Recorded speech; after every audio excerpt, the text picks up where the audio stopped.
Hai, sinau mayang, asisu mangkutana LB pulang laksere, sinau mayang wari utai ngah sana si sinau mayang, angso wamana LB mayangga wari sana pangaudre, ada ngasi ngatang pungsu teram tu makai hele,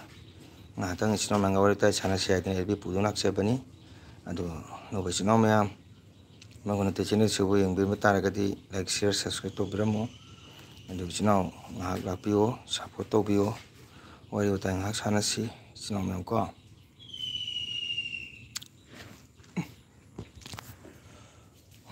Krishna Govinda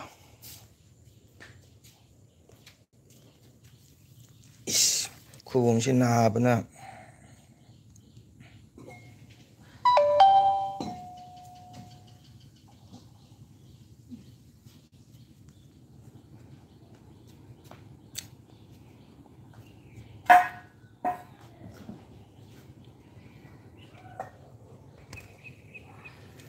like mulai thank you kana like to birokpa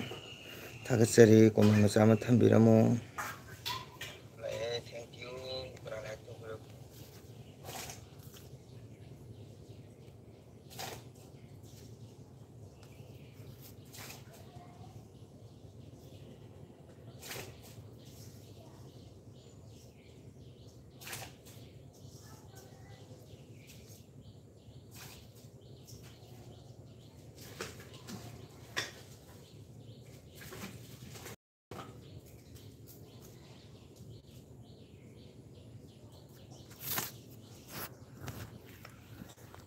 thank you agi chandre pitala hai kakaki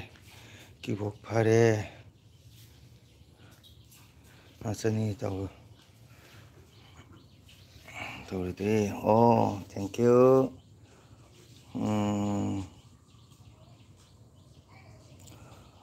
rebita khara nungaire ahal leinani nako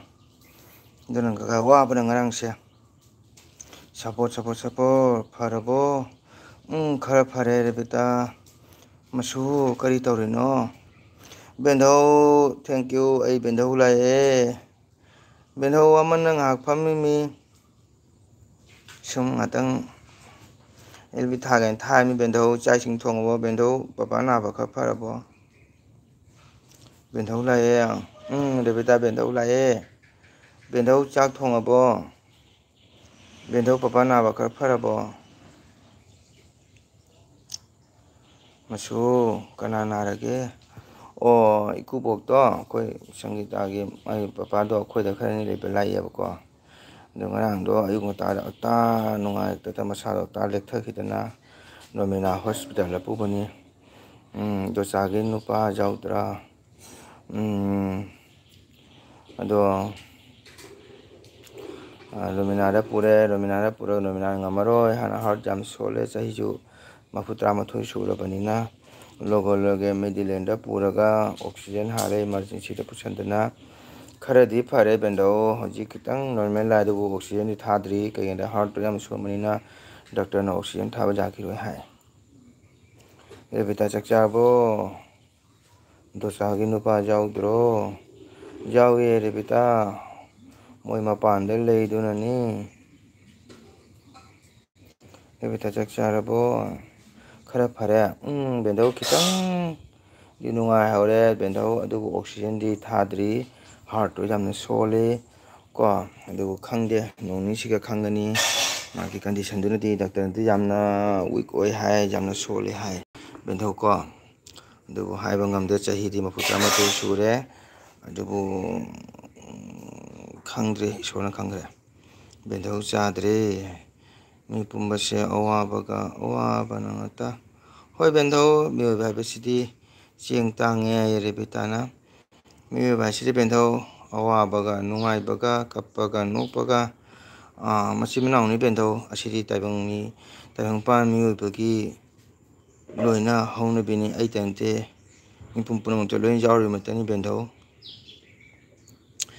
aduna midilengi lip sujadaba ko mogi first ground dina third floor ba siri duna ngambana kato kachinda bendo khubung sin na bana yang wai hachang setuna ꯉꯁꯤ ꯊꯦꯡꯉꯦ ꯍꯧꯒꯠꯄ ꯕꯦꯟꯙꯧ ꯌꯥꯝꯅ ꯊꯦꯡꯉꯦ ꯍꯧꯒꯠꯄ ꯉꯁꯤꯁꯦ ꯕꯦꯟꯙꯧ ꯀꯣ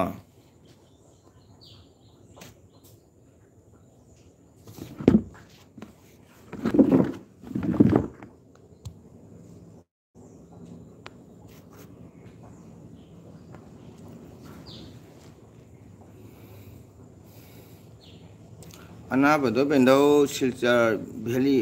ꯃꯦꯗꯤꯂꯦꯟꯗ ꯂꯩ ꯕꯦꯟꯙꯧ ꯃꯦꯗꯤꯂꯦꯟꯗ ꯀꯦꯕꯤꯟꯗ ꯉꯔꯥꯡ ꯕꯨꯛꯀꯤꯡ ꯇꯧ ꯊꯔꯝꯃꯦ ꯕꯦꯟꯙꯧ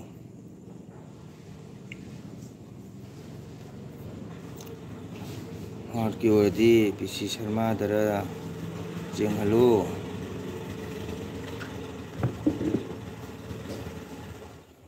ꯉꯔꯥꯡꯒꯤ ꯗꯥꯛꯇꯔꯗꯨꯁꯨ ꯌꯥꯝ ꯐꯩ ꯕꯦꯟꯙꯧ ꯍꯥꯔꯠꯀꯤ ꯗꯥꯛꯇꯔꯗ ꯌꯦꯡꯉꯝꯃꯤ ꯍꯧꯖꯤꯛ ꯑꯅꯥꯕ ꯈꯔ ꯐꯔꯦ ꯕꯦꯟꯙꯧ ꯀꯔꯝꯕ ꯗꯥꯛꯇꯔꯅ ꯌꯦꯡꯂꯤꯅꯣ ꯗꯣꯛꯇꯔ ꯄꯄꯥꯗꯣ ꯔꯦꯕꯤꯇꯥ ꯀꯀꯥ ꯀꯥꯎꯔꯦꯗ ꯗꯥꯛꯇꯔ ꯑꯃ ꯀꯩꯅꯣꯝ ꯍꯥꯏꯕꯅꯤ ꯌꯥꯝꯅꯗꯤ ꯐꯩ ꯃꯃꯤꯡꯗꯣ ꯀꯥꯎꯔꯦ ꯀꯀꯥ ꯑꯣꯍꯣꯏ ꯀꯅꯥ ꯂꯩꯒꯦ ꯑꯅꯥꯕ ꯃꯅꯥꯛꯇ ꯍꯧꯖꯤꯛ ꯏꯅꯥꯎꯅꯨꯄꯥꯒ ꯂꯩꯍꯧꯔꯤ ꯕꯦꯟꯙꯧ ꯑꯩꯗꯤ ꯉꯔꯥꯡ ꯍꯜꯂꯛꯑꯦ ꯅꯨꯡꯗꯥꯡ ꯄꯨꯡ 3:30ꯗꯨꯒ ꯍꯜꯂꯛꯑꯦ ꯌꯨꯝ ꯌꯧꯔ ꯄꯨꯡ 4:30 ꯍꯦꯜꯂꯦ ꯊꯨꯡꯉꯕ ꯑꯩꯒ ꯃꯥꯀ ꯑꯗꯨꯝ ꯍꯟꯃꯤꯟꯅꯔꯦ ꯑꯩꯈꯣꯏ ꯁꯪꯒꯤꯇꯥꯒ ꯑꯩꯒ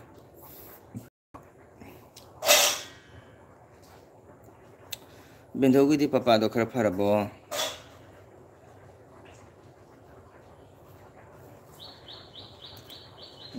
ꯀꯩꯗꯧꯅꯤ ꯕꯦꯟꯙꯧ ꯉꯁꯤ ꯃꯆꯥꯅꯨꯄꯥ ꯑꯇꯣꯝꯕꯗꯣ ꯊꯨꯡꯉꯅꯤ ꯍꯥꯏꯃꯤ ꯁꯤꯂꯣꯡꯗꯒꯤ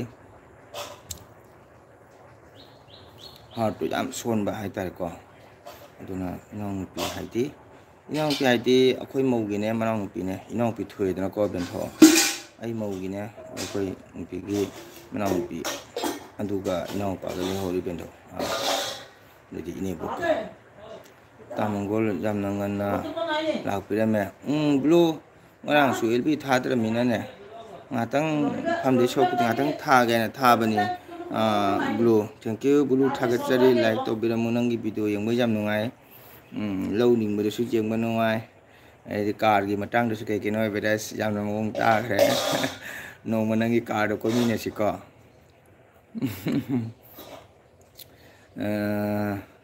ꯌꯥꯒꯗꯕ ꯃꯥꯟꯗ꯭ꯔꯣ ꯕꯦꯟꯙꯧ ꯑꯅꯥꯕꯗꯤ ꯀꯟꯗꯤꯁꯟ ꯈꯤꯇꯪ ꯂꯨꯏꯀꯣ ꯀꯅꯥ ꯃꯁꯥ ꯉꯝꯗꯦ ꯌꯥꯎꯒꯦꯇ ꯑꯩꯈꯣꯏ ꯏꯀꯨꯕꯣꯛꯅꯦ ꯕ꯭ꯂꯨ ꯅꯣꯡ ꯅꯤ ꯂꯩꯕ ꯂꯥꯛꯄꯅꯤ ꯏꯅꯦꯕꯣꯛꯀꯣ ꯑꯗꯣ ꯉꯔꯥꯡꯁꯦ ꯑꯌꯨꯛꯇ ꯑꯛꯇꯥꯗ ꯃꯁꯥꯁꯤ ꯂꯦꯛꯊꯔꯛꯇꯅ ꯀꯧꯕꯂꯪ ꯀꯨꯝꯗꯗꯅꯀꯣ ꯅꯨꯃꯤꯅꯥ ꯄꯨꯕꯅꯤ ꯅꯨꯃꯤꯅꯥꯗ ꯄꯨꯔꯒ ꯅꯨꯃꯤꯅꯥꯅ ꯉꯝꯃꯔꯣꯏ ꯑꯅꯥꯕꯁꯤ ꯌꯥꯝ ꯀꯟꯗꯤꯁꯟ ꯈꯔ ꯑꯣꯏꯔꯦ ꯑꯩꯈꯣꯏ ꯁꯤꯒꯤꯗꯤ ꯂꯥꯌꯦꯡꯕ ꯉꯝꯃꯔꯣꯏ ꯍꯧꯖꯤꯛ ꯗꯥꯛꯇꯔꯁꯨ ꯂꯩꯇꯕꯅꯤꯅ ꯅꯣꯏ ꯏꯃꯤꯗꯤꯌꯦꯠ ꯁꯤꯜꯆꯔ ꯃꯦꯗꯤꯀꯦꯜꯗ ꯄꯨꯔꯣꯏ ꯑꯗꯣ ꯑꯩꯈꯣꯏꯅ ꯃꯦꯗꯤꯂꯦꯟꯗ ꯑꯣꯏꯅ ꯄꯨꯔꯦ ꯌꯥꯝ ꯁꯣꯜꯂꯕ ꯕꯦꯟꯙꯧ ꯁꯣꯜꯂꯦ 91 ꯏꯌꯔꯁꯅꯤ ꯆꯍꯤ 39 ꯁꯨꯔꯦ ꯍꯥꯔꯠꯁꯤ ꯌꯥꯝ ꯋꯤꯛ ꯑꯣꯏꯕ ꯍꯥꯔꯠꯁꯤ ꯌꯥꯝ ꯁꯣꯟꯕ ꯕ꯭ꯂꯨꯗꯣ ꯍꯤꯔꯣ ꯃꯥꯜꯂꯦ ꯔꯦꯕꯤꯇꯥꯅ ꯕ꯭ꯂꯨꯗꯣ ꯍꯤꯔꯣ ꯃꯥꯜꯂꯦ ꯔꯣꯕꯤ ꯁꯤꯡꯍ ꯑꯩꯈꯣꯏꯒꯤ ꯍꯤꯔꯣ ꯃꯥꯟꯕ ꯑꯪꯀꯜ ꯅꯪ ꯃꯅꯥꯇꯣꯟ ꯁꯦ ꯀꯩꯗꯧꯔꯒꯦ ꯑꯁ Robi blue like ꯇꯧꯕꯤꯔꯝꯃꯨ Robi like ꯇꯧꯕꯤꯔꯝꯃꯨ ꯊꯥꯒꯠꯆꯔꯤ ꯑꯌꯨꯛꯇ ꯃꯪꯒꯜꯅꯨꯇꯒꯤ LBꯗ ꯋꯥꯔꯁꯨ ꯋꯥꯅ ꯏꯁꯥꯒꯤ ꯊꯕꯛ ꯀꯥꯏꯊꯣꯛꯄꯤꯔ ꯆꯪꯕꯤꯔꯕꯒꯤꯗꯃꯛꯇ ꯃꯌꯥꯝꯕꯨ ꯊꯥꯒꯠꯆꯔꯤ ꯔꯣꯕꯤ ꯑꯩꯒꯤꯁꯦ ꯀꯣ ꯌꯥꯏꯔꯣꯡ ꯍꯥꯏꯒꯗ꯭ꯔꯥ ꯎꯔꯤꯡ ꯍꯥꯏꯔ ꯊꯣꯛꯉꯝꯕ ꯅꯥꯏ ꯆꯥꯕꯗꯨꯒ ꯏꯁꯩ ꯆꯠꯄꯅꯤꯅ ꯅꯨꯡꯉꯥꯏꯃꯟꯗꯦ ꯑꯩꯅ ꯈꯨꯠꯅ ꯍꯣꯠꯂꯨꯔꯦꯕꯀꯣ ꯈꯨꯠꯅ ꯍꯣꯠꯂꯨꯕꯗꯒꯤ ꯅꯥꯏ ꯊꯣꯛꯇꯨꯅ ꯃꯔꯣꯡ ꯊꯣꯛꯑꯦ ꯃꯆꯤꯟ 4-5 ꯊꯣꯛꯇꯣꯛꯈꯤꯅ ꯁꯨꯛ ꯆꯥꯎꯅ ꯄꯣꯝꯃꯨꯔꯦꯕ ꯀꯣ ꯑꯗꯨꯒꯩꯗꯤ ꯐꯗꯅ ꯍꯧꯖꯤꯛ ꯍꯤꯗꯥꯛ ꯍꯣꯃꯤꯌꯣ ꯍꯤꯗꯥꯛ ꯆꯥꯕꯗꯒꯤ ꯈꯔ ꯐꯔꯛꯏ ꯀꯪꯁꯜꯂꯦ ꯍꯤꯗꯥꯛꯁꯦ ꯀꯃꯥꯏꯅ ꯇꯧꯅ ꯀꯣꯛꯀꯗꯧꯕ ꯈꯪꯗꯦ ꯀꯀꯥꯒꯤꯁꯨ ꯑꯍꯟ ꯑꯣꯏꯔꯁꯨ ꯃꯁꯥ ꯈꯤꯡꯉꯦ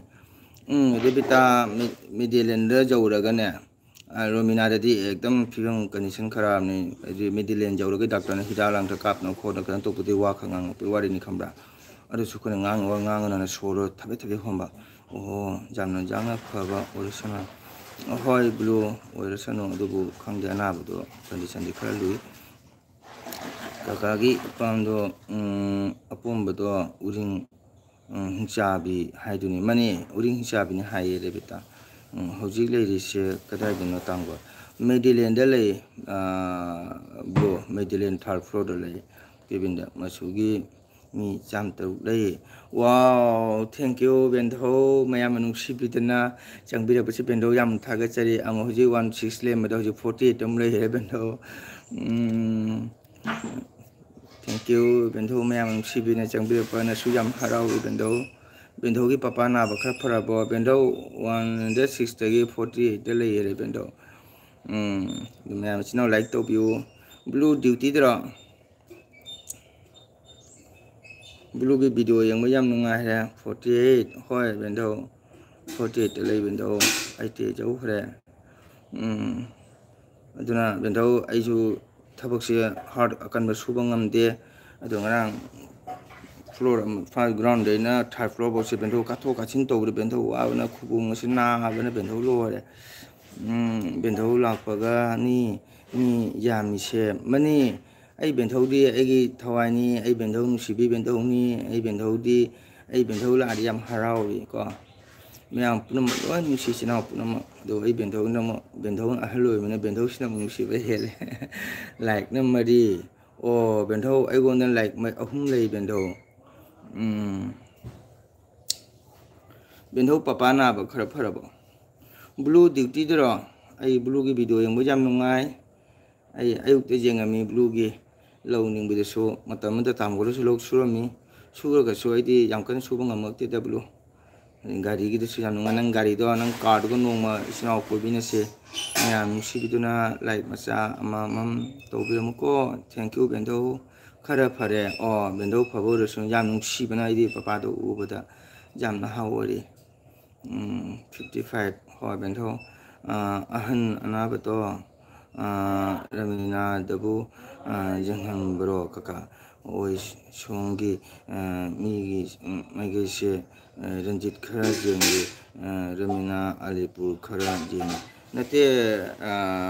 rebita anak pa hospital emergency di muina phaina anak pa di ko aduga moida khara jenghalaga emergency da mona control toroga di any hospital pu bujai tna ko hotati silchar pu bari wai dana adugi da muta Ramina da pu bani asisu low lingbagi brok ama thangat khibani ai yenge low ningbei do blo nang udriba ai comment pigram ai yengami nang car gi su yengami rebita sing kaka ho rebita aduni nakpani na ne duhana pu da di kra pu ni nakpani anak pa si jam emergency da jam kanai dana rebita emergency da Ramina su matik chaba doctor mayam lai aduga moina sagi anamba monang gaini gi oi kutuga doctor di leraga khuchu khulai wat pa haitare ko aduna ni emergency da mana jeng da hidalan da kapna khara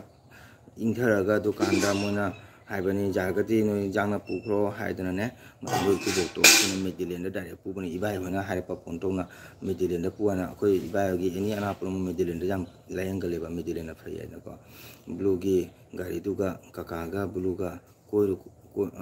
uai koirake kaka la di kai pijani de bita ai ga blue ga seola kani do kari pijani hairo ta ga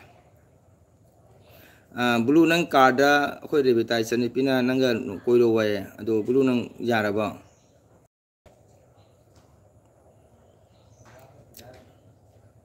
blue le bo blue thabakan mare chani pire bita nai ba kaka ga blue ga no mo koiro wai amuda blue isai kulang isai hapsal lo hai blue hapu ai chani pire bita je isai yam pam jo bi chani pini ko ai na he chani pi ga khana chaina khara khana ga le ai ga chani pi ga che aduna ni blue le de bo nangi card no mo koiro wai khoire bita na koiro siko ado kakala di kari pi jani de bita tang hairo kakada blue ta bro mẹ chino support to biu ko ngon ti chen siga jai koi si thank you blue na koi si hare do re bita kakaga blue ga la poda kari pijani hairo se nana pijani ri ngasi hekta ko ka dom ni ko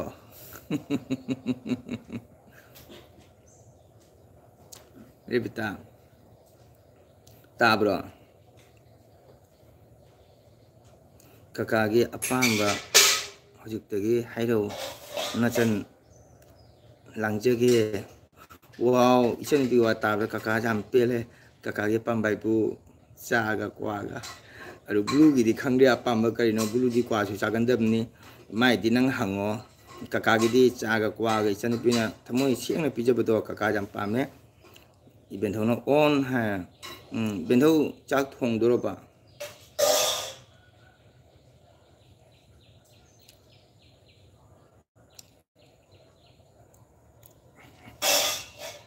bendho chak thong dorobo debita kaka gi di chaga kwaga ko aru blue gi di apamba do nang hangjaro blue sab taurabani aya wow thank you blue tabra ko bendho ka san dinanya blue nang sab taw khrame blue taraba ko bendho gi nang nahan taw khibra ai chak lore bendho karin jang no bendho gi nga wang mani blue thokrabo ko bendho na nang sab taw khrame kaka saba khara pharaga lau blue gi apambadi haya o blue rajesh nang thobo thokramare rajesh jerum thongba wow bendho nusa sabani jerum tham chanuda blue thokrabo rebitana haire nusa saba khara pharla oye do nang apambadi karino hange aduga bendho kasan dina nang sab tokhrame blue nang di hangraban han haibedo nan haido tokhraba bendho gi blue thokrabo blue ju khumde thokraba khangde ngasi nusa sade ama hekta jaya rebita blue na nang sa pijani bu jaya thank you so much ado blue nang di ko bendho ka sanan digi hangraba tare bendho gi mitka aigi mitka kanana heli korot unba hai rebita blue na ngai taraba bendho gi mitka kan bendho gi mitka aigi mitka kanana heli korot unba hangai rebita na ai ngonda tawdra sujai ai youtube paidre bendho du mana hainu ko bendho du mana hai wakhan nungaite rebita na kaka hai how hairo nungse ngo ai chani pilangan bi la kaka kai haige langan bi kai dauri hojik chak thongabra mana ye ai rebita dagi bendho na khara hen mare kol mit fajabatse ichanju fajai fajagasi bendho na khara hem ra langan bi na kaka hai thank you ai chan langan bi lai kaka gi like to biramo ko aduga langan bi chak thongabra hojik kai dauri chak thongbra daga lai to ribra chan langan bi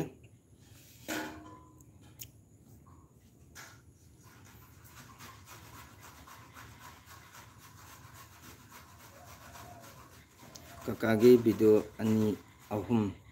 thagapado ai kakhat khre karigino langan bi kari asoiba jawre kakagi do kakagi video ani ahum thagapado ai kakhat khre karigino langan bi kari asoiba jawre kakagi do rebita da dumaina haibi nu masu hai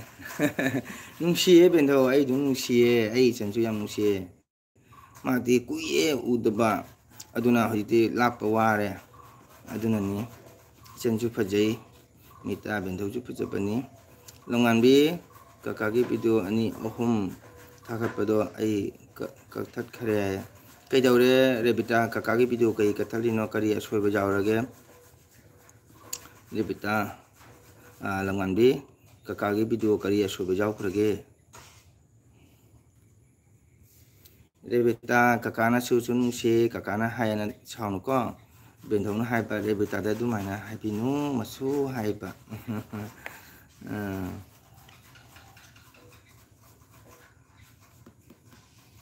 bendho mi humbu kunthok kun to le je ka changa mu thobi bra karino myam support to bi ko myam ka pi kanu myam support to bi blue hoji kai dawri ga tabak tara na taga video lawri bro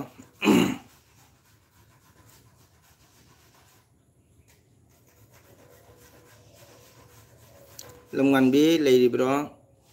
ꯀꯀꯥꯒꯤ video ꯑꯅꯤ ꯑꯍꯨꯝ ꯀꯛꯊꯠꯈ꯭ꯔꯦ ꯍꯥꯏꯁꯦ ꯀꯀꯥꯒꯤ video ꯀꯔꯤ ꯑꯁꯣꯏꯕ ꯌꯥꯎꯈ꯭ꯔꯒꯦ ꯗꯦꯕꯤꯇꯥ ꯂꯝꯉꯥꯟꯕꯤ ꯏꯆꯟ ꯑꯝꯇꯪ ꯈꯨꯝꯃꯛꯑꯣ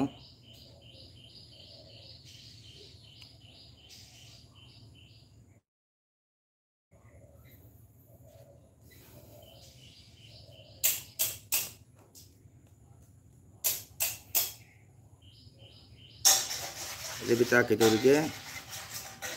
comment ꯊꯝꯃꯛꯎ ꯑꯩꯈꯣꯏ blue ꯊꯣꯛꯈ꯭ꯔꯕꯣ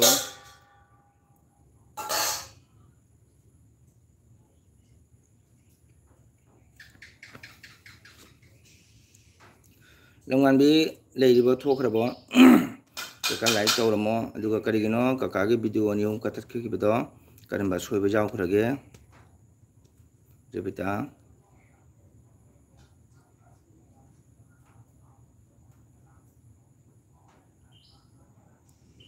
ꯅꯣꯡꯁꯦ ꯈꯔ ꯈꯔ ꯃꯪꯉꯤ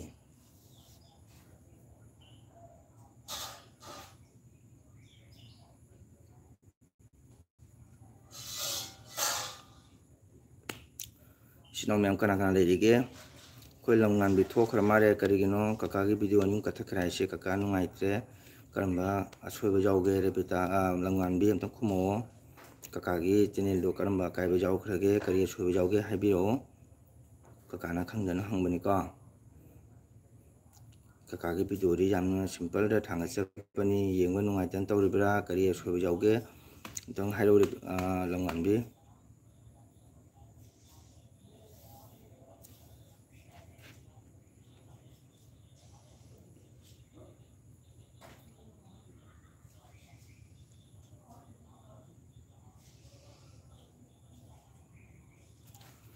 ꯀꯀꯥ ꯑꯩ ꯚꯤꯗꯤꯑꯣ ꯑꯅꯤ ꯑꯍꯨꯝ ꯊꯥꯡꯒꯠꯄꯗꯣ ꯀꯛꯊꯠꯈ꯭ꯔꯦ ꯀꯔꯤ ꯀꯛꯊꯠꯂꯤꯅꯣ ꯅꯪꯒꯤ ꯚꯤꯗꯤꯑꯣꯗꯨꯕꯣ ꯂꯝꯉꯥꯟꯕꯤ ꯅꯪ ꯚꯤꯗꯤꯑꯣ ꯑꯅꯤ ꯑꯍꯨꯝ ꯊꯥꯡꯒꯠꯄꯗꯣ ꯀꯔꯤ ꯀꯛꯊꯠꯂꯤꯅꯣ ꯀꯩꯗꯧꯔꯒꯦ ꯀꯩꯗꯧꯔꯦ ꯃꯃꯥꯅ ꯉꯥꯡꯉꯕꯣ ꯄꯄꯥꯅ ꯉꯥꯡꯕ꯭ꯔꯣ ꯀꯀꯥꯅ ꯄꯥꯕꯗ ꯈꯔ ꯁꯣꯏꯈ꯭ꯔꯦ ꯂꯝꯉꯥꯟꯕꯤ ꯅꯪ ꯊꯣꯛꯈ꯭ꯔꯕꯣ ꯀꯔꯤꯒꯤꯅꯣ ꯏꯆꯟꯒꯤ ꯚꯤꯗꯤꯑꯣ ꯑꯅꯤ ꯑꯍꯨꯝ ꯊꯥꯡꯒꯠꯄꯗꯣ ꯀꯛꯊꯠꯂꯤꯗꯣ ꯕꯕꯥ ꯃꯃꯥꯅ ꯉꯥꯡꯕ꯭ꯔꯣ ꯀꯩꯗꯧꯔꯒꯦ ꯀꯔꯤ ꯄꯦꯟꯗꯕ ꯂꯩꯔꯦ ꯀꯀꯥꯗ ꯑꯝꯇꯪ ꯍꯥꯏꯔꯛꯑꯣ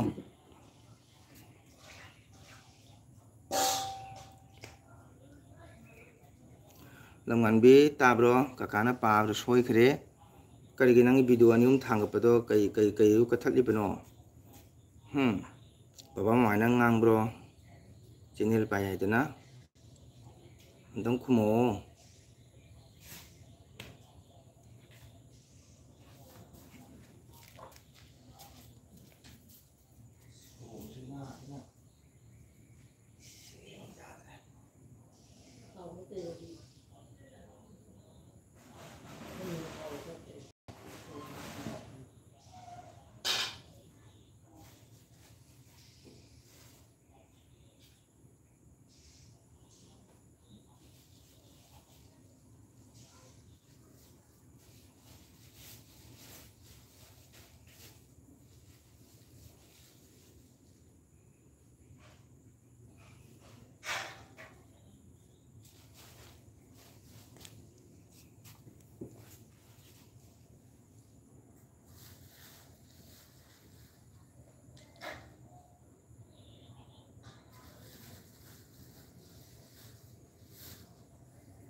ꯔꯦꯕꯤꯇꯥꯡ ꯀꯀꯥ ꯂꯪꯉꯝꯅ ꯀꯀꯥꯒꯤ ꯚꯤꯗꯤꯑꯣ ꯑꯅꯤ ꯑꯍꯨꯝ ꯊꯥꯒꯠꯄꯗꯣ ꯀꯛꯊꯠꯈ꯭ꯔꯦ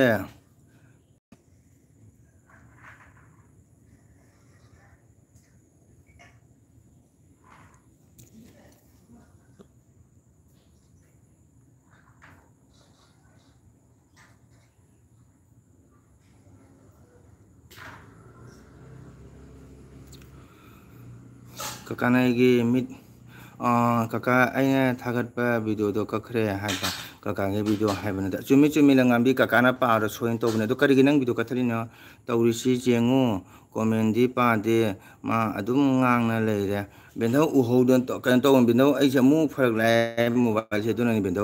ꯕꯦꯟꯙꯧ ꯍꯥꯏꯅ ꯔꯦꯕꯤꯇꯥꯡ ꯀꯧꯔꯦ Laina hi, Laina Ram thank you, Laina Tagachari, Kakakini Lapidamta, like Tobiramu, me she Jinda Sai, Habado, Aing Irang Shire, Kaba Aing Arang Shire, Kaka Jam Ti Ikai, me Mamanga, Kajorogana, me she Jinda Shi, Habado, Aing Arang Shire, Kaka Jam Ti Ikai, me Manga. Kaidaurage chanbo langwan be leina leiribo leina thank you leina ai comment u hode waru jade ko sorry ai net nungai tan to bani ai chale ngasi sigi lb se nungai te bendho lebi ko bendho waru bino bendho nanda kumar salam ha se nanda kumar salam kai langino like to biramu ko la badena channel like to biramu Dugadi Langanbi, Lena, Lady Bo, Lena, like Tobiramuko, Kajaurage, Langanbi, me share, Jin the sea, Habado, Ayingarang, Shi, Kaka, Jam Tea, Guy, Mimanga, Kajauragan Bo, Kakadam the Hiroshe, Kajoragam the Hiroshe, Kakayam White, Bimsa, Tangjam, Chuck Sarabo, Chadrie. Tagachari Bemcha, Gichin, Champion to like to Biramuko, like Macham to Biramu, Mayamachino, like Macham to Biramu.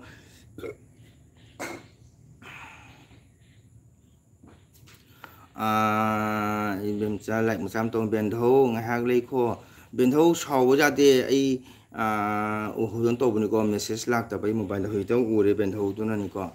he told worry Bendho, Bendho Libio. Ado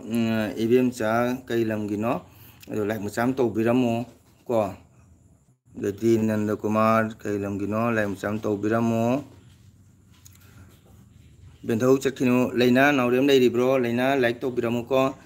like macham to biramo langan bi kai dawro ge isen da kai dawro ga ba isen kai rang kai dawro ge kakaram tang hayu ta ge se kari kai no chen bo ni na kari hai kana na kari hai ge chen da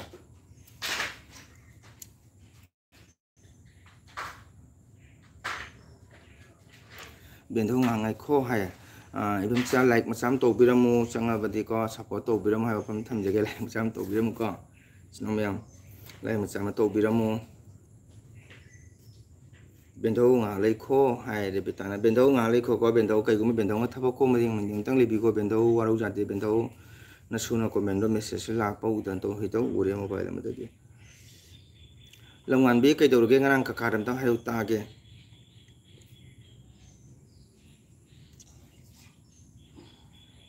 Ichinda kanana kai harage adubu langambi kakana hagadabadi youtuber ko sia ngarang lb amada wahi amatang soju bemina aise jam warak waktem daba babahar khangdaba mi oina ukre ado tashengnadi aikoi masen phajani khallaga haikiba aida madunadi jamna thina Shauna ngange Lukari Harogi Chan Nakanagi Bidano Ichan Langanbi Shauru da Chan Langanbi New by City Manadeco Tangban New by City some have the youngshe Kut Masamanga Manade Kubi Nakapi Kudu Minakar Sangi Kuya Nakar Wangi Odum Kundun can name Kuno Vinoka Tintan Garea Ko Aduna Ni I was say Manade Ichan Langambi Kakana Hagadabadi Shauru Kakagi channel desu atopana message desu wahi thi na ngang pasu jaure adu kaka khumu de kayanda adu ga onsan naruga kari kana gani mioi bai si manate ko mioi bagi wakan manade mioi bagi thamoi manade mioi bagi chingi wahi manade mioi bagi chin manade aduna saksu manade na mioi puno mokse aduna waru runo ichana kari hairuge karamba topogi channel da nang lb jauruge Ichan Langam Bida Karino, Tina Nangadoba Karima, Ichan Shoki Buta Sukanagumba, Baby by Sina, the Persina, Wahicum Sum Haipu, Pamun Bu Angangi, Kasukangata Bako, Ichan Langam Bidi Angangi, the school known Kajari Bangangi, Mam Bapta and Tojo Banika, Shoki Takasumanasum, Shivo Hachum, Patina Haipu, though the Singna a Kape, Marang Hoi, Ganamta. Kanghanda batuti nati ꯑꯃꯗ ꯌꯥꯝ ꯊꯤꯅ ꯏꯀꯥꯏꯕ ꯐꯥꯎꯔꯦ ꯀꯩꯗꯧꯔꯒꯦ ꯏꯆꯟ ꯅꯪꯅ ꯀꯔꯤ ꯑꯁꯣꯏꯕ ꯌꯥꯝ ꯍꯥꯏꯔꯨꯔꯒꯦꯅꯦ ꯀꯔꯤꯗꯧ ꯀꯞꯄꯗꯣꯏꯅꯣ ꯀꯞꯄꯅꯨꯗ 이전지디 ꯀꯩꯒꯤꯅꯣ ꯀꯞꯄ ꯍꯧꯅꯗꯦ ꯑꯗꯨꯏꯗꯃꯛꯇ ꯀꯀꯥꯒꯤꯗꯁꯨ ꯃꯌꯥꯝ ꯑꯗꯨꯃꯥꯏꯅ ꯂꯥꯛꯄꯁꯨ ꯌꯥꯎꯔꯤꯅꯤ ꯀꯣ ꯑꯗꯨꯅꯤ ꯀꯀꯥꯅ ꯍꯧꯖꯤꯛ ꯍꯥꯏꯗꯨꯅꯤ ꯃꯤꯑꯣꯏꯕ ꯍꯥꯏꯁꯤ ꯃꯥꯟꯅꯗꯦ ꯏꯆꯟ ꯂꯝꯉꯥꯟꯕꯤ ꯑꯗꯨ ꯋꯥꯈꯜ ꯅꯨꯡꯉꯥꯏꯇꯕ ꯈꯟꯒꯅꯨ ꯂꯥꯏꯅꯥ ꯊꯣꯛꯈ꯭ꯔ ꯃꯥꯜꯂꯦ ꯂꯥꯏꯅꯥ ꯂꯥꯛꯑꯝꯃꯤ ꯑꯗꯨ ꯂꯥꯏꯔꯤꯛ ꯃꯆꯥ ꯑꯃ ꯇꯧꯕꯤꯔꯝꯃꯨ ꯂꯥꯏꯔꯤꯛ ꯇꯧꯕꯤꯔꯝꯕ꯭ꯔꯥ ꯈꯪꯍꯧꯗ꯭ꯔꯦ ꯑꯩꯁꯨ ꯀꯞꯀꯅꯨ ꯏꯆꯟ ꯀꯀꯥ ꯍꯣꯏ ꯃꯌꯥꯝ ꯂꯩꯁꯤꯗꯤ ꯅꯟꯗꯀꯨꯃꯥꯔ ꯁꯨꯂꯥꯝ ꯂꯥꯏꯔꯤꯛ ꯇꯧꯕꯤꯔꯝꯃꯣ ꯂꯩꯅꯥ ꯅꯥꯎꯔꯦꯝ ꯍꯥꯏꯔꯝꯃꯒ ꯆꯪꯉꯛꯈꯤꯗ꯭ꯔꯦ ꯑꯩꯅ ꯑꯗꯣꯝꯒꯤ ꯃꯦꯁꯦꯖꯇꯨ ꯎꯍꯧꯗ꯭ꯔꯦꯀꯣ ꯑꯩꯒꯤ ꯃꯦꯁꯦꯖꯁꯦ ꯂꯥꯛꯄ ꯈꯤꯇꯪ ꯂꯦꯠ ꯑꯣꯏꯗꯅ ꯃꯣꯕꯥꯏꯜ ꯑꯝꯗ ꯌꯦꯡꯕꯗ ꯎꯔꯦ ꯀꯣ ꯁꯨꯝ ꯐꯥꯒꯤ ꯇꯧꯅꯕꯗ ꯅꯊꯧꯔꯥ ꯍꯥꯏꯅ ꯍꯥꯏꯔꯨꯔꯦ ꯑꯗꯨꯒꯤꯅꯤ ꯁꯨꯝ ꯐꯥꯒꯤ ꯇꯧꯅꯕꯗ ꯅꯊꯧꯔꯥ ꯍꯥꯏꯅ ꯍꯥꯏꯔꯨꯔꯦ ꯑꯗꯨꯒꯤꯅꯤ ꯑꯣ ꯍꯥꯏꯗꯤ ꯃꯤꯒꯤ ꯑꯦꯜꯕꯤꯗ ꯅꯪꯅ ꯆꯪꯉꯨꯕꯗ ꯍꯥꯏꯔꯛꯏꯔꯣ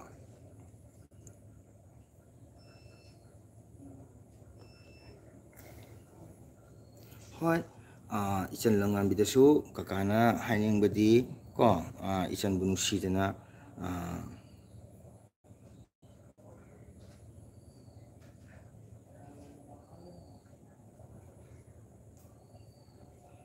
ꯏꯆꯟꯅ ꯀꯀꯥꯅ ꯅꯨꯡꯁꯤꯅ ꯏꯆꯟꯕꯨ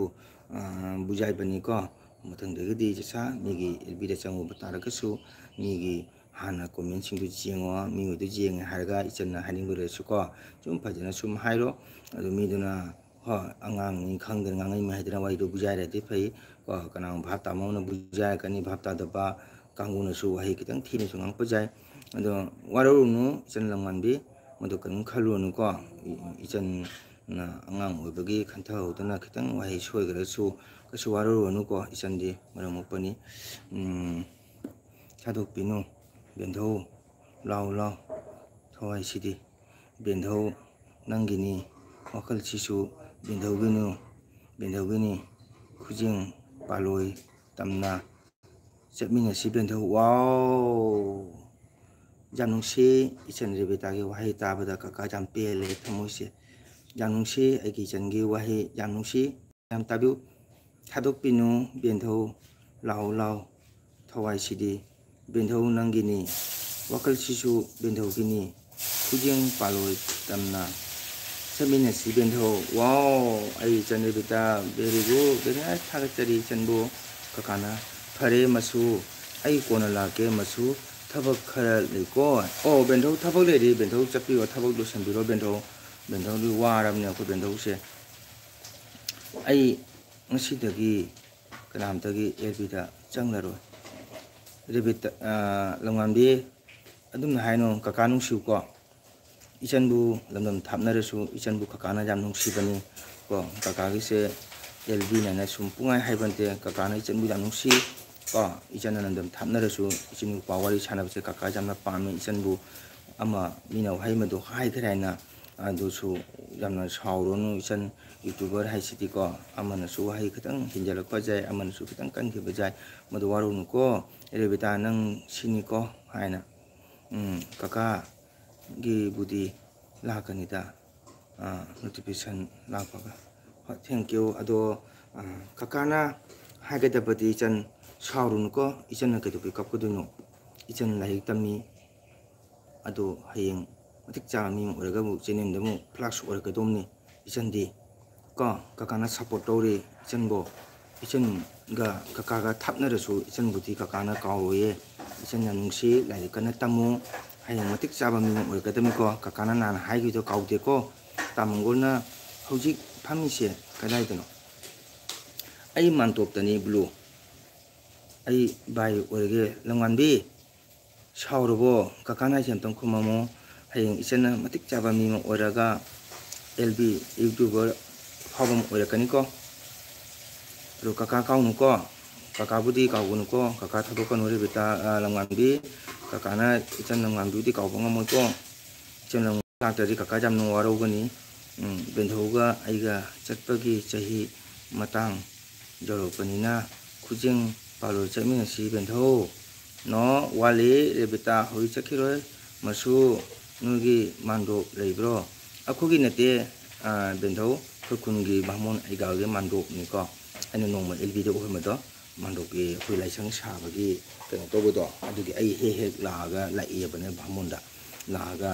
tu laisanggi jenggo kotwa wari tanaba khonaba adu net si jam nungai ba bendho igaw siga aduna bendho ai bendho igaw re phamaga LB thari mi bendho net si jam nungai igaw da aduna ne bendho ge profile se 신도 엄마래 신도 뭐이다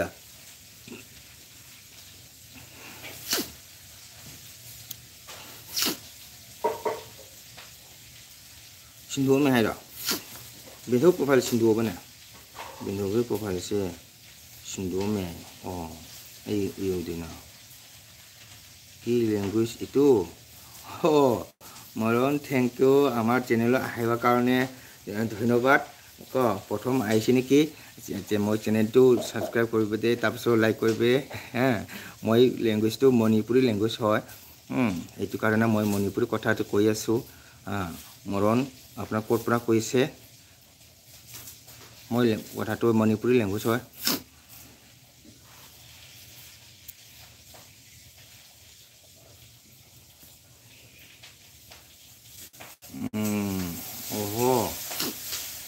Love for Manipur, thank you. Apuni kopra koise moi Assam. Assam kopra dio. Thank you. Moyo koi asu apuni like koribo. Tapisot support kori dibe de. Moyo koi dum. Tapisot moi apuni ekta comment rakhi dibo. Tapisot moi LB শেষ episode. Aji nohole aji apuni sub kori dile moi kali sure moi sub kori dum. Guwahati kopra koise. Apuna channel asine nai dio. ঠিক আছে মই কৈ দিম মৰণ আপুনি বিশ্বাস কৰিব দে মই শিওৰ কৰিম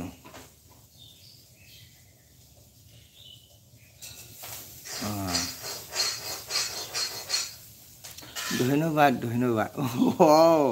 তনু সিঙ্গল নাই থাকে ঝালুকবাৰী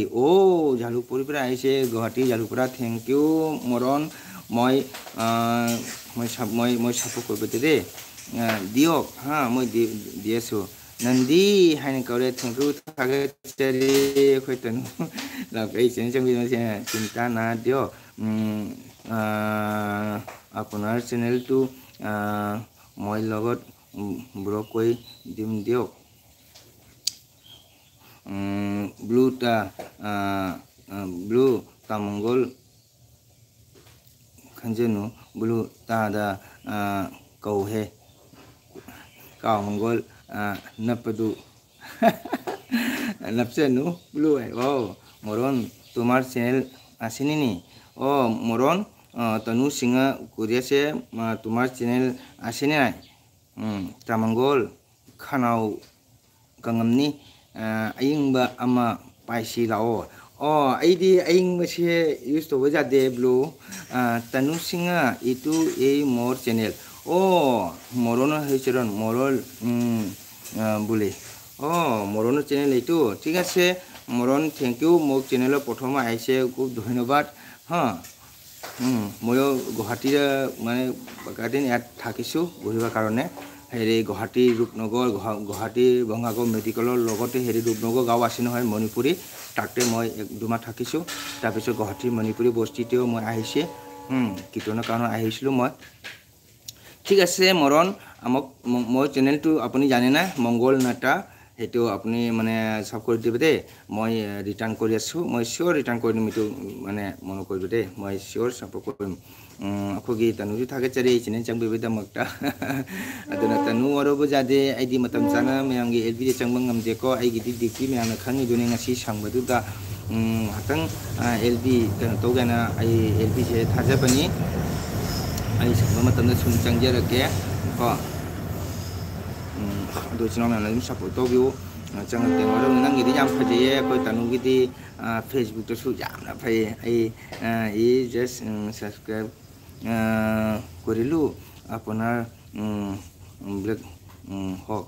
black hawk thank you like the mongol chak chari ko 오, 짝짝하죠. 짝짝이고, 그리 힌창 어장은 짜해, 호에네 바로 헬미 짝짝니. 허직디 그때는 고아티데 레디고. Thank you moron, moi sure moi sap koi dibo, chaba sapuro koi dibo, ঠিক আছে আপুনি sap koi dibe, কেতিয়াবা কেতিয়াবা আহিবা মইতো এলবিটো মই আজিতো টাইম নহয় মই দুদিন আগলে খদাই মৰ্নিং হেৰি 9:30 নহলে 10টা পৰা মই এলবি হেৰি কৰে তাৰপিছত ৰাতি মানে 9:30 পৰা মই এলবি হেৰি দে হা নেট পলে নহলে এনেকা টাইমত মই নেট হেৰি এলবিটো দি আছো তেতিয়া আহিব দে মই আপোনাৰ ট্ৰেইনতে আহিব ঠিক আছে আপুনি এটা কমেন্ট ৰাখি দিব দে সগল হওয়াই ইরম্বা or watana baca wow fajana chathare ko tanugidi am fajaye facebook ta su edam faja batani hoi tanugidi facebook ka se pura kaino ni mai tar jani ko ka kari hage hairo ribita kari haninge ti hairo nang kari haninge blue zoom dro hojik ado blue ai ku ma hajike ko blue lei riba dagidi kari tokari 아이기디 강대 그리 그냥 통이바 베렌디 통니슈 하여우리 이런 거니슈 하여우리 블루 레이디 뭐 라제스 레이디 뭐 레이디 좀 쿠모바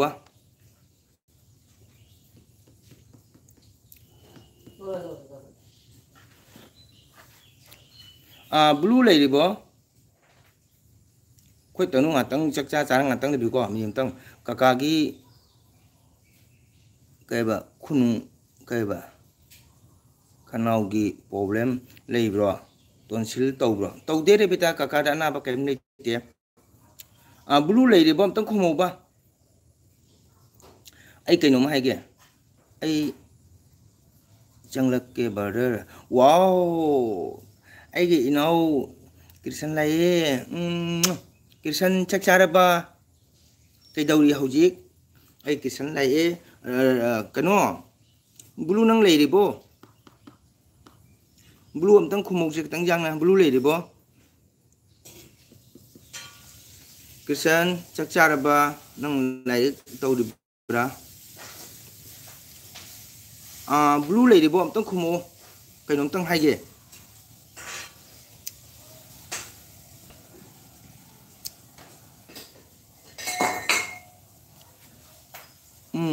자레 버를 이 허직 히피 버를 오 허지고 히피 분 사숙 사시다 그리기는 라이 똥 들어보는 거 버들이 자르고 자들이 기선 자들이 버들이 짝지 그냥 팅팅 짜이 쉐이 zettrabadi가 벤도 zetkhare kaka 나선수 잘라게 ngaikho nang 그리고 zettono ben 타박클리 타박클로 생기게 해두고 라까니 봐 ngai ko se kakagi ka wai san kaka sapo ka to blue chakra bro blue tang khumo ba nang khum ma je thiang gre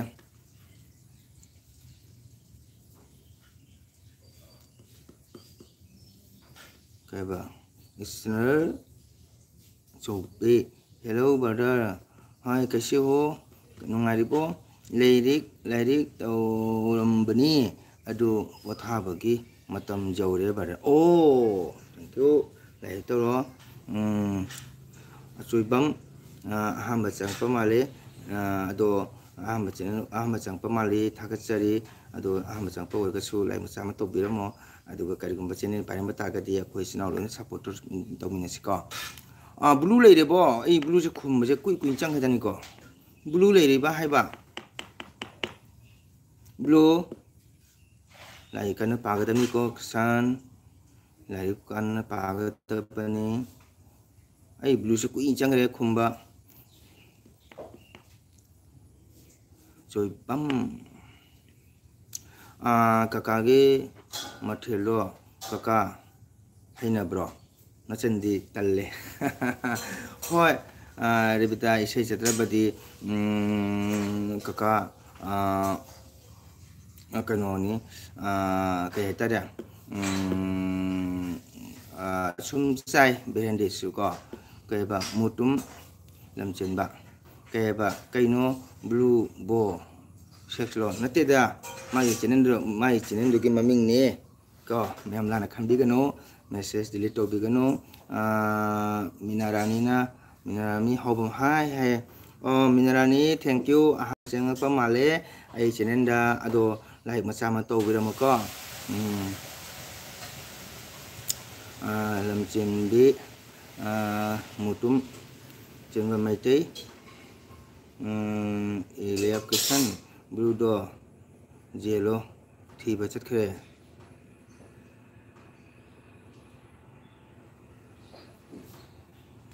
अदो ma'am blue sky art block हाई माई challenge को खुन सोट सुम blue and कोबनी स्नो ma'am लाना सेंस पुबिनो को माई से ब्लू स्काई आर्ट ब्लॉक हाई माई चैनल से को अदुना स्नो मैम अदो मैंने कौरे अखोन अदुम पूरा हाइदब सुम ब्लू आइना कौबनी को मैम स्नो काका सुम हाइने दे बेटा भेरेंडी थोमसु नोमदो तुम चाय को अदो स्नो मैम मुतुम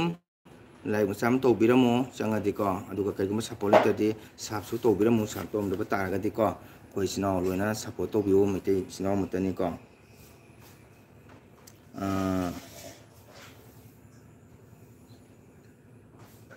अचुगन हनग्र मारे लेरमगा अदो सुम लाइक मचाम तौबिरमो सिनाव मैम सपोर्ट तौबिरमो ब्लूदो येलो थिबा चटखरे लेरमगन मा कौब तादे अइना सारी वाम ता हाइगे हाइगन तौरगा सुम खुमक्ते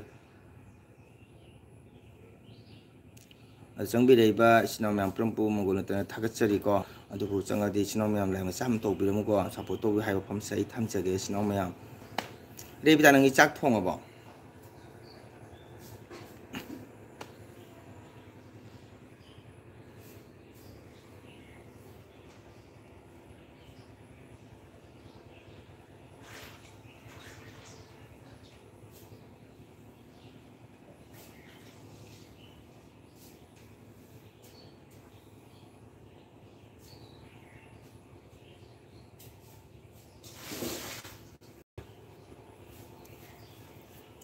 रेबिता नंग चाक थोंगबो चंबीरेबे सिनाव मैम सपोर्ट तौबिउको लाइक तौबिरमु चंगदि नुसिबितुना लाइक मचामदंग तौबिरमु सिनाव मैम मैम लाइक सपोर्ट नि गइना पामजरिसे अगुदो हंदक्ति लाइक चंगक्त्रे कइदौरबनो खंगदेने अदुनी कृष्ण मार्क हंदक खंगदे स्कूल काबा हौरब्रा खंगदे हंदक चंगक्ते आइगी चन अगुदो अंगांग नको स्कूल ट्यूशन चलंगद्रा लेदी लाइक तौरंगद्रा खंगदे कृष्ण हंदक चंगक्ते आइगी चन अगुदो याम सिए आइगी चन अगुदो थोंदसु हंगदोदना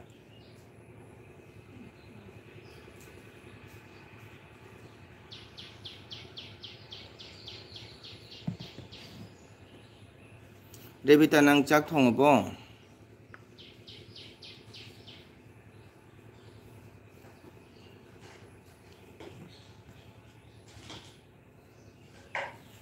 कायदिनो लेइदो बादर कृष्ण काका याम्बा जुमदन नते को अखोगी बामोन मयुमदनी बामोन मानरुपता को लाइगी लाइसंग मंदिर लाकपने को अदुगा नेट जाम नुंगाबदुगा बादर नंग हाउ एलबी से थाबने को सिना मंगो उनसे वाई छाना गयादना को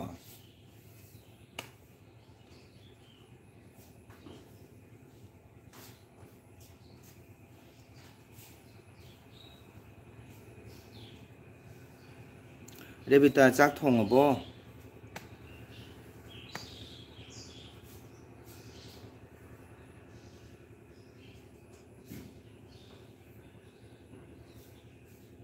मैम लाइक तौबिरबदी अमु रिमूव तौबिनु सिनाव मैम अमु थोपिगनको साइमी फंजामबनी हजि 30 तंगाय खरे सिनाव मैम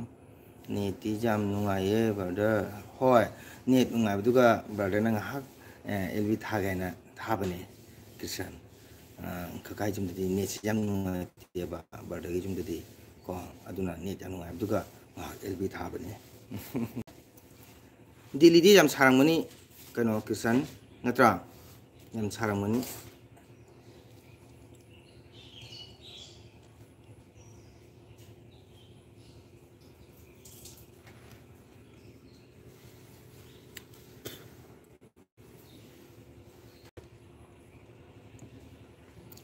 레비타 토크라보 짝통이브로 मैम लाइक तौरबदी सुम थम्बियुको लाइक बेक तोबिनु इसिनाव मैम सपोर्ट तोबा इसिनाव मैम गिदमक्तनिको इने एलबीदे लेजरिसे वाना को मैंगा वाई सान मणिपुरदा एयरटेल नुंगाइब्रो बड़ा मणिपुरदा एयरटेल नुंगाइब्रो खंगदेने कृष्ण बेगंदीदो ककाइदी चारसु बेसोनगा मिलाइरगा मजा तौरगा आलूगा थोंबा गरम मसला खरा हामलगदो ओइरदी चाय वाओ हाइने नत्रदी चानिंगदे होय होय नंग इचन हाइदसु हाउनी काकादी दुम चाय किंथों सेको मरमक्तने बेरेंदी से दुम हाउरेबने को दुम yang हाउ तो दुम पुरु चंग बाइ ताय चाक तो चंग बगा नत्रा अदो नंग चाक थोंगबो सादी 시대디 에어텔 잠 누가이테 오 어코이 카사데디 에어텔 시숨 누가이다 그선 누가이 숨 또 지오 시 khara 누가이테 하나 카 퍼람이 지오는 khara 누가이 오 어코이 시가나 지오 시 하나 잠 누가이미 호지 그땅 와레고 5G 라니 하이 5G 칼라 버드기네 시대디 에어텔 잠 누가이테 오 시가쇼 좀 에어텔 시숨 누가이 기산 अदो चिना मैम सपोर्ट तौबीबदे लाइक तौरगा लाइक थोपिनुको लाइक बेक तौबिनु सुम थम्बिउगो चिना मैम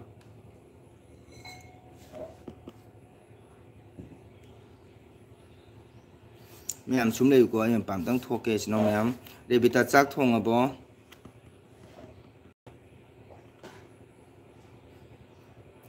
मी फजामी मी फैम थोखरे चिनाव थोपिगनु मी 26 तंगाई खरे सफैम लेमनिको Sino मैम बेक तोबिनो ma'am support तोबियुको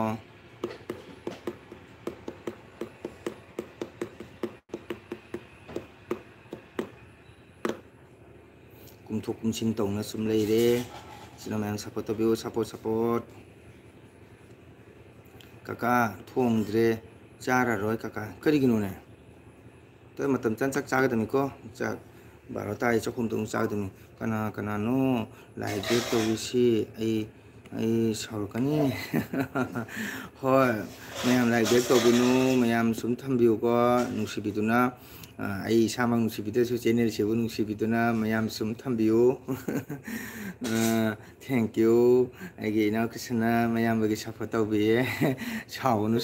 mayam nungsibo inau gyan taba inau maramukpo like thoi yaubo nang maramuko badargi channel da jangan pengkai like subscribe tau biramugo please thank you ai nang sibo ai thamoi da nang sijabe nang niko mayam ai nang se channel paidra su mayam support tau bani mayam na bor pibu ko ai nang se matik chaba mi oi bangamakpa haina mayam na mapuda thongni view sinong mayam ko thank you like amasu lai thagasari rebita chak thong bo nang mamaro chak lam ni ne pung baro taramina ai nau kisana maya madam te wabi basidi barana kaw ngamo tampu mata ai nau sibase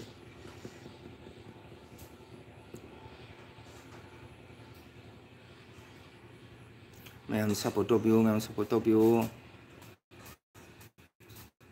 ai yang wana phamujani ko ngrang khanu chalu bagi resino mayam support ko mayam min enteng le ko lai thalu na kai lai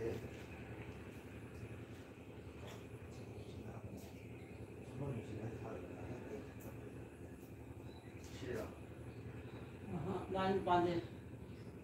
अभी where पांदे line थाली पांदो where कदनो where सिले ಇದು plaque ನಂದೆ ಇದು plaque ನಂದು ಇದು ಎರಡು ಕಡೆ ಇದೆ ಇದು 지금 순간에 생산을 하는데 너무 좋아.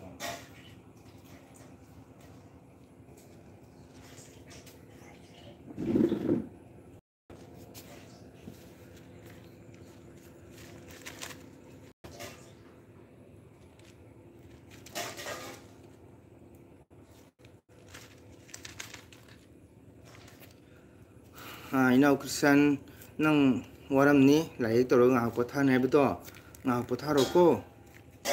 nga potharo Pung kaya dah kot kani duga.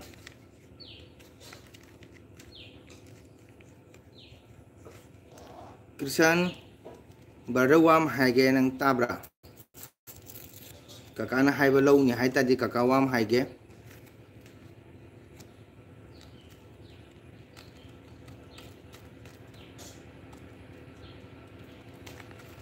Krisan leiribra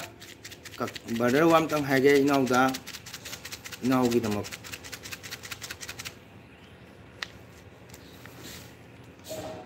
Inau bungo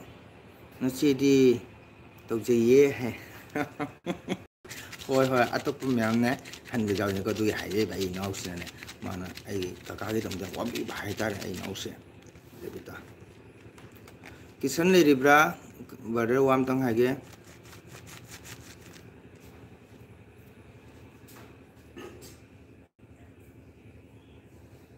Lai jangan begitu lai ulang lah sekali. Lai cái nó học Lai mình học số tay. Apa lu kau tu? Ha? Kan lupa tu kang tu lu. Lai ni dari kau betul.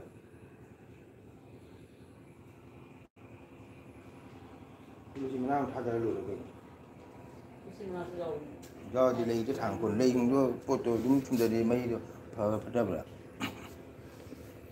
Kisan leiribra barawam tang haige. Kisan leiribro barawam haige.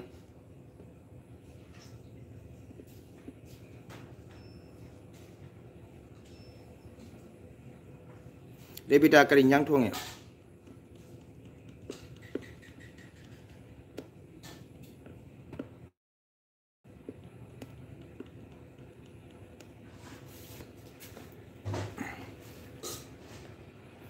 Lebita kering yang thong ya. Koi blue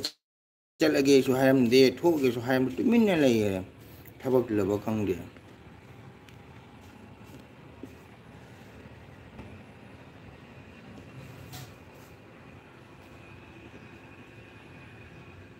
Krishan thokrabo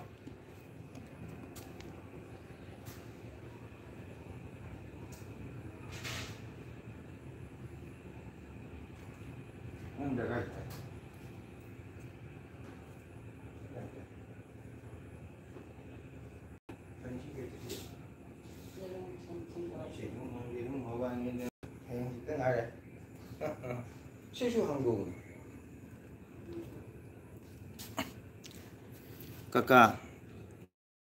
inama ahan moi laye ngasi di baruda thong bonina moi masen thongna jengsen kre kakak ID chak jeni khara leiba sari kha leiba ayu pung tara gi duga chak re kakak o chara sune sagi baro eki chakjam tumse cha sabra chukun thong cha dam ko lebita kakak anai se aro ai na kisan thok khamare badar thoge jo hayam de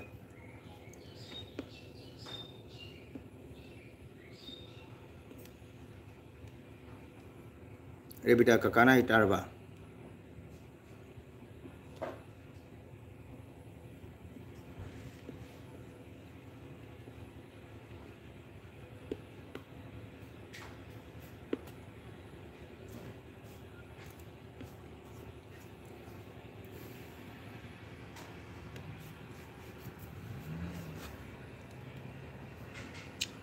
inama ahan moi laye oh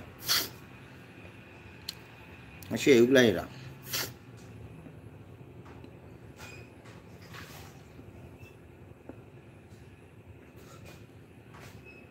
lebita ngasi ayuk lai rồi inama wa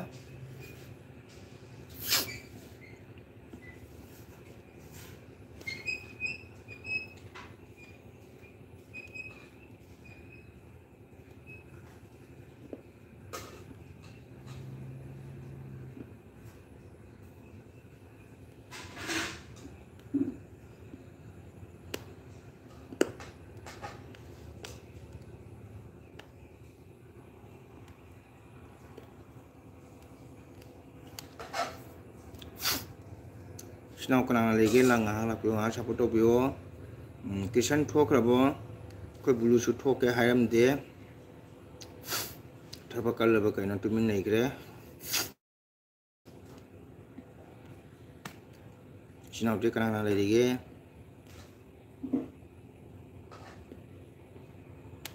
ngah lapyo mayam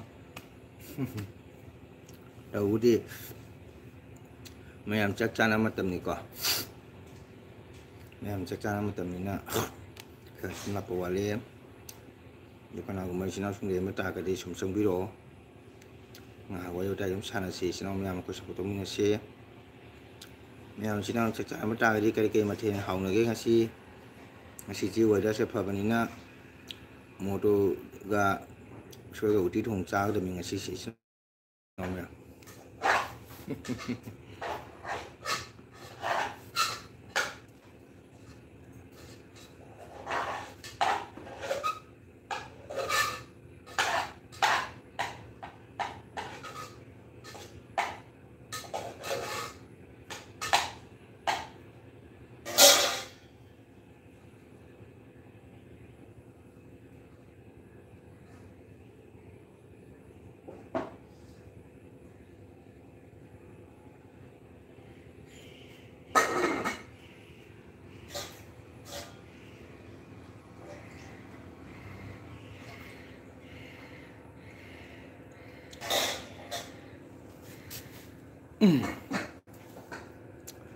cái nó cả na hai ba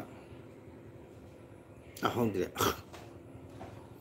ini mau yang sih lai dah hang iba oh ngang lak pani oh ngang lak pani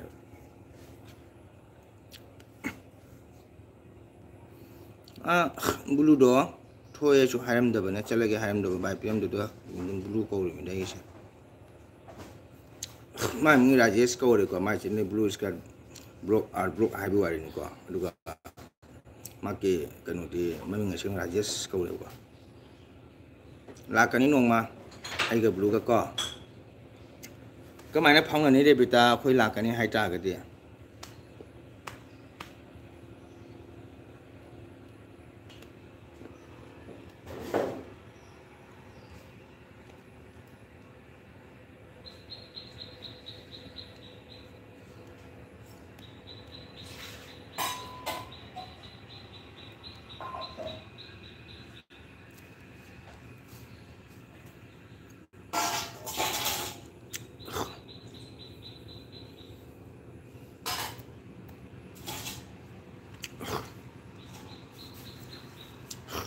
Sinau kan nak lagi ke sinau mem lak pio ngas foto pio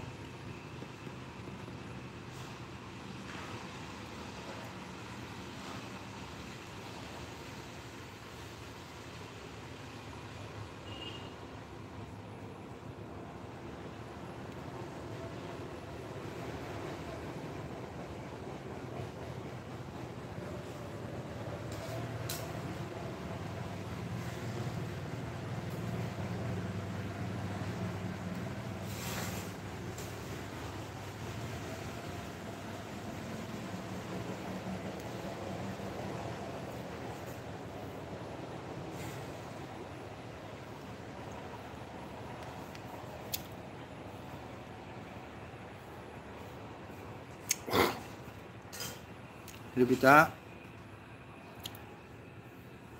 ate luin thok khare ai gi chande bita ma tum dang heure bulu su chak khare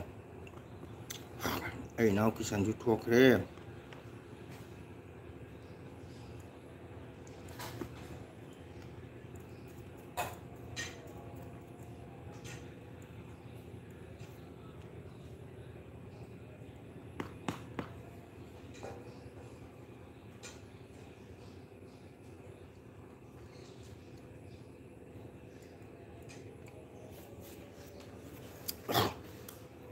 hai nữa là cái phết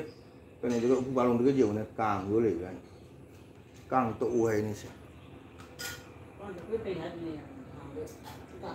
rồi nó hai này bao lông cái lì đâu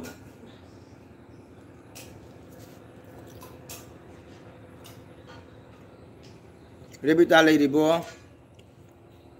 kakak naik yang taat deh ꯑꯩꯒ ꯕ꯭ꯂꯨꯒ ꯀꯣꯏꯔꯛꯄ ꯇꯥꯔꯒꯗꯤ ꯀꯃꯥꯏꯅ ꯈꯪꯅꯅꯤ ꯀꯃꯥꯏꯅ ꯐꯥꯎꯅꯅꯤ ꯔꯦꯕꯤꯇꯥ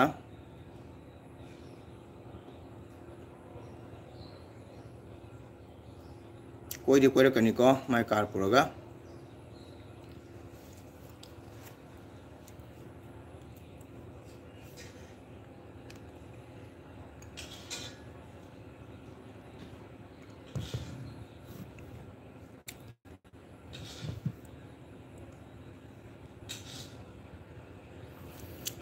ꯀꯣꯏꯔꯗꯤ ꯕ꯭ꯂꯨꯒꯤ card ꯂꯥꯛꯀꯅꯤ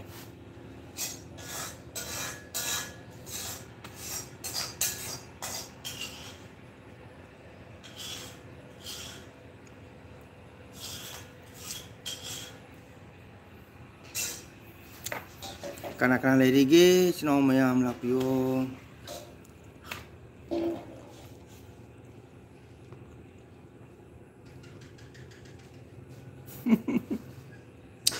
ꯁꯤꯁ ꯕꯤꯀ꯭ꯔꯝ ꯁꯤꯡꯍ ꯁꯥꯕ ꯐꯥꯎꯗ꯭ꯔꯣ ꯇꯤꯟ ꯃꯈꯥꯗ ꯐꯝꯃꯤꯗꯣ ꯊꯦꯡꯀ꯭ꯌꯨ ꯁꯥꯕꯕꯨꯗꯤ ꯏꯟꯊꯤꯉꯥꯏ ꯁꯥꯗꯦ ꯉꯁꯤꯁꯤ ꯋꯦꯗꯔꯁꯦ ꯈꯔ ꯅꯣꯡ ꯃꯪꯕꯅꯤꯅꯅꯦ ꯁꯨꯝ ꯐꯝꯃꯤ ꯑꯗꯣ ꯕꯤꯀ꯭ꯔꯝ ꯁꯤꯡ ꯑꯁꯦ ꯑꯍꯥꯟꯕ ꯆꯪꯉꯛꯄ ꯃꯥꯜꯂꯤꯀꯣ ꯊꯥꯒꯠꯆꯔꯤ ꯑꯗꯣ ꯏꯁꯥꯒꯤ ꯊꯕꯛ ꯀꯥꯏꯊꯣꯛꯄꯤꯔꯒ ꯉꯥꯏꯍꯥꯛ ꯆꯪꯕꯤꯔꯛꯄꯒꯤꯗꯃꯛꯇ ꯍꯥꯏꯅꯤꯡꯉꯥꯏ ꯂꯩꯇꯅ ꯃꯪꯒꯣꯜ ꯅꯠꯇꯅ ꯊꯥꯒꯠꯆꯔꯤ ꯑꯗꯣ ꯂꯥꯏꯛ ꯃꯆꯥ ꯑꯃ ꯇꯧꯕꯤꯔꯝꯃꯨꯀꯣ ꯆꯪꯉꯗꯤ ꯂꯥꯏꯛ ꯃꯆꯥ ꯑꯃ ꯇꯝꯕꯤꯔꯣ ꯑꯗꯨꯒ ꯆꯦꯅꯦꯜ ꯄꯥꯏꯕꯤꯔꯝꯕ ꯇꯥꯔꯒꯗꯤ ꯑꯩꯈꯣꯏ ꯏꯆꯤꯜ ꯏꯅꯥꯎ ꯁꯞꯄꯣꯔꯠ ꯇꯧꯃꯤꯟꯅꯁꯤ ꯍꯥꯏꯕ ꯋꯥꯐꯝꯁꯦ ꯑꯩ ꯊꯝꯖꯒꯦꯀꯣ ꯑꯗꯣ ꯀꯀꯥꯒ ꯗꯣꯆꯥꯒ ꯚꯤꯗꯤꯑꯣ ꯑꯃ ꯁꯦꯝꯂꯒ ꯊꯥꯡꯒꯠꯂꯛꯑꯣ ꯀꯀꯥ ꯏꯁꯩꯗꯣ ꯂꯥꯛꯂꯣ ꯆꯠꯁꯤ ꯈꯨꯖꯦꯡ ꯄꯥꯜꯂꯣꯏ ꯆꯠꯃꯤꯟꯅꯁꯤ ꯃꯐꯝ ꯀꯥꯏꯅ ꯀꯣꯏꯃꯤꯟꯅꯁꯤ ꯃꯄꯣꯛ ꯃꯄꯣꯛ ꯈꯨꯗꯤꯡꯗ ꯀꯗꯥꯏ ꯂꯥꯎꯅꯦ ꯈꯨꯖꯦꯡ ꯄꯥꯜꯂꯣꯏ ꯆꯠꯃꯤꯟꯅꯁꯤ ꯀꯀꯥ ꯍꯥꯞꯆꯤꯜꯂꯒ ꯚꯤꯗꯤꯑꯣ ꯁꯦꯝꯃꯨ ꯋꯥꯎ ꯊꯥꯒꯠꯆꯔꯤ ꯑꯗꯣ ꯑꯩꯈꯣꯏꯒꯤ ꯕꯤꯀ꯭ꯔꯝ ꯁꯤꯡꯍ ꯑꯍꯥꯟꯕ ꯆꯪꯉꯛꯄ ꯃꯥꯜꯂꯦꯀꯣ ꯑꯗꯣ ꯂꯥꯏꯛ ꯃꯆꯥ ꯑꯃ ꯇꯧꯕꯤꯔꯝꯃꯨꯀꯣ ꯑꯗꯨꯒ ꯀꯔꯤꯒꯨꯝꯕ ꯆꯦꯅꯦꯜ ꯄꯥꯏꯔꯝꯃꯁꯨ ꯀꯩꯅꯣ ꯇꯧꯔꯁꯨ ꯍꯥꯏꯗꯤ ꯁꯕ ꯇꯧꯕꯤꯔꯝꯃꯣ ꯀꯣ ꯅꯣꯡ ꯇꯥꯔꯦ ꯑꯣ ꯑꯩꯈꯣꯏ ꯁꯤꯒ ꯇꯥꯗ꯭ꯔꯤꯌꯦ ꯀꯀꯥ ꯀꯔꯤ ꯍꯥꯏꯒꯦ ꯖꯣꯟꯁꯤꯅ ꯃꯨꯇꯨꯝꯅ ꯀꯩꯒꯤ ꯑꯦꯜꯕꯤꯅꯣ ꯀꯀꯥ ꯀꯥꯏꯒꯤ ꯑꯦꯜꯕꯤꯅꯣ ꯀꯀꯥ ꯑꯣ ꯖꯣꯟꯁꯤꯡꯍ ꯑꯩ ꯀꯁꯥꯔꯒꯤꯅꯦ ꯑꯗꯨꯒ ꯖꯣꯟꯁꯤꯅ ꯃꯨꯇꯨꯝꯅ ꯀꯔꯤ ꯂꯝꯒꯤꯅꯣ ꯍꯥꯏꯕꯤꯔꯛꯑꯣ ꯀꯀꯥ ꯂꯩꯖꯩ ꯅꯆꯟ ꯐꯝꯃꯤꯕꯁꯤꯗꯤ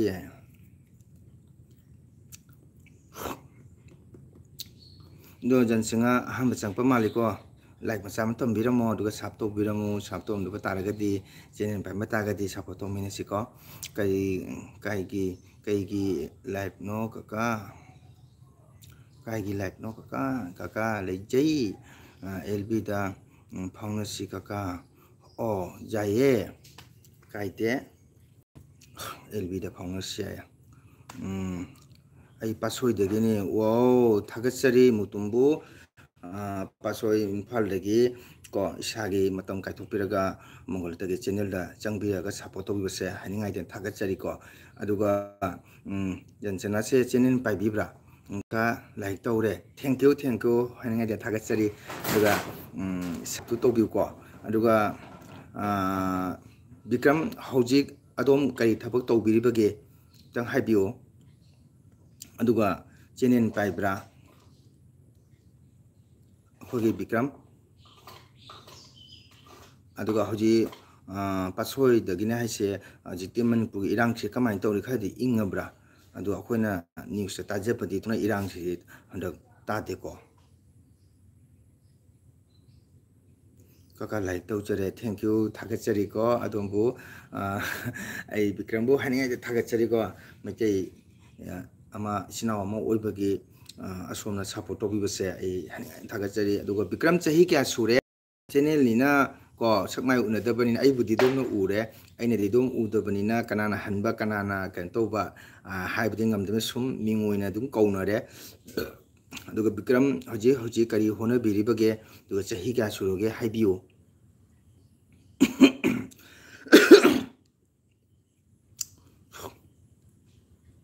ꯕꯤꯀ꯭ꯔꯝ ꯂꯩꯔꯤꯕ꯭ꯔꯥ ꯂꯩꯔꯒꯗꯤ ꯑꯝꯇ ꯇꯥꯕꯤꯌꯨ 15 ꯋꯥꯟ ꯃꯥꯏ ꯒꯣꯗ ꯆꯍꯤ 15 ꯑꯗꯨꯗꯤ ꯕꯤꯀ꯭ꯔꯝ ꯂꯥꯏꯔꯤꯛ ꯇꯝꯃꯤꯀꯣ ꯍꯧꯖꯤꯛ ꯂꯥꯏꯔꯤꯛ ꯇꯝꯃꯤꯀꯣ ꯕꯤꯀ꯭ꯔꯝ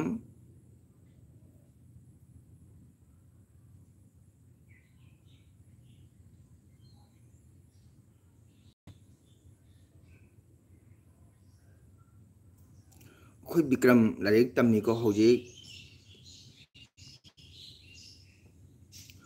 ꯀꯀꯥ ꯋꯥꯎ ꯍꯧꯖꯤꯛ ꯀꯔꯝꯕ ꯀ꯭ꯂꯥꯁꯇ ꯇꯝꯃꯤ ꯕꯤꯀ꯭ꯔꯝ ꯑꯗꯨꯒ ꯕꯤꯀ꯭ꯔꯝꯒꯤ ꯍꯧꯖꯤꯛ ꯂꯥꯏꯔꯤꯛ ꯇꯝꯃꯤꯕꯁꯦ ꯕꯤꯀ꯭ꯔꯝ ꯏꯆꯤꯟ ꯏꯅꯥꯎ ꯀꯌꯥꯅꯣ ꯄꯥꯁꯣꯏꯁꯦ ꯏꯔꯥꯡꯗꯤ ꯂꯩꯇꯦ ꯑꯗꯨꯕꯨ ꯏꯔꯥꯡ ꯂꯩꯕ ꯖꯒꯥ ꯈꯔꯅ ꯋꯥꯏ ꯏꯔꯥꯡꯁꯦ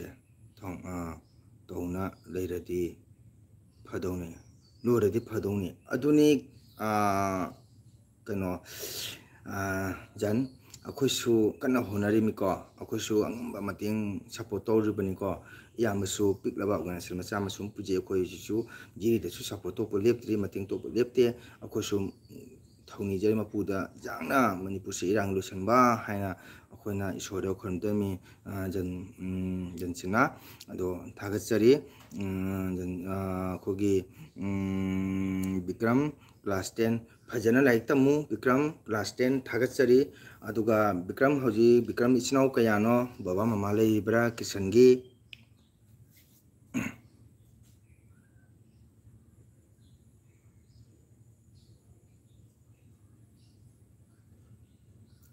ꯑꯗꯨꯒ ꯑꯩꯈꯣꯏ ꯕꯤꯀ꯭ꯔꯝꯗꯤ ꯀ꯭ꯂꯥꯁ 10 ꯑꯗꯨꯒ ꯖꯟꯁꯤꯅ ꯃꯨꯇꯨꯝꯅ ꯍꯧꯖꯤꯛ ꯀꯩꯗꯧꯕꯤꯔꯤ ꯂꯥꯏꯔꯤꯛ ꯇꯝꯂꯤꯕ꯭ꯔꯥ ꯀꯣ ꯈꯤꯇꯪ ꯍꯥꯏꯕꯤꯌꯨ ꯀꯀꯥꯗꯤ ꯀꯩ ꯂꯝꯗꯩꯅꯣ ꯀꯩꯅꯣ ꯖꯟꯁꯤꯅꯥ ꯀꯀꯥꯗꯤ ꯀꯁꯥꯔꯒꯤꯅꯤꯀꯣ ꯑꯩ ꯀꯁꯥꯔꯒꯤꯅꯤ ꯑꯗꯨꯒ ꯖꯟꯁꯤꯅꯥꯅ ꯍꯧꯖꯤꯛ ꯀꯩꯗꯧꯕꯤꯔꯤ ꯂꯥꯏꯔꯤꯛ ꯇꯝꯂꯤꯕ꯭ꯔꯥ ꯅꯠꯇ꯭ꯔꯒ ꯖꯣꯕ ꯇꯧꯕꯤꯔꯤꯕ꯭ꯔꯥ ꯖꯟꯁꯤꯅꯥ ꯑꯝꯇꯪ ꯍꯥꯏꯕꯤꯌꯣ ꯑꯗꯨꯒ ꯖꯟꯁꯤꯅꯥ ꯑꯃꯁꯨꯡ ꯑꯩꯈꯣꯏ ꯁꯤ ꯑꯩꯆ ꯕꯤꯀ꯭ꯔꯝ ꯁꯤ ꯑꯩꯆꯁꯦ ꯀꯔꯤ ꯁꯥꯒꯩꯅꯣ ꯁꯤ ꯑꯩꯆꯇꯤ ꯌꯥꯝꯃꯤꯀꯣ ꯆꯥꯟꯗꯝ ꯂꯩꯔꯤ ꯆꯤꯡꯉꯥꯈꯝ ꯂꯩꯔꯤ ꯃꯗꯨꯒꯗꯤ ꯀꯔꯤ ꯀꯩꯅꯣ ꯃꯌꯥꯝ ꯂꯩꯗꯅꯀꯣ ꯑꯗꯨꯒ ꯆꯤꯔꯣꯝꯁꯨ ꯂꯩꯔꯤ ꯑꯗꯨꯒ ꯕꯤꯀ꯭ꯔꯝꯅ ꯀꯔꯤ ꯁꯥꯒꯩꯅꯣ ꯁꯤ ꯑꯩꯆꯁꯦ ꯑꯩꯁꯨ ꯁꯤ ꯑꯩꯆꯅꯤ ꯁꯣꯔꯠꯇ ꯑꯗꯨꯝ ꯍꯥꯞꯄꯤꯌꯨꯀꯣ ꯑꯗꯨꯒ ꯁꯤ ꯑꯩꯆꯁꯦ ꯀꯔꯤ ꯁꯥꯒꯩꯅꯣ ꯑꯝꯇꯪ ꯍꯥꯏꯕꯤꯌꯨ ꯕꯤꯀ꯭ꯔꯝ ꯂꯥꯏꯔꯤꯛ ꯐꯖꯅ ꯇꯝꯃꯨ ꯑꯗꯨꯒ ꯕꯤꯀ꯭ꯔꯝꯒꯤ ꯏꯆꯤꯟ ꯏꯅꯥꯎ ꯀꯌꯥꯅꯣ ꯀꯀꯥꯗꯤ ꯀꯩ ꯂꯝꯗꯩꯅꯣ ꯖꯟꯁꯤꯅꯥ ꯀꯀꯥ ꯀꯁꯥꯔꯗꯒꯤꯅꯤꯀꯣ ꯑꯩ ꯀꯁꯥꯔ ꯂꯝꯗꯒꯤꯅꯤ ꯑꯗꯣ ꯀꯁꯥꯔ ꯂꯝ ꯑꯣꯏꯔꯁꯨ ꯑꯩꯈꯣꯏ ꯖꯟꯁꯤꯅꯥꯅ ꯏꯝꯐꯥꯜ ꯄꯥꯠꯁꯣꯏꯗꯒꯤ ꯀꯀꯥꯒꯤ ꯆꯦꯅꯦꯜꯗ ꯆꯪꯕꯤꯔꯛꯄꯁꯦ ꯃꯩꯇꯩ ꯃꯆꯥ ꯑꯃ ꯑꯣꯏꯅ ꯁꯞꯄꯣꯔꯠ ꯇꯧꯕꯤꯗꯃꯛ ꯀꯀꯥꯅ ꯖꯟꯁꯤꯅꯥꯕꯨ ꯍꯥꯏꯅꯤꯡꯉꯥꯏ ꯂꯩꯇꯅ ꯊꯥꯒꯠꯆꯔꯤꯀꯣ ꯑꯗꯨꯒ ꯑꯩꯈꯣꯏ ꯖꯟꯁꯤꯅꯥ ꯀꯔꯤ ꯂꯥꯏꯔꯤꯛ ꯇꯝꯂꯤꯕ꯭ꯔꯥ ꯅꯠꯇ꯭ꯔꯒ ꯖꯣꯕ ꯇꯧꯕ꯭ꯔꯥ ꯑꯝꯇ ꯍꯥꯏꯕꯤꯌꯨ ꯑꯗꯨꯒ ꯑꯩꯈꯣꯏ ꯁꯤ ꯑꯩꯆ ꯕꯤꯀ꯭ꯔꯝ ꯁꯤꯡꯍꯅ ꯀ꯭ꯂꯥꯁ 10 ꯀꯥꯔꯦ ꯂꯥꯏꯔꯤꯛ ꯐꯖꯅ ꯇꯝꯃꯨ ꯑꯗꯨꯒ ꯕꯤꯀ꯭ꯔꯝꯁꯦ ꯏꯆꯤꯟ ꯏꯅꯥꯎ ꯀꯌꯥꯅꯣ ꯑꯗꯨꯒ ꯖꯟꯁꯤꯅꯥꯅ ꯍꯧꯖꯤꯛ ꯀꯩꯗꯧꯔꯤ ꯂꯥꯏꯔꯤꯛ ꯇꯝꯂꯤꯕ꯭ꯔꯥ ꯅꯠꯇ꯭ꯔꯒ ꯖꯣꯕ ꯇꯧꯕ꯭ꯔꯥ ꯑꯝꯇꯪ ꯍꯥꯏꯕꯤꯌꯣ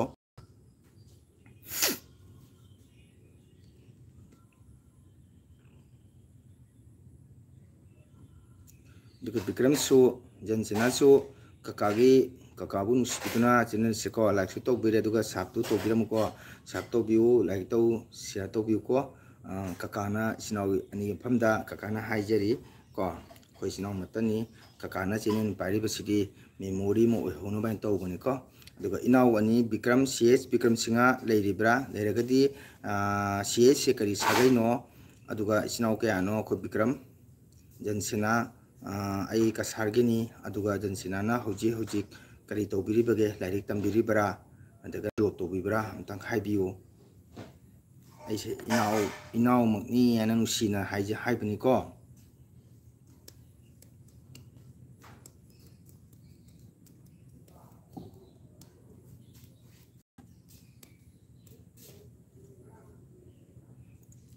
ꯆꯤꯛꯀꯜꯂꯗꯤ ꯀꯥꯡꯁꯤ ꯑꯗꯨꯝ ꯐꯨꯗꯤ ꯑꯗ ꯐꯨꯕꯁꯨ ꯋꯥꯕ꯭ꯔꯣ ꯆꯍꯤ ꯃꯅꯨꯡꯗ ꯀꯥꯡꯁꯤꯗꯨꯗ ꯈꯤꯉꯝ ꯑꯩꯁꯦ ꯀ꯭ꯂꯥꯁ 11ꯅꯤ ꯋꯥꯎ ꯖꯟꯁꯤꯅꯥ ꯒꯨꯗ ꯑꯗꯨ ꯁꯨꯝ ꯀꯀꯥ ꯍꯣꯏꯒ ꯁꯨꯝ ꯋꯥꯔꯤ ꯁꯥꯟꯅꯕ ꯅꯨꯡꯉꯥꯏ ꯑꯗꯨꯒꯤ ꯁꯨꯝ ꯆꯪꯂꯛꯄꯅꯤ ꯊꯦꯡꯀ꯭ꯌꯨ ꯖꯟꯁꯤꯅꯥ ꯀꯀꯥ ꯑꯃꯇꯪ ꯍꯥꯏꯖꯒꯦꯀꯣ ꯏꯅꯥꯎ ꯅꯨꯡꯁꯤꯕ ꯑꯃꯁꯨꯡ ꯑꯩꯈꯣꯏꯒꯤ ꯁꯤ ꯑꯩꯆ ꯕꯤꯀ꯭ꯔꯝ ꯁꯤꯡꯍ ꯏꯅꯥꯎ ꯑꯅꯤꯗ ꯋꯥꯍꯩ ꯍꯥꯏꯖꯅꯤꯡꯉꯤ ꯑꯩꯈꯣꯏ ꯁꯤ ꯑꯩꯆ ꯕꯤꯀ꯭ꯔꯝ ꯁꯤꯡꯍꯅ ꯀ꯭ꯂꯥꯁ 10 ꯑꯗꯨꯒ ꯖꯟꯁꯤꯅꯥ ꯃꯨꯇꯨꯝ ꯀ꯭ꯂꯥꯁ 11ꯅꯤ ꯑꯗꯨꯒ ꯀꯀꯥꯒꯤ ꯆꯦꯅꯦꯜꯗ ꯉꯥꯏꯍꯥꯛ ꯋꯥꯔꯤ ꯁꯥꯟꯅꯕꯒꯤ ꯍꯥꯏꯅ ꯆꯪꯂꯛꯄꯁꯦ ꯀꯀꯥꯅ ꯍꯥꯏꯅꯤꯡꯉꯥꯏꯇꯅ ꯏꯅꯥꯎ ꯑꯅꯤꯕꯨ ꯊꯥꯒꯠꯆꯔꯤ ꯀꯣ ꯏꯅꯥꯎ ꯑꯅꯤ ꯂꯥꯏꯔꯤꯛ ꯐꯖꯅ ꯇꯝꯃꯨ ꯀꯣ aduga inauni da kari haigani hojiki matam asidi yamna lure ko aduna laik laisuda thawai yaw haiba wafam jing thamjage aduga matik chaba mi oinaba hono haibasu thamjage inaw anida nusine ko inaw onina waro budi jade agise inaw onida warak chapana chate nusidana ko yamasu itomtani kakase itomtani poma ko aduna kakana nusidana inaw magni khallaga kakage se inaw onina kakage chene ne changaga support tawre na inaw onibu thagat chabana te ko aidi meitei masa bu oirabadi jamna skumba paujel se ingi ko mijatina matik matik chaba mi oirabanina aduna hoji khone wari base akhogi mi leitabdagi wabani ko hoji tobe iranga se akhogi mi yam sonba aduna CS Bikram Singa amasung Jansina ani mapu kakana haijaning badi larik matik chana tammo do ko aduga nisa sijena ganu mi ya to jasunu matik chaba mi oek na bo hono aduga inaw onina larik tamak pase pasam sangi baba mama no mi oina ba ina hono bani aduna matik chaba mi oina bo hono ko khogi hoji manipurda SP oramba khogi khogi kaino madam kaino do brinda ka do ngo hoji india na masa khangi thona phabi asu phabanina aduna kakana haibase inaonina waro urangadra khangde ko aigidi inaoni da warak chabanate ko nusi dana ko inaw magni khallaga kakana LB da haibani ko ayeng inaw singa matik chaba mim uro pagase kaka isu thamoi peli na ko akosu harau godomi akosu nungai godomni inaoni su akona bol pi godomni aduna kakagi sadi kaya subana tutan timing ka jauh tuition timing kaka jauh ai thoge sini inaw anini thagasari Bikram larik phajan tamuko isinaw ni nipa matara aduga tuition matam jauh bene chalo kakagi isadi kaya subana aigidi angang mata nipi ohum ni tabra kakagidi angang nipi macha amta ohum ni ko do kakagi chadi kaya subana ahum ni aduga khoigi Bikram tuition tam jore kakana sai hang ni ko noi CS kai sage neptang hairam kakada sina onini adu Bikram larik phajan tamuko hayang matik chaba IS APS kaido orgadam ni ko thank you kakagi jadi ai ahum sore Johnson mutum aduga kakana haibado ekhoigi phanaba ne karisu khande go thank you thagachari aigi Johnson bu haninga jan thagachari ko chirom sai koina haiba chummi chirom orna thagachari Bikram tuition chakanai chalo tuition amtang hairam go khoi Bikram gi isinaw ni habase nipa matara thagachari kisan Bikram larik phajana tammo ko matik chami ono hono aduga khogi janjana su mutum su kakana haibado ekhogi phanabane kaisu kaidai khande ai dudi thagat kakana thank you thagachari inawoni matik chaba manipura asak haiba mi haibado oiro ko Gobindai kirpadagi mapugi thaujalagi kakana isnauni da bol pire ko isnauni matik chana ektamu ko aduga kai haitara nisau sa sijana ganu ko phajana matik chami mu ro ayeng noina matik chami mu ga kaka harau go mi ko kaka mai pa ga nupa matani go isnauni le panghin kalina ko mi ga khana ru panghin thoina ado mi khana no kakana hairesu ko matam chana school ko matam chana college salu kojan sinasu Bikram su matam chana school chalu matam chana college chalu matam chana halau matam chana tuition tamu matik chaba mi oiro nang tuition chakana do tuition chalo bai birage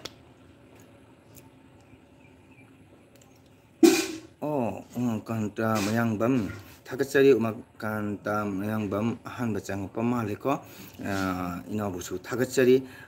kaka kailangina kakadi kasargini nusibainaw mayangbam ado kakagi chenenda ahanba changpa maleko ado like tawrumuko aduga akhoigi umakanta mayangbam kari lamgino 이때만 라에 탱박이 like then 와로 자디오자 와로디 와로디 이때만 like 뭐 이터레 탱크 이 like 꾸레 타바 이때만 like 또비로 탱크 타가짜리 이때만 짝 통어봐 전체나나 카카 회기 람다 라가 우나시세 하이렇게 카카기 넘버 암타 피비오 피게 이나오나 like ta thawai yawa mim oiba targadi ko kaka sodana ai number pini aduga hayeng matik chaba mim oiro ka sada laga su ko kakana inaubu kedobogi oiduno inaubu kedobogi konseloiduno ko aduga kakana haide matik cha mim oiba tai ko aduga akhogi bikamdi thokare aduga umakanta mayangbam kakadi kasargi ni ko aduga nangna kai lamgino haibiyo kaka hoigi lamda laga unase do hairake kaka gi number amata pipio ai number hairake nang isaloko number city lb de haning da bane ko ado hoi kaide kaka suden pirake ko ite machak thongaba umakanta mayangbam ai kasargine ado kaino umakanta mayangbam na kay lamgino haibiyo inaw aduga inaw changabanina kakagi chinin silai masama to biramo ko aduga sapsu to biramo support to biyo inaw ko chare oja karinyang chage itima makanyang chage mi je pem support to mani do mi yamna to kare like to maga 19 tangai kare kaka hoigi chare oja kari hinjang na tuma kari hinjang chage kuire ayin like thabase pung 10 ga minit yang khimangani phude hawbani ko kaka aide manipur dagini wow thank you agi naung sibam kanta pu thagachari manipur dagi nauna kasaram dereba kakagi channel da changaga support tawbi tamakta inaw bu thagachari inaw makanta hojik kari dawbiri like tamibra natagana job tawbra antang haibiro kakada aduga like macama taw ko aduga subscribe tawbiramo kakagi se support tawbiramo kakagi se ko inaw nusiduna aduga inaw makanta di hojik like tamibra natagana job tawbra antang haibio kakabu nusirabadi do chinaw mayam changbir pa chinaw mayam punam aigi channel se like to bi ko do share to bi subscribe to bi ko asingtang aina chinaw mayam punda hajari musibituna ko do makanta hojik like tamibra aduga manipur katai gino manipur lepham tang haibiu nusiragadi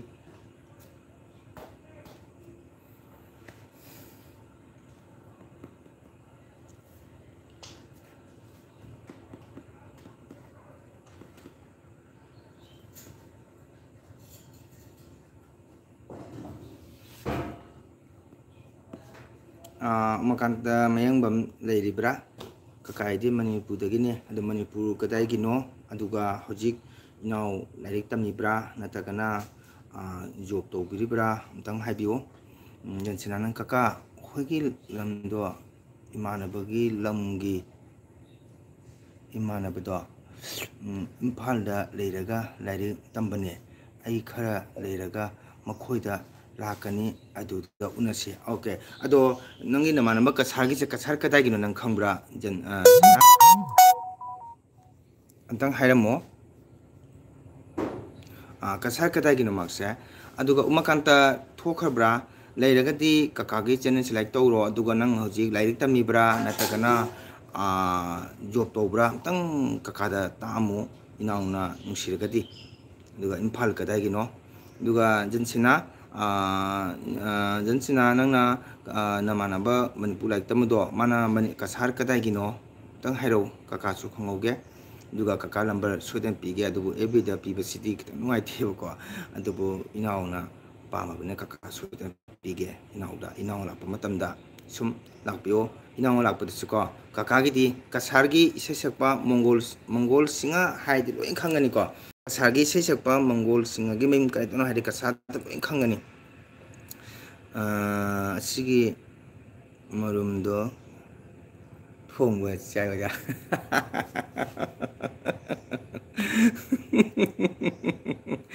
ꯑꯁꯤꯒꯤ ꯃꯔꯨꯝꯗꯣ ꯊꯣꯡꯕ ꯆꯥꯏ ꯑꯣꯖꯥ ꯍꯥꯎꯗꯤ ꯍꯥꯎꯔꯝꯒꯅꯤ ꯄꯦꯟꯗꯤ ꯄꯦꯟꯗꯦ ꯍꯥꯎꯗꯤ ꯍꯥꯎꯔꯝꯒꯅꯤ ꯑꯗꯨꯒ ꯍꯣꯏꯗ ꯍꯥꯎꯕꯅꯤ ꯍꯥꯎꯕꯅꯤ ꯑꯁꯤꯒꯤ ꯃꯔꯝꯗꯣ ꯊꯣꯡꯕ ꯆꯥꯏ ꯑꯣꯖꯥ ꯑꯗꯣ ꯖꯟꯁꯤꯅ ꯇꯥꯕ꯭ꯔꯥ ꯀꯀꯥꯅꯁꯦ ꯖꯟ ꯃꯨꯇꯨꯝ ꯃꯥꯛꯇꯣ ꯀꯁꯥꯔ ꯅꯃꯥꯟꯅꯕꯗꯣ ꯀꯁꯥꯔ ꯀꯗꯥꯏꯒꯤꯅꯣ ꯑꯝꯇꯪ ꯍꯥꯏꯔꯛꯑꯣ ꯃꯥ ꯀꯁꯥꯔ ꯀꯗꯥꯏꯒꯤꯅꯣ ꯑꯗꯨꯒ ꯑꯩꯈꯣꯏ ꯎꯃꯥꯀꯥꯟꯇ ꯊꯣꯛꯈ꯭ꯔꯕ꯭ꯔꯥ ꯅꯪ ꯍꯧꯖꯤꯛ ꯂꯥꯏꯔꯤꯛ ꯇꯝꯃꯤꯕ꯭ꯔꯥ ꯖꯣꯕ ꯇꯧꯕ꯭ꯔꯥ ꯏꯝꯐꯥꯜ ꯀꯗꯥꯏꯒꯤꯅꯣ ꯀꯀꯥꯗ ꯑꯝꯇꯪꯗꯤ ꯍꯥꯏꯔꯝꯃꯨꯗꯅ ꯅꯪꯅ ꯀꯩꯒꯨꯝꯕ ꯀꯀꯥꯕꯨ ꯀꯀꯥꯅꯦꯅ ꯅꯨꯡꯁꯤꯔꯝꯕ ꯇꯥꯔꯒꯗꯤ ꯎꯃꯥꯀꯥꯟꯇ ꯃꯌꯦꯡꯕꯝ ꯑꯁꯤꯒꯤ ꯃꯔꯨꯝꯗꯣ ꯊꯣꯡꯕ ꯆꯥꯏ ꯑꯣꯖꯥ ꯍꯥꯏ ꯍꯣꯏ ꯍꯣꯏ ꯆꯥꯎ ꯋꯦꯗꯔꯁꯨ ꯐꯕꯅꯤꯅ ꯑꯗꯨꯕꯨ ꯍꯣꯏꯗ ꯃꯤ ꯑꯄꯥꯝꯕꯅꯤ ꯂꯣꯏ ꯆꯥꯅꯔꯤ ꯃꯇꯅꯤꯗ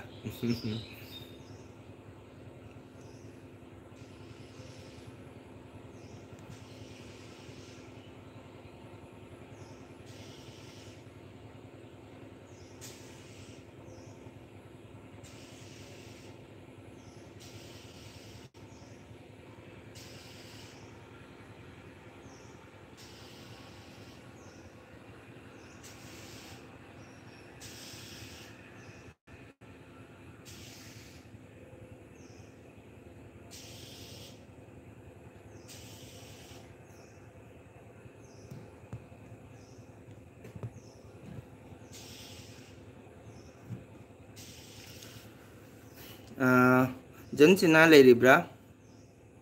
ꯅꯪꯒꯤ ꯅꯃꯥꯟꯅꯕꯗꯣ ꯀꯁꯥꯔ ꯀꯩ ꯂꯝꯒꯤꯅꯣ ꯑꯝꯇꯪ ꯍꯥꯏꯌꯣ ꯑꯗꯨꯒ ꯑꯩꯈꯣꯏ ꯎꯃꯥꯀꯥꯟꯇꯁꯦ ꯎꯃꯥꯀꯥꯟꯇ ꯃꯌꯦꯡꯕꯝ ꯊꯣꯛꯈ꯭ꯔ ꯃꯥꯜꯂꯦ ꯑꯩꯅ ꯍꯪꯕꯁꯦ ꯃꯥꯏ ꯀꯀꯥꯅ ꯍꯪꯕꯁꯦ ꯃꯥ ꯄꯥꯎꯈꯨꯝ ꯄꯤꯔꯝꯗ꯭ꯔꯦꯀꯣ ꯊꯕꯛ ꯆꯤꯟꯕꯅꯔꯥ ꯅꯠꯇ꯭ꯔꯒ ꯂꯥꯏꯔꯤꯛ ꯇꯧꯔꯤꯕ꯭ꯔꯥ ꯈꯪꯗ꯭ꯔꯦ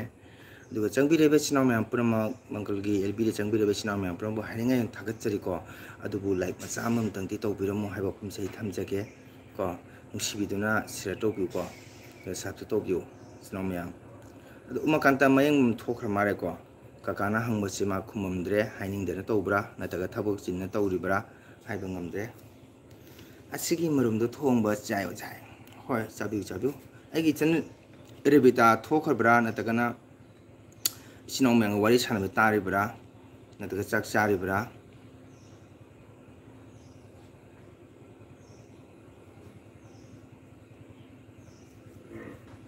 ꯏꯆꯤꯟ ꯏꯅꯥꯎ ꯃꯌꯥꯝ ꯉꯥꯏꯍꯥꯛ ꯂꯥꯛꯄꯤꯌꯨ ꯋꯥꯔꯤ ꯋꯥꯇꯥꯏ ꯁꯥꯟꯅꯁꯤ ꯁꯞꯄꯣꯔꯠ ꯇꯧꯕꯤꯌꯨ ꯎꯃꯥꯀꯥꯟꯇ ꯃꯌꯦꯡꯕꯝ ꯊꯣꯛꯈ꯭ꯔ ꯃꯥꯜꯂꯦꯀꯣ ꯃꯥꯏ ꯀꯀꯥꯅ ꯍꯪꯕꯁꯦ ꯄꯥꯎꯈꯨꯝ ꯄꯤꯔꯝꯗ꯭ꯔꯦ ꯑꯩꯈꯣꯏꯒꯤ ꯖꯟꯁꯤꯅꯥ ꯃꯨꯇꯨꯝ ꯏꯅꯥꯎꯒꯤ ꯏꯃꯥꯟꯅꯕ ꯀꯁꯥꯔꯒꯤꯗꯣ ꯀꯁꯥꯔ ꯀꯩ ꯂꯝꯒꯤꯅꯣ ꯑꯗꯨꯝꯇꯪ ꯍꯥꯏꯕꯤꯔꯝꯃꯣ ꯑꯗꯨꯒ ꯏꯅꯥꯎ ꯂꯥꯛꯄ ꯃꯇꯝꯗ ꯀꯁꯥꯔꯒꯤ ꯏꯁꯩ ꯁꯛꯄ ꯃꯣꯡꯒꯣꯜꯁꯤꯡꯅ ꯈꯪꯕ꯭ꯔꯥꯅ ꯍꯪꯕ ꯃꯇꯝꯗꯀꯣ ꯃꯤꯌꯥꯝ ꯂꯣꯏꯅ ꯈꯪꯒꯅꯤ ꯑꯅꯝꯕ ꯀꯣ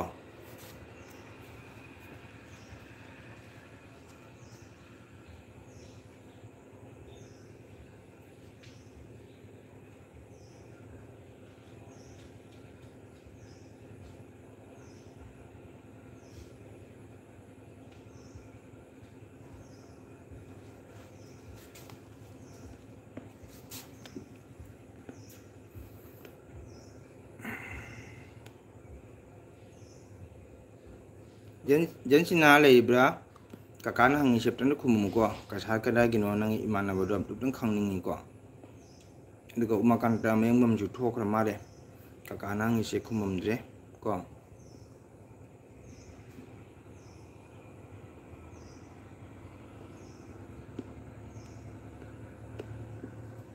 ꯃꯤ ꯐꯌꯥꯝ ꯂꯥꯛꯑꯝꯕꯅꯤ 19ꯗ ꯉꯥꯏꯔꯒ ꯐꯥꯔꯁꯇ 106 ꯂꯩꯔꯝꯕꯅꯤ ꯑꯗꯨꯒ ꯑꯗꯨꯝ ꯃꯊꯪ ꯀꯨꯝꯄꯨꯅ 19ꯗ ꯉꯥꯏꯔ ꯃꯌꯥꯝ ꯁꯨꯝ ꯂꯥꯛꯄꯤꯌꯨꯀꯣ ꯃꯌꯥꯝ ꯕꯦꯛ ꯇꯧꯕꯤꯅꯣ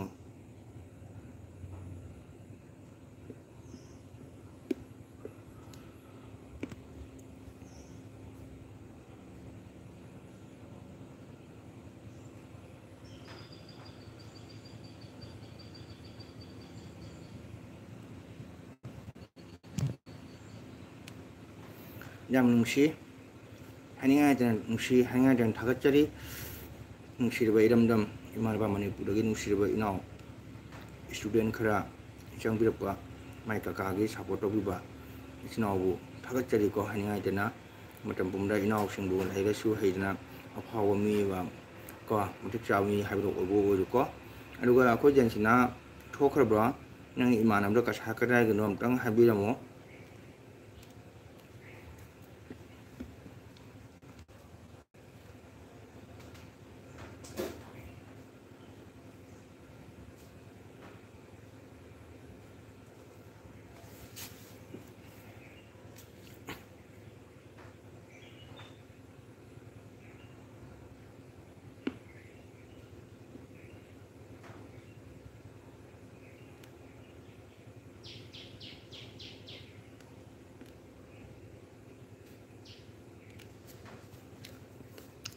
ꯑꯩꯈꯣꯏ ꯔꯦꯕꯤꯇꯥ ꯊꯣꯛꯈ꯭ꯔꯕꯣ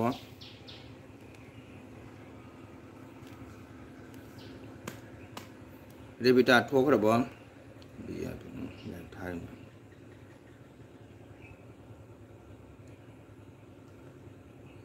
ꯑꯁꯤꯒꯤ ꯃꯔꯨꯝꯗꯣ ꯊꯣꯡꯕ ꯆꯥꯕ ꯊꯣꯛꯈ꯭ꯔꯕ꯭ꯔꯥ ꯏꯃꯥ ꯀꯩꯝꯇ ꯇꯥꯈꯤꯗ꯭ꯔꯦ ꯔꯦꯕꯤꯇꯥ ꯇꯨꯃꯤꯟ ꯂꯩꯈ꯭ꯔꯦ ꯖꯦꯟꯁꯤꯅꯥ ꯊꯣꯛꯈ꯭ꯔ ꯃꯥꯜꯂꯦ ꯀꯀꯥ ꯕꯥꯏ ꯄꯤꯔꯝꯗ꯭ꯔꯦ ꯎꯃꯥꯀꯥꯟꯇ ꯃꯌꯦꯡꯕꯝ ꯀꯩꯝꯇ ꯔꯤꯄ꯭ꯂꯥꯏ ꯄꯤꯔꯝꯗ꯭ꯔꯦ ꯀꯀꯥꯅ ꯍꯪꯕꯁꯦ ꯋꯥꯔꯧꯔꯕ ꯈꯪꯗꯦ ꯀꯣ ꯑꯣꯖꯥ ꯑꯅꯥꯕ ꯄꯥꯎ ꯀꯩ ꯂꯩꯒꯦ ꯈꯤꯇꯪ ꯅꯨꯡꯉꯥꯏꯔꯦ ꯍꯥꯏꯀꯣ ꯑꯗꯨꯒ ꯑꯣꯛꯁꯤꯖꯦꯟꯗꯤ ꯊꯥꯗꯣꯛꯇ꯭ꯔꯤ ꯍꯥꯏ ꯀꯩꯅꯣꯗ ꯃꯥꯏ ꯍꯥꯔꯠꯁꯦ ꯌꯥꯝꯅ ꯁꯣꯟꯕ ꯍꯥꯏꯇꯥꯔꯦꯀꯣ ꯍꯥꯔꯠꯁꯦ ꯌꯥꯝꯅ ꯁꯣꯜꯂꯦ ꯑꯗꯨꯅ ꯍꯧꯖꯤꯛꯐꯥꯎ ꯑꯣꯛꯁꯤꯖꯦꯟ ꯊꯥꯗ꯭ꯔꯤ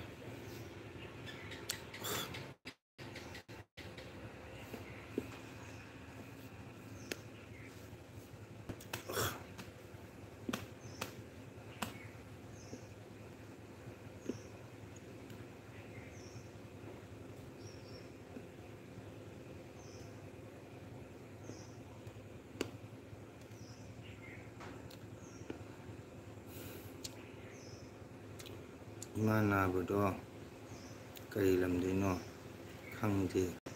ꯈꯪꯅꯤꯡꯉꯤꯗꯣ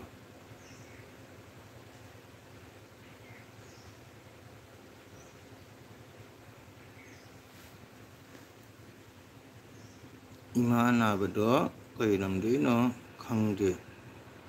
ꯍꯪꯂꯛꯏ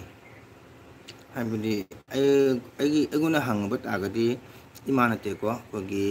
ꯏꯀꯨꯕꯣꯛ ꯀꯣ ꯏꯀꯨꯕꯣꯛ ꯍꯥꯏꯇꯥꯔꯦ ꯑꯩꯈꯣꯏ ꯃꯧꯒꯤ ꯃꯄꯥ ꯅꯥꯕꯅꯤ ꯀꯤꯁꯟ ꯖꯦꯟꯁꯟ ꯑꯗꯣ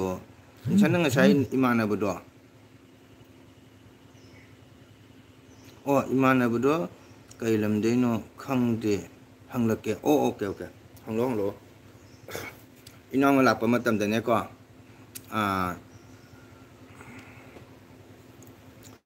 ꯏꯅꯥꯎꯅ ꯀꯁꯥꯔꯗ ꯂꯥꯛꯄ ꯃꯇꯝꯗ ꯀꯁꯥꯔꯒꯤ ꯏꯁꯩ ꯁꯛꯄ ꯃꯣꯡꯒꯣꯜ ꯁꯤꯡꯍꯥ ꯍꯪꯉꯗꯤꯀꯣ ꯌꯥꯝ ꯂꯣꯏ ꯈꯪꯒꯅꯤ ꯀꯣ ꯀꯀꯥ ꯂꯩ ꯌꯥꯏ ꯅꯪ ꯆꯥꯛ ꯆꯥꯔꯨꯕ꯭ꯔꯥ ꯉꯁꯥꯏꯒꯤ ꯂꯥꯛꯇ꯭ꯔꯤꯗꯣ ꯆꯥꯛ ꯆꯥꯔꯨꯕ꯭ꯔꯥ ꯔꯦꯕꯤꯇꯥ ꯏꯃꯥꯟꯅꯕꯗꯣ ꯀꯔꯤ ꯂꯝꯗꯩꯅꯣ ꯈꯪꯗꯦ ꯍꯪꯂꯛꯀꯦ ꯍꯪꯒꯗꯕꯅꯤ ꯏꯃꯥꯟꯅꯕꯒ ꯂꯩꯃꯤꯟꯅꯕ ꯍꯥꯏꯕꯁꯤꯗꯤ ꯍꯪꯒꯗꯕꯅꯤ ꯅꯪ ꯀꯔꯤ ꯂꯝꯒꯤꯅꯣ ꯀꯗꯥꯏꯒꯤꯅꯣ ꯍꯥꯏꯅ ꯃꯥꯒꯤ ꯑꯦꯗ꯭ꯔꯦꯁ ꯂꯣꯏꯅ ꯈꯪꯒꯗꯕꯅꯤꯀꯣ ꯏꯅꯥꯎ ꯅꯨꯡꯁꯤꯕ ꯖꯦꯟꯁꯟ ꯑꯗꯨꯒ ꯂꯥꯏꯔꯤꯛ ꯐꯖꯅ ꯇꯝꯃꯨꯀꯣ ꯅꯪꯅ ꯀꯁꯥꯔ ꯂꯥꯛꯄ ꯃꯇꯝꯗ ꯀꯀꯥꯗ ꯁꯣꯏꯗꯅ ꯄꯥꯎ ꯐꯥꯎꯅꯁꯤ ꯀꯣ ꯑꯗꯨꯒ ꯀꯁꯥꯔꯗ ꯁꯨꯝ ꯀꯁꯥꯔꯒꯤ ꯏꯁꯩ ꯁꯛꯄ ꯃꯣꯡꯒꯣꯜ ꯁꯤꯡꯍꯥ ꯍꯪꯉꯗꯤꯅꯦ ꯃꯌꯥꯝꯅ ꯂꯣꯏ ꯈꯪꯒꯅꯤ ꯏꯅꯥꯎ ꯖꯦꯟꯁꯟ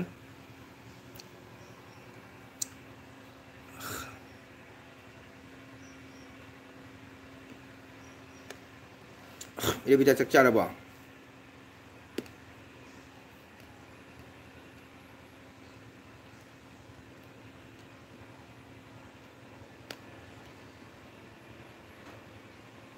ꯔꯦꯕꯤꯇꯥ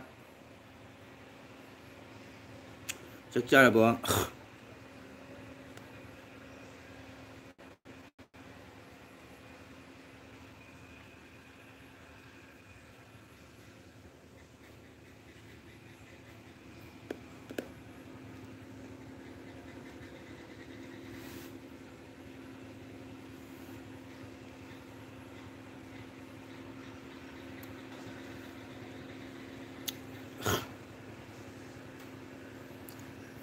Teh kana lagi sinong yang halapyo. Repita kenyang thongge na mo na.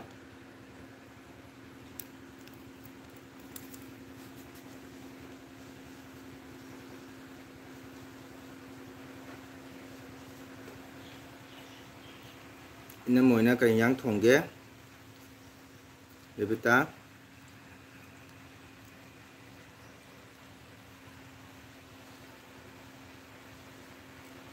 Ngasi jam ngai ai gi bida ngsiba Manipuri now sing ama ko student nya ma chang pa ai yang ngai wa khan siam ngai lai tamba ngang chhatra matan yang si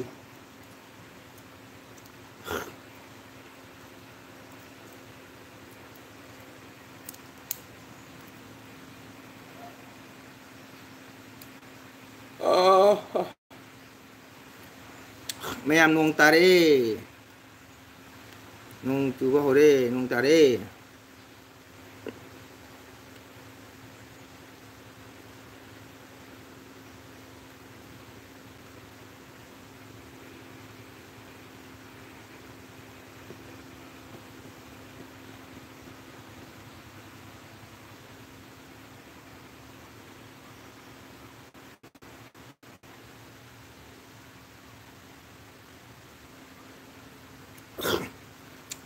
kakai cara ro ya orang saya cari caki tu nora repita nung tabra tuga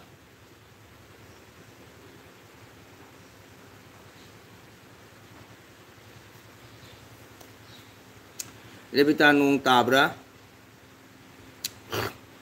masai pung tara gitu ka care oh as pung tara di kakasu tuga cari mi kena Haji nung tabra tu gare bita.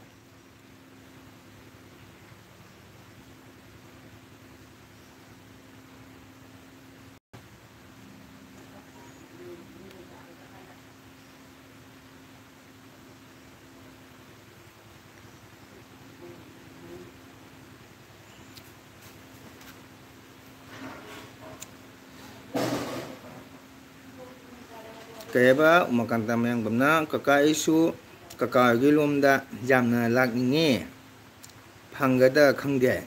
kedobagi phangoiduno lau kasada su kakau lei nga masaga panga o aro makanta mayang bam hojik lairik tamibra nataga job tobra tang hayo kaka nga sade hangai minang khumde nang chakchari bra kedoribra khangde tabra makanta mayang bam nang laik tam ibra na tagana job to tang hango kasala asuko kasargi mongol singa isai sakpa hangadi khangani go kasala pa matam dana ko ngakhoi imphal lagi karigumba suppose noina flight ala su adi jiribam na kumaga su no na taga silchara kumaga su kasar bas kandi haidina all mi loi khangami all kasar tham khangami ko Sigadi tadre kaka nungsa sare siga nung tai kaka ai lairik tambadi loy o lairik tamba loy adu hojik kai dawri umakanta lairik tamba loy banina hojik kai dawri aduga umakanto ge isi inau kayano tang habio film tawri kaka Oh, film tare film na kumba film da kummi se film tawri ai se kari role do chalima lau kai de nang kasala pa matam da kaka nang hepla de kaka welcome tawni kaka nang ukani kaka nang las ko kasar baskandi ko jiri degi lapa matam da silcha chakta su khoi bus kandi khogi bazar town macha haita town haita ko bazar se thadu macha ko domni silchar chapase aduna bus kandi harim pham sida no su tara maina ka sar bus kandi madrasa kaina choba muslim gi madrasa chomne ko assam da number 1 india number 2 ni adumba madrasa ro jawraga ko ka sar gi isai sakpa mongol sing hai loi khangani yo ya soidana isinau unasi em kai ko kaka soidana unangani kaka soidana okani duga chakchara ma chaminani ko nang lapa matam na hairu kaka soy na ong ge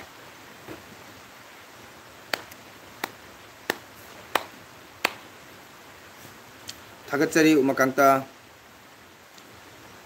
inabusu film toidusu yang phai matik chaba kanoma oipo isanu inabusu ko adi aita matam mahun bajadi ko sendang lambida thongnaba honagadabani aduga inang kasala pamtamda nayama soitana inabu okani ko hautaba chaminani mudo kem khalunu ko aduga nayambagi channel sisu nama singda sum support to holu ko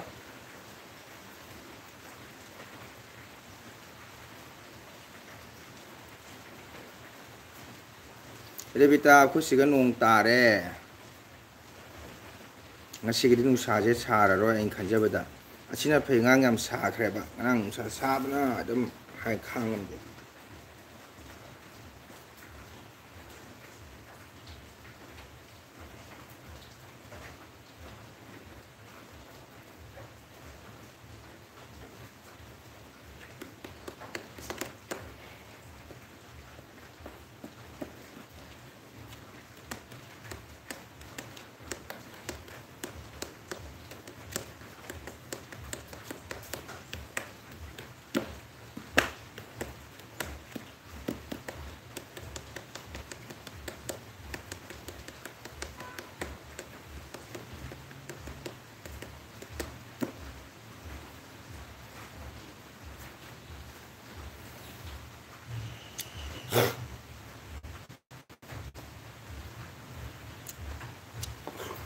te chino krang na le ge chino me nga support bio ai matam jor ka to re ko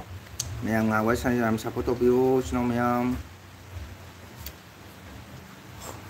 aja malam ko ija 아니 에 짝수 하pen 하이면서 hai ya 저도 되게 mutin le ko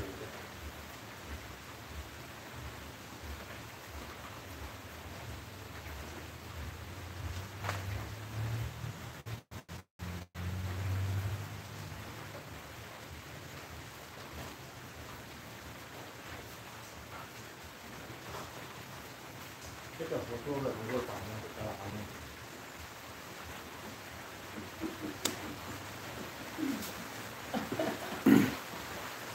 chino krang na le ge chino nu sirbe chino me na chang ai pham wa man dum hogulu ko ino makanta rebita kaka pham ma si sumwa selak na hagot pani ko nyam elwi thado chalena isnau lana logunu ko sum phamjele suwa sale yebo ko khwangna sale yaba ne aduga ina sum na khokpani kaka hoyendi elbi thagadra jengere bita net nungara di kaka tharake ko rebita nong kana chure bo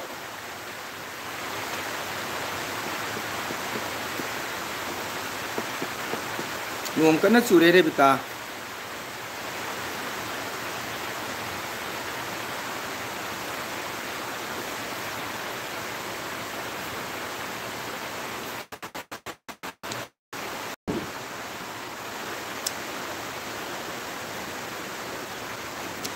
nong yang kana chure rebita ngasi uti thong cha ga da hebo natra Krishna nong chuwa male badar ang nong chuye kisan nong chui nang tum hogula bo agi nang sibo tum hogula bo nang bo kaga pham wasa man wa man ne nga hog pani badar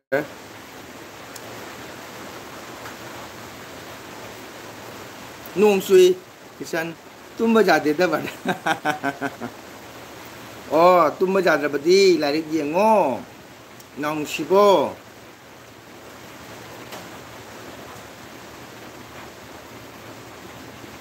tumba jadra badi lai yong ko badana lai ta hai na inong siba chawu jade ko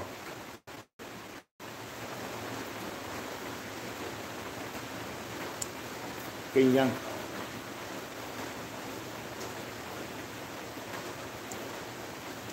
kenyang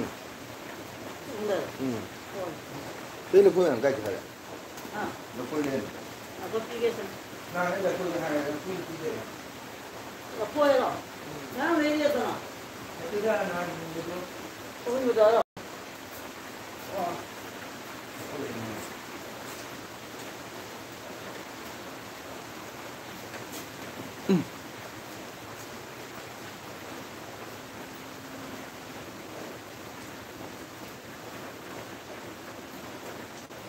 Này bà su ni jam ni aduna sao cái ni cái đó cái sao đó nó lấy bà bùa vào bà cái tâm nó đúng bảo cái tụi mình phải mua súng bảo cái nó cái sản mỗi tụm giờ xin nó bà cái tâm nó súng bảo cái nó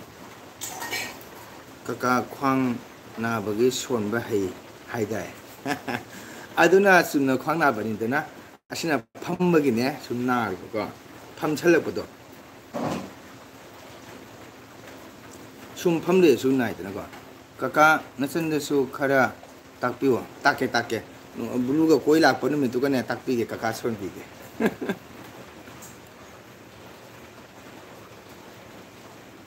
이전도 보게 왜 따오이드노 딱게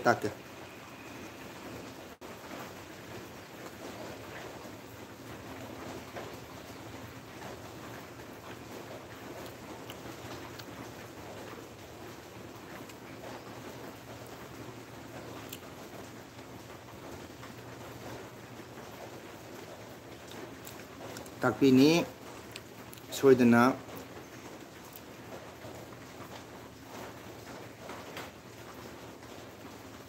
각각의 우린 동호점도 있잖아요. 딱 기분이함들이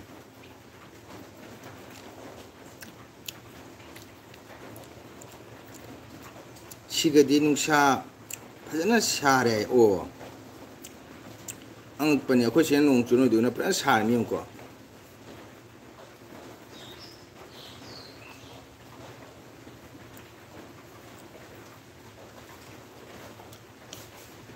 농주노 숨 사도래 이시겠소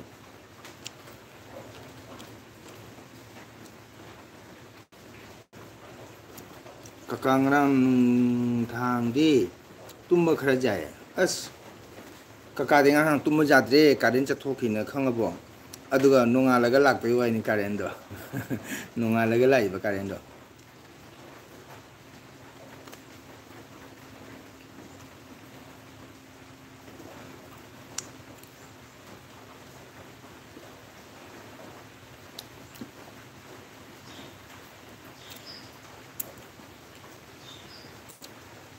wow shot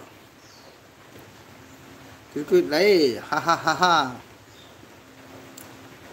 shot 하겠자리 아기 리피드 창빌 비다 먹다 dur like masa ma to view chai sing charabo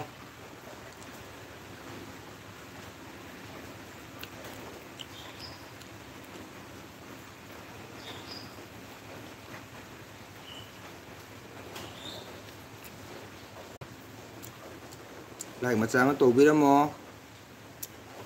dur chai sing charabo mayam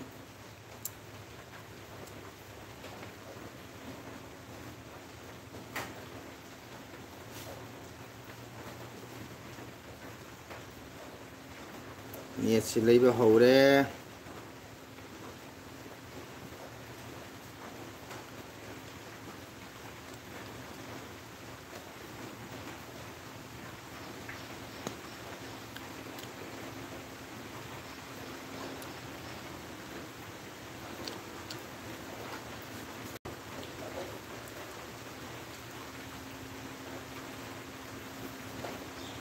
ai sốt chắc chắn là bò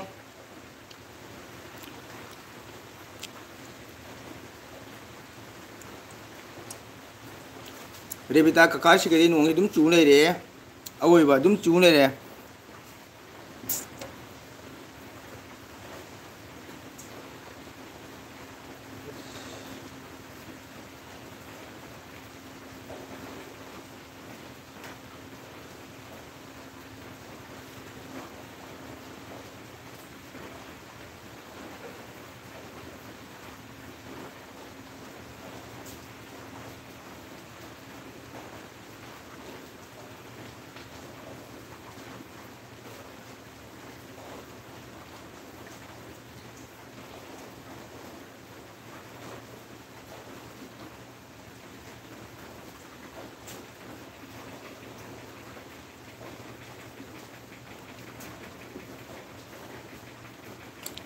레베타 아직 응사 사리브라 아직 응사 사리브로 레베타 응사 사리브라 하러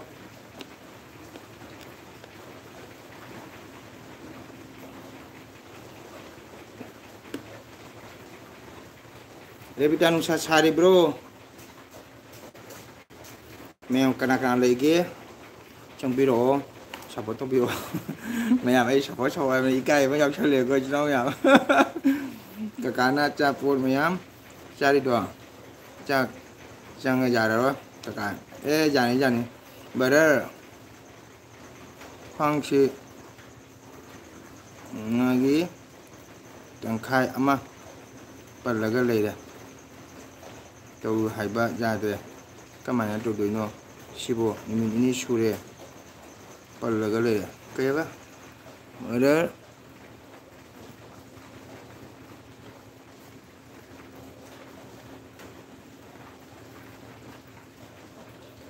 공시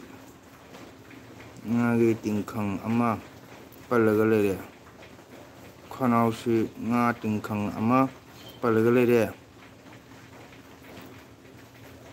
tàu hai bờ già đấy, các mày nó tàu đuôi nọ, shibo, mini shure, bal lơ lê đấy, đi,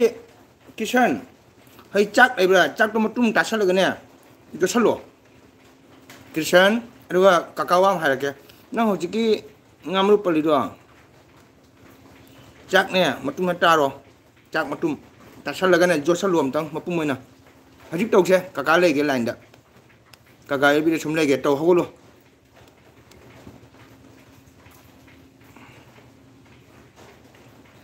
khẩu hai ba hôi ba năng cái khẩu nào đó pali đó chắc nè một tum súc trâu này nè súc trâu một tum ta rồi chắc đó một tum mình này cho sắn lô bầm tăng sai cả cái khẩu nào xí nga cái tiếng khang nè xí cả cái chắc nè một chắc súc trâu một tum ta rồi phải nè ta sắn lô rồi một tum mình cho sắn lô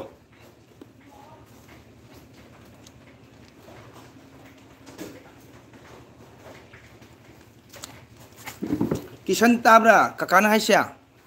adugan chak matum do josala gane sumayo sanamba lae boton lae sanamba lae boton lae boton sanamba lae boton lae sumayo chak su matum taraga taure jade badar adu di sumayo se hoji gamu chak matum to lo hoji chak matum josala gane suman khanau ba gane sanamba lae boton lae sanamba lae boton lae sanamba lae boton lae hayo aduga fatadi doctor chalo chasu matum taraga taure jade border do cha jana ing tamna cha ga dam ko hoji am tang to se amuk to ge ta bro jeng ge cha matum do jo la ga ne sanamba lae boton lae boton lae hayo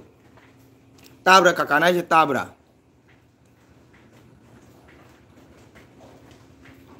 Krishan kakana aja tabro. Son hello, son badi hai tere beta. Kakana aja sih kuloni. Tabra Krishan, sanamba lae, boton lae hai oba. Cak mutum do jo laga. Tanna jo lu cak mutum do.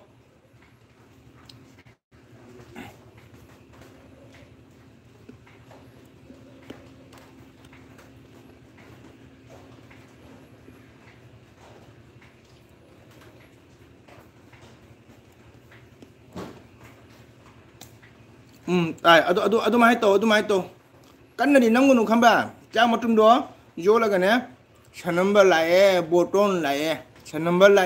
boton lae han ta u yengu boton hari bo badar gido hoi ne boton hai mi boton sanamba lae boton lae boton lae hai u ba boton hari mi chumi ne mane boton hai mi boton mi maming ni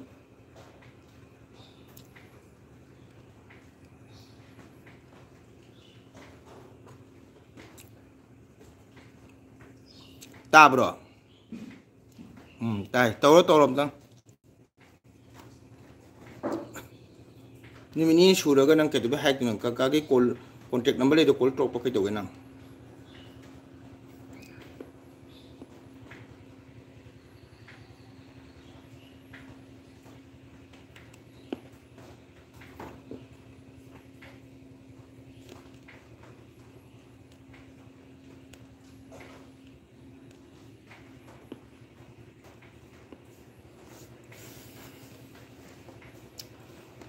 चामु तुम चारबा हजि काकाना हाइदि माना सानारबा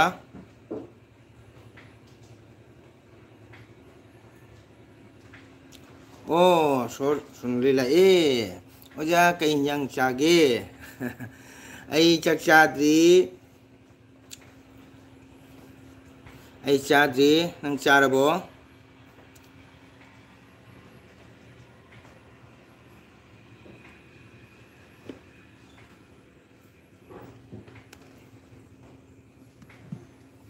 नंदी चार भाई चाद्रिये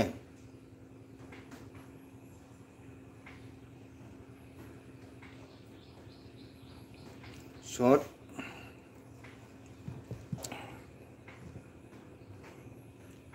short सोने अजा कई हिंजांग चागे चाद्री हिंजांग COTPA खाबैदो पायरगा काकाना हाइबा मंत्रदो ngaksamda हंथना खोलू है दुसु जाय चुम्मी ताब्रा किसान हिंजांग कोटपा खाबै दो चमच तो पारेगने हंथना सुमाना नालबो नंगो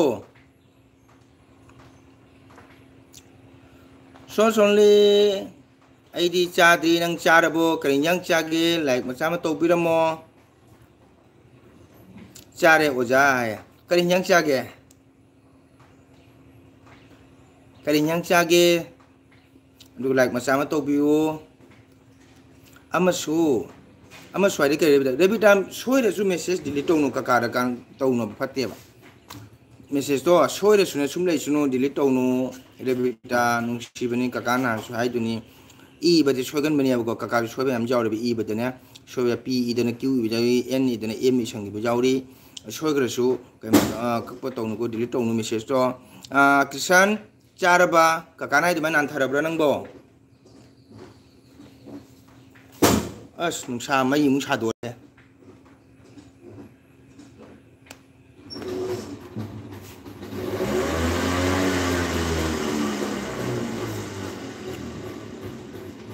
चारे ओजा करी हिंजांग नो कई हिंजांग चागे nga oh nga thongba ai di nga thongbo jam pame ko sorry ai di nga thong jam pame do lai ma cham to biwo lambi da chumna chalu haina chai leram ladi ba yang bu uai ta de badar tau haiba jadre tau haiba jadre koren doctor da oina jeng lage hoi ta de badar aduna ngarang nauri ngai du nang hai ka tame ba ka da jam na bro ji na bro khanau do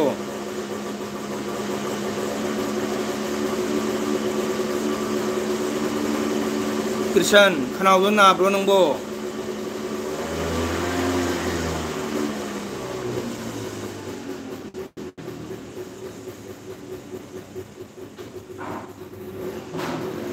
सन नंग नाब्रो खनाव दो no नुंगाई खिदे दा इ नौसे ओजा नोंमा चामिनसे जाये चामिनसे नोंमा हाव न चामिनसे को मतम संगबमदा नंगिसु संगबदा आइगिसु संगबदा चामिनसे दु लाइक मचा म तौबिरमो को खर खर इ भिडियो सुसु येंबियो को नोंमा चामिनसे जाये चामिनसे करिनो चारगा हेक्टर लोरे कइनो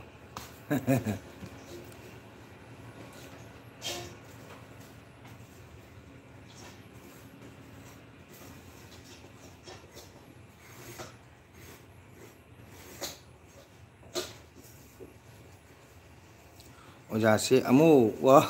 땡큐 이때마 도 이때마 라이크 참 또비라모 이때마 그냥 짜이 호이 오자 호이 자미나시 아둠 빨라가 레이레 그냥 꾸이나 빨라가 레이버노 지엥게 마하 지엥게 마가 도 허짓 나브로는 카나우도 nga tum le ko zum hai di hayo bo ne boton le sanam le sum hai di lep kanu ko khoi papa na ama tapani ai kau khre nga muru pan bagi o kadi ga isana thamu ga dro kisan je kadi taure hai bano nga muru pali bai te ma nga muru pali ba na di lai pa ba jam ngai te I he ado thum nam di lep kanu ko boton le sanam le thum nam di lep kanu kisan adu go hon doctor chalo ko hon doctor chalo nu si bino ado ite ma like to biramu ite ma ni like to biramu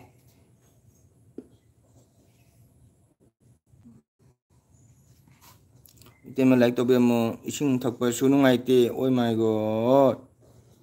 adu nang ngarang cha ka ke doge nang bu doctor da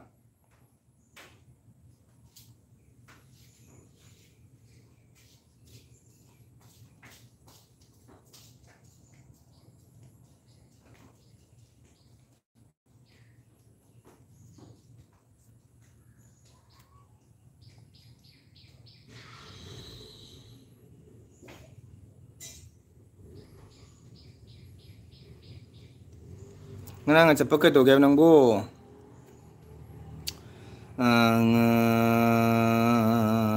na de lai pa ba jam nu ngai te hai ba he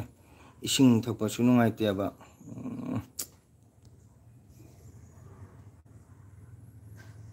thong ngai ki te da ai nau she oho nga maru pan bagi oradi chini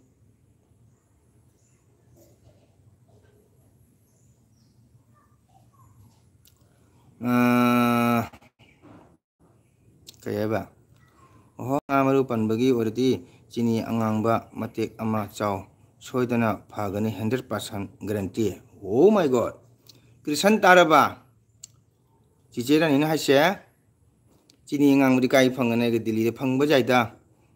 그선 따브라 지니 앙ang버도 머루 번버기 오르디 지니 앙ang버 마데 아마 짜오 소이드나 파가니 하예네 카베도 꼬르가 ngangu haina ahumlak ngangu haina ahumlak tau no hai kana ro nang nga de palab ne kisa chalo nga maru panba se aisu yaw khre saita pen khre bane ai tha ama muk na khi o aru chichera ni na bane chini angang ba chawai de phane ne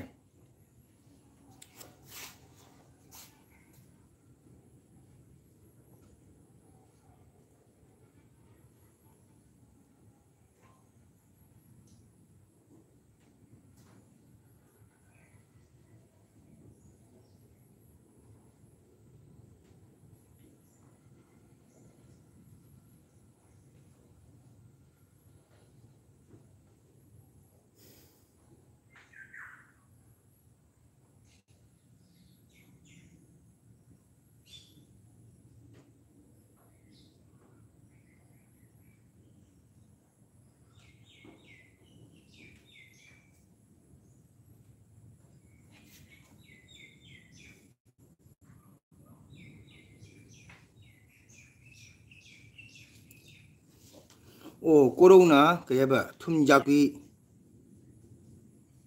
ngari기 머루나 아이기도나 이스 마이비마 아이게 슈토로이 칼루바 아둠 따자키니 칼루바 아두그 숙다 자드레 호에바 nga 머루시디 아둠 판나 레이러미 아이디 아두나 기제나 nga 짜바 파우 왓나 사제레 아야 이때만 like to biramo koro like to thank you koro chakcharaba koro chakchara bro koro like jam thamo thunjakpi marunju palliba nga thongbadi aidi chara helami aidi koro nga thongi chara helame koro like to ro koite merani like to biramo chini angang badi ꯁ꯭ꯋꯥꯏꯗ ꯐꯪꯗꯧ ꯃꯥꯟꯗꯦ brother ꯑꯗꯨꯕꯨꯁꯨ ꯗꯨꯀꯥꯟ ꯁꯨꯃꯥꯏꯅ ꯑꯩꯈꯣꯏ ꯆꯦꯡ ꯆꯥꯛ ꯍꯋꯥꯏ ꯆꯦꯡꯋꯥꯏ ꯌꯣꯟꯕ ꯗꯨꯀꯥꯟ ꯂꯩꯗꯅ ꯃꯣꯏꯗ ꯁꯨꯝ ꯍꯪꯉꯣ ꯑꯝꯇꯪ ꯌꯦꯡꯉꯣꯅ ꯀꯤꯆꯟ ꯍꯧꯒꯠꯂꯒ ꯑꯗꯨꯋꯥꯏꯗ ꯑꯩꯈꯣꯏꯒꯤ ꯕꯨꯁꯨꯃꯥꯟ ꯗꯨꯀꯥꯟ ꯂꯩꯅ ꯆꯦꯡ ꯆꯥꯛ ꯍꯋꯥꯏ ꯆꯦꯡꯋꯥꯏ ꯌꯣꯟꯕ ꯗꯨꯀꯥꯟ ꯀꯣ ꯑꯗꯨꯒ ꯆꯪꯉꯒ ꯆꯤꯅꯤ ꯉꯥꯡꯕ ꯂꯩꯕ꯭ꯔꯥ ꯍꯪꯉꯣ ꯑꯗꯨꯝ ꯄꯤꯖꯅꯤ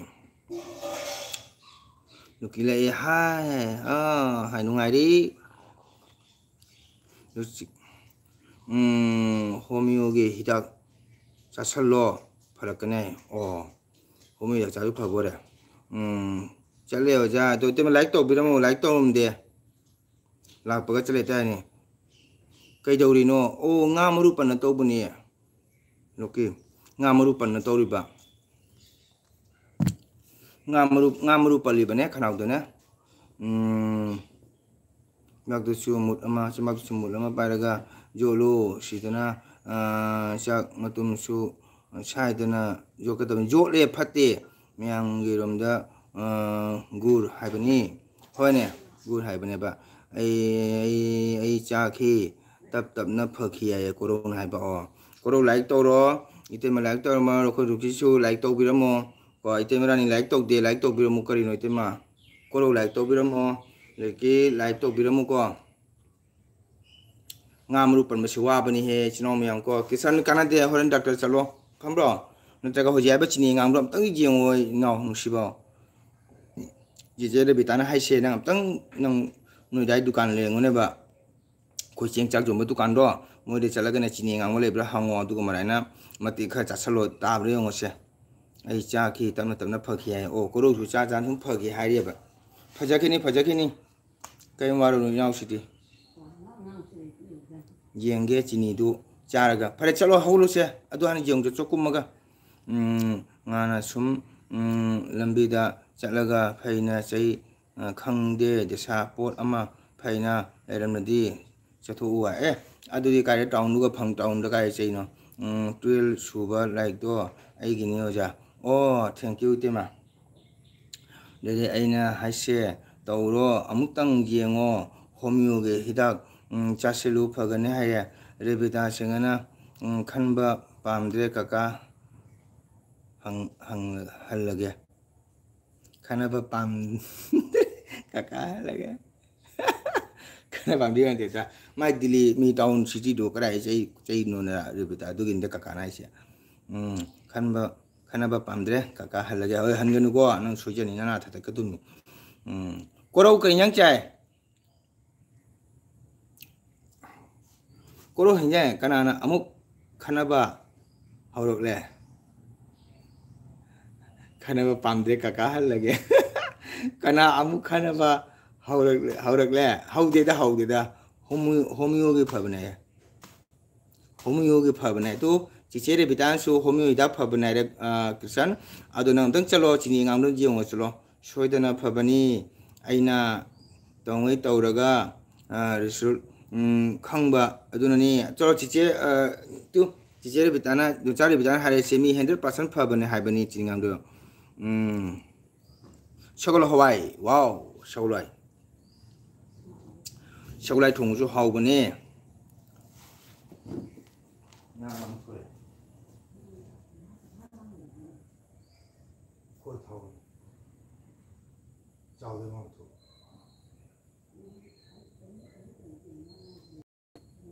ꯆꯥꯎꯔꯤꯅꯦ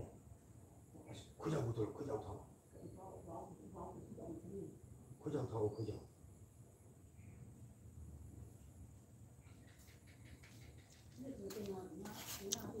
ꯑꯣꯖꯥ ꯆꯠꯂꯒꯦ ꯍꯥꯏꯌꯦ ꯍꯣꯏꯅꯦ ꯊꯕꯛ ꯌꯥꯝ ꯀꯟꯕꯅꯤꯅ ꯊꯕꯛ ꯌꯥꯝ ꯀꯟꯕꯅꯦꯕ ꯑꯗꯨꯅꯅꯦꯕ ꯃꯤꯅꯤꯠ 2 ꯐꯥꯅ ꯃꯤꯅꯤꯠ 5 ꯐꯥꯅ ꯂꯩꯅꯤꯡꯗꯦꯕ ꯃꯤꯒꯤꯗꯅ ꯀꯨꯏ ꯂꯩꯕ ꯑꯗꯨꯅ ꯍꯣꯔꯦꯟꯗꯤ ꯄꯨꯛꯁꯦ ꯂꯦꯡꯕ ꯉꯝꯂꯔꯣꯏ ꯀꯣꯔꯧ ꯆꯤꯆꯦ ꯔꯦꯕꯤꯇꯥ ꯂꯥꯛꯑꯃꯤ ꯑꯝꯇꯪ ꯀꯧꯗꯅ ꯀꯩꯅꯣ ꯀꯣꯔꯧ ꯅꯪꯁꯨ ꯑꯗꯨꯅ ꯍꯣꯔꯦꯟꯗꯤ ꯄꯨꯛꯁꯦ ꯂꯦꯡꯕ ꯉꯝꯂꯔꯣꯏ ꯆꯠꯂꯒꯦꯀꯣ ꯑꯣꯖꯥ ꯍꯣꯏ ꯆꯣ ꯏꯇꯩꯃ ꯊꯕꯛ ꯀꯟꯕ ꯃꯤꯅꯤꯅ ꯑꯩꯒꯤ ꯆꯦꯅꯦꯜꯗꯗꯤ ꯃꯤꯅꯤꯠ 5 ꯐꯥꯅ ꯂꯩꯇꯕꯅꯤ ꯐꯣꯛ ꯂꯥꯛꯄꯒ ꯆꯦꯡꯉꯗꯤ ꯍꯥꯟꯅ ꯑꯗꯨꯕꯨ ꯂꯥꯏꯔꯤꯛ ꯇꯧꯕꯤꯕꯒꯤꯗꯃꯛꯇ ꯊꯥꯒꯠꯆꯔꯤ ꯍꯥꯏꯅꯤꯡꯉꯥꯏ ꯂꯩꯇꯅ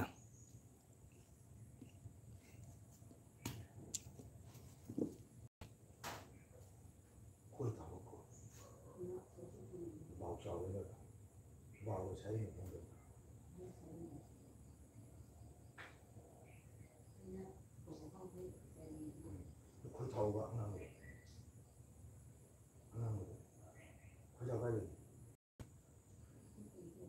그 저것도 되게 나는 그것도 능지가 두 분이요.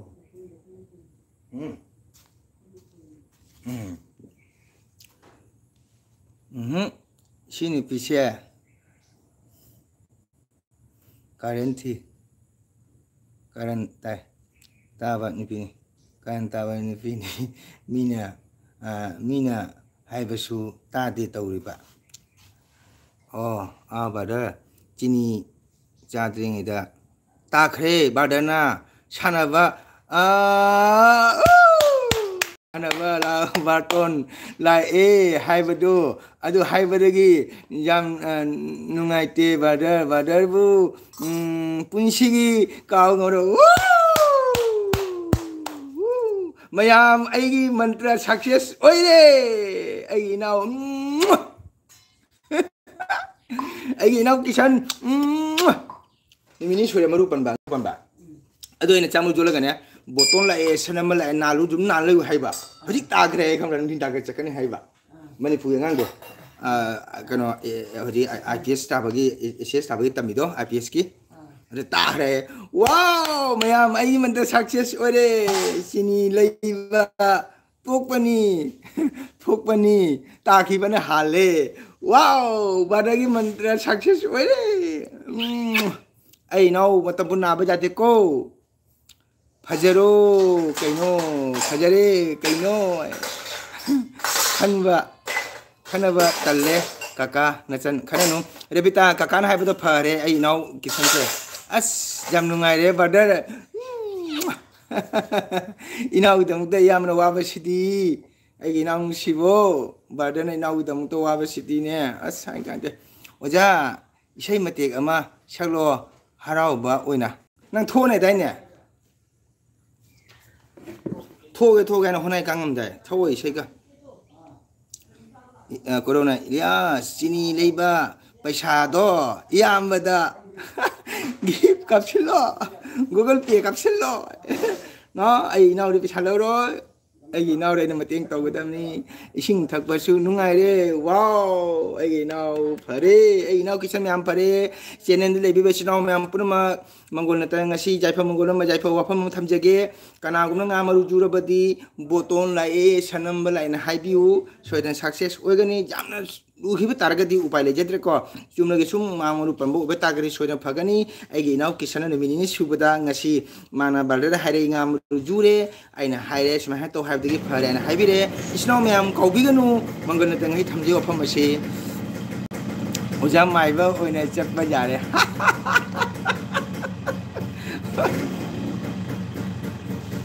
hoi tema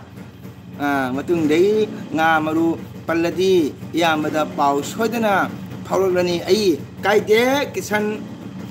korau yamale sidi yamna akhangbodo inaw kunje share togani yengu ngasi ai inaw kisan pharamina ba nga maru ju phare chinaw mayam kaubinu ai LBC bu Sibisino kanang yang bini mataragadi kaubiganu ai no ji haijaki wapamado ai nau kisana ngani ngamru juna masanu ngai taliba ising thapanu ngai like to bunu ngai tabdo hauji nu ngai na phone to re pau haure yam ngai re sino myam wa ngang basu nu ngai tabani hauji ti nu ngai re horendi lairik paba nu ngai rani thank you brother ado kisan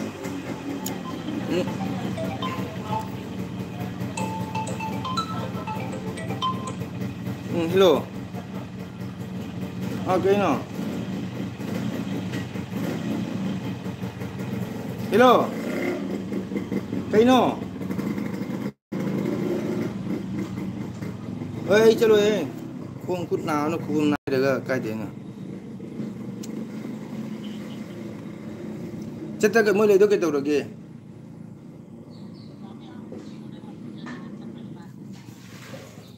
cái răng cái gì chết chả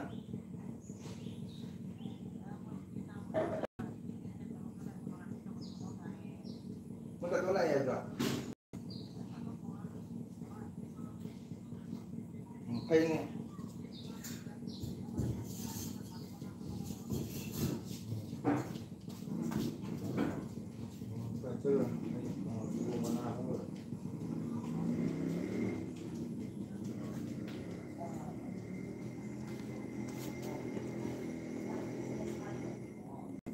Aishu kakana haiba mantra do jai heirani de kaka thank you adi paisa pamde mai papa duni pambadi kaka yes sumi free yamba horen nungthang keba jaru lage jai phare yam jai phare si isai sakpa mina hela taunu isai sakpa mini hela taunu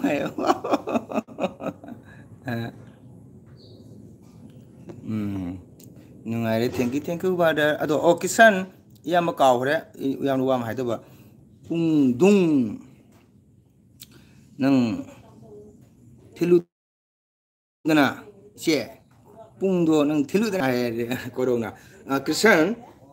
ngamru jubagi jipagi bedo kakawa badara ba ge isingne lumbu sana lo hoji ko gesta ado thung kitang hapagana goro gar dawrgane uthodo jolo kisan tabra kisan leiribra kakana badana he tabra nang ngamru ju phamdo khatang narangune bako aduna ising asaba lumbu sabdane thung kitang hapagana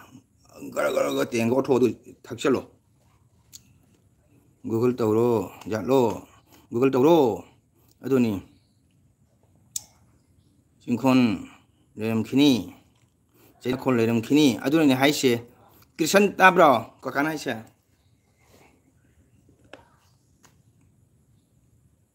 jusalo otho aduni krisan leibra kakana tabra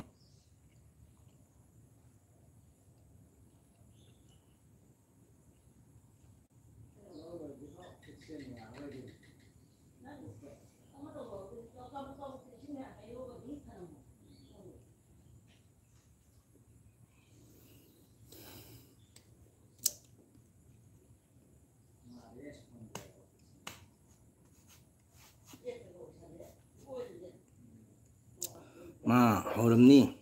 tumin leikre thank you brother aduni hojik guest ne chulada ising do lumrum salo thung kitang hapugo aduga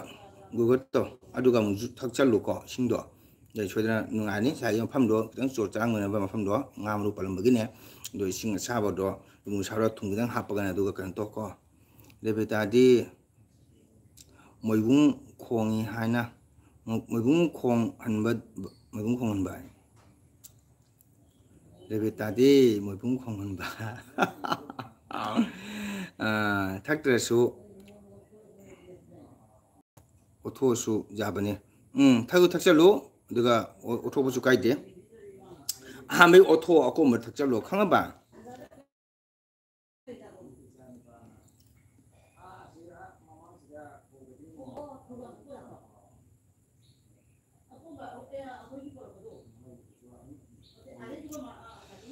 막나 모붕 콩라까지 콩라디 자gat 상살 bungai kairani ni khananing deko khananu ai chandi maram upani apta ba ni khananu koro ji sa hai jeni ai koro bu ma sum phagi tawjeri mi da machine na manam khongladi jagat sangsara bungai kairani khanabasu haudana hai aidi harau mankhiduna mathak karaga koiro lorure bada koiro re ekhoi sum hainari bani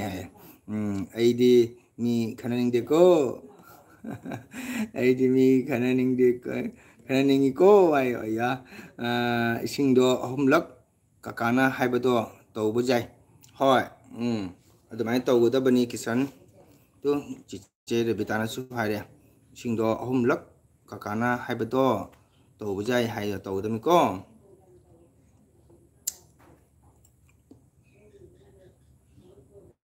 sorgi mingna kari koge ko sorgi ming kari mingna kari ya hange mingam tang haibiyo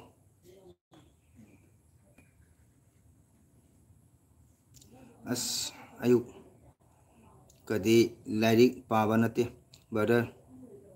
ꯍꯣꯔꯦꯟꯗꯒꯤꯗꯤ ꯌꯥꯝ ꯅꯨꯡꯉꯥꯏꯅ ꯄꯥꯕ ꯌꯥꯅꯤ good ꯐꯖꯅ ꯄꯥꯎ ꯅꯨꯡꯉꯥꯏꯅ ꯄꯥꯔꯣ ꯍꯧꯖꯤꯛ ꯐꯔꯦꯗꯅꯀꯣ ꯐꯔꯕꯅꯤꯅ ꯐꯖꯅ ꯄꯥꯔꯣ ꯐꯖꯅ ꯀꯥꯎ ꯑꯩ ꯏꯅꯥꯎ ꯀꯤꯁꯟ ꯅꯥꯕ ꯌꯥꯗꯦꯀꯣ ꯑꯩ ꯏꯅꯥꯎ ꯀꯤꯁꯟ ꯅꯥꯕ ꯌꯥꯗꯦ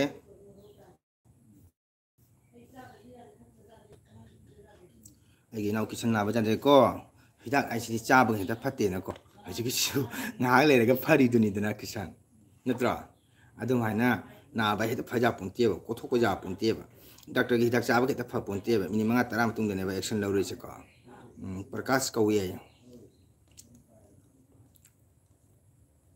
ꯑꯅꯤꯔꯛ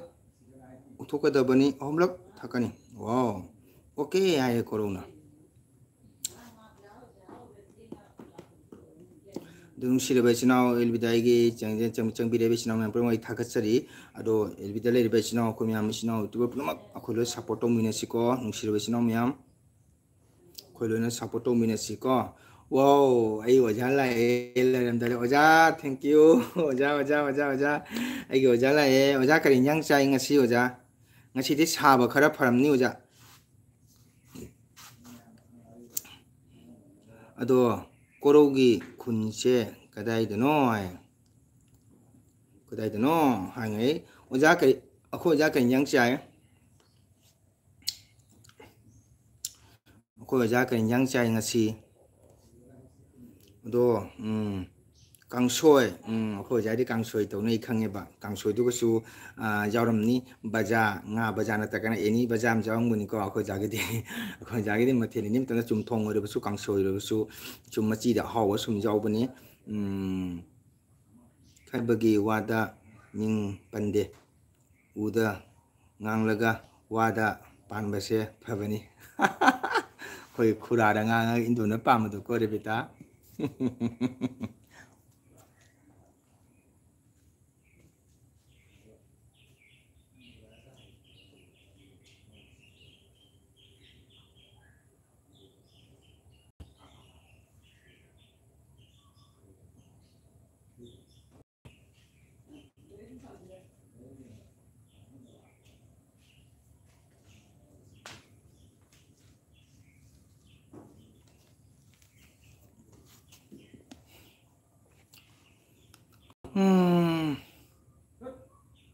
ꯈꯪꯉꯤ ꯋꯥꯗ ꯄꯟꯗꯦ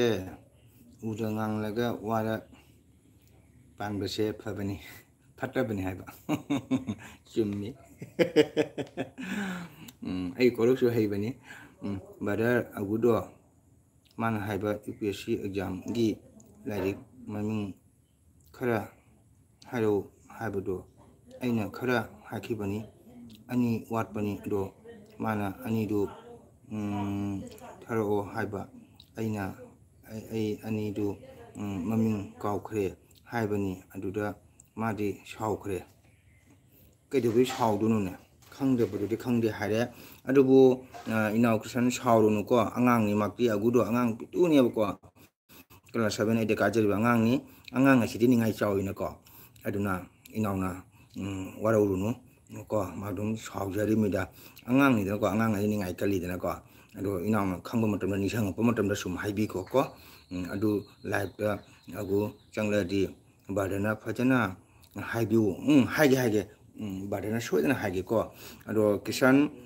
ꯕꯥꯔꯗꯅ ꯍꯥꯏꯁꯤꯅꯨꯀꯣ ꯑꯒꯨꯗꯣ ꯋꯥꯔꯧꯔꯨꯅꯨꯀꯣ ꯃꯥ ꯑꯉꯥꯡꯅꯤ ꯌꯥꯝ ꯑꯉꯥꯡ ꯑꯣꯏꯔꯤꯕꯅꯤ ꯃꯥꯅ ꯌꯥꯝ ꯄꯥꯝꯖꯕ ꯂꯥꯏꯔꯤꯛ ꯊꯋꯥꯏ ꯌꯥꯎꯗꯣ ꯅꯪꯅ ꯍꯪꯕꯅꯦꯕꯀꯣ ꯑꯗꯨ ꯅꯪꯅ ꯈꯔ ꯍꯥꯏꯈ꯭ꯔꯦꯅꯀꯣ ꯑꯋꯥꯠꯄꯗꯣ ꯀꯩꯒꯨꯝꯕ ꯃꯥꯅ ꯀꯀꯥꯒꯤ ꯑꯦꯜꯕꯤꯗ ꯕꯥꯔꯗꯔꯒꯤ ꯑꯦꯜꯕꯤ ꯆꯪꯉꯗꯤ ꯕꯥꯔꯗꯅ ꯁꯣꯏꯗꯅ ꯑꯩ ꯑꯒꯨꯗꯣ ꯕꯨꯖꯥꯏꯒꯦ ꯑꯉꯥꯡ ꯑꯣꯏꯅ ꯇꯧꯔꯤꯃꯤ ꯀꯤꯁꯟ ꯅꯪ ꯁꯥꯎꯔꯨꯅꯨꯀꯣ ꯀꯀꯥꯒꯤ ꯚꯛꯇꯤꯁꯦ ꯑꯩꯒ ꯃꯅꯤꯍꯥꯔ ꯍꯦꯟꯗꯦ ꯀꯀꯥ ꯑꯩ ꯍꯪꯂꯒ ꯍꯥꯏꯔꯛꯀꯦ ꯍꯥꯏꯕꯅꯤ ꯑꯗꯨꯁꯨ ꯁꯥꯎꯈ꯭ರೆ ꯑꯣ ꯁꯥꯎꯔꯨꯅꯨ ꯃꯥꯅ ꯁꯥꯎꯖꯅꯤꯀꯣ ꯃꯥ ꯑꯉꯥꯡꯅꯤꯗꯨꯅꯅꯤꯀꯣ ꯑꯉꯥꯡ ꯌꯥꯝ ꯑꯣꯏꯕꯅꯦꯕ ꯑꯗꯨꯅ ꯃꯥ ꯁꯥꯎꯒꯅ ꯕꯥꯔꯗꯔ ꯁꯨꯝ ꯍꯥꯏꯒꯦ ꯑꯦꯜꯕꯤ ꯆꯪꯕ ꯃꯇꯝꯗꯀꯣ ꯀꯩꯗꯧꯅꯤ ꯔꯦꯕꯤꯗꯥ ꯀꯀꯥꯗꯤ ꯏꯁꯩ ꯅꯣꯡꯃꯥꯏ ꯁꯪꯀꯤꯇꯅ ꯀꯨꯝꯃꯕꯅꯤꯅ ꯏꯊꯛꯀꯤ ꯑꯍꯟ ꯑꯣꯖꯥꯁꯤꯡꯒ ꯚꯛꯇꯤ ꯄ꯭ꯔꯦꯝ ꯇꯧꯗ ꯇꯥꯔꯒꯗꯤ ꯀꯅꯥꯅ ꯅꯨꯡꯁꯤꯕꯤꯒꯅꯤꯀꯣ ꯚꯛꯇꯤ ꯄ꯭ꯔꯦꯝꯁꯤꯅ ꯌꯥꯝꯅ ꯕꯦꯕꯥꯔ ꯗꯤꯁꯤꯄ꯭ꯂꯤꯟ ꯍꯥꯏꯇꯥꯔꯦ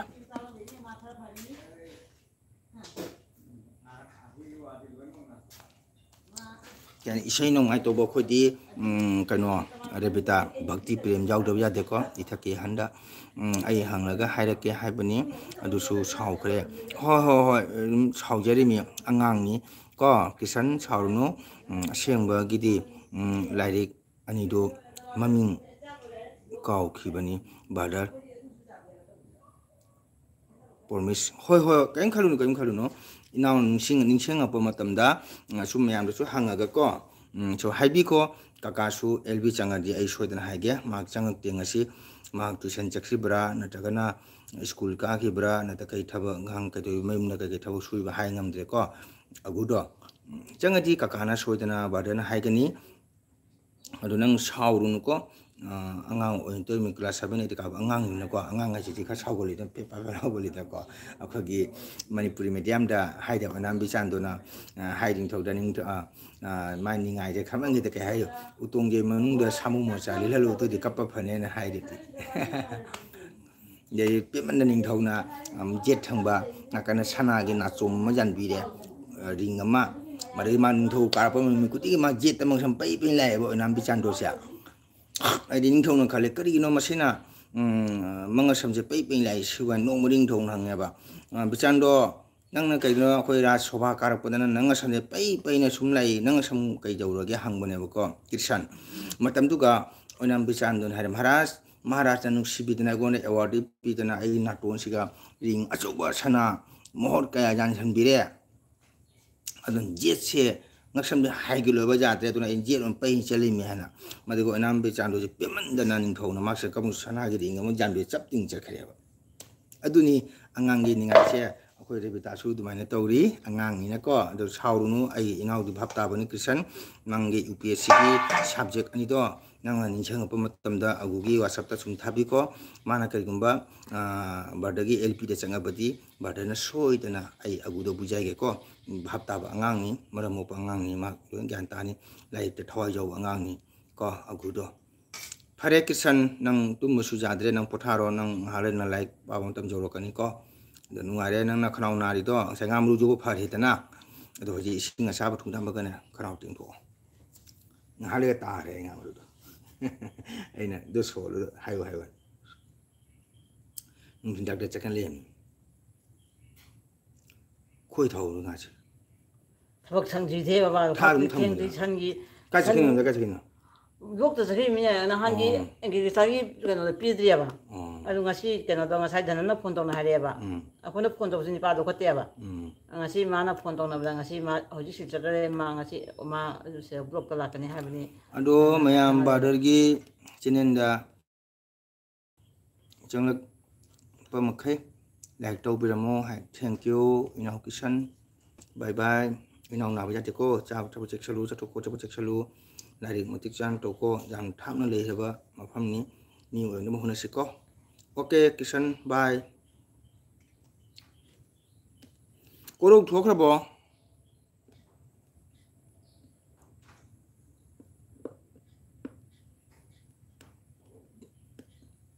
dili chakhare angang do ai stambagi nga le ngamru jung le ma so na hayak do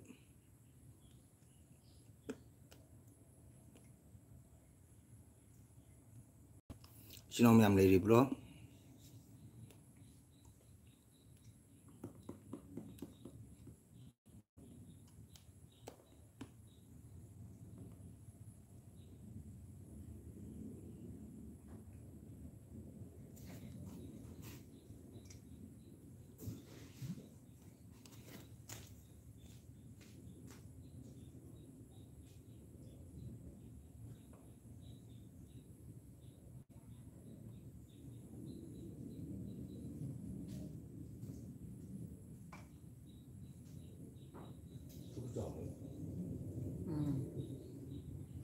cái gì mà ở đây nhỉ ta cái gì đấy hết rồi thao rồi đó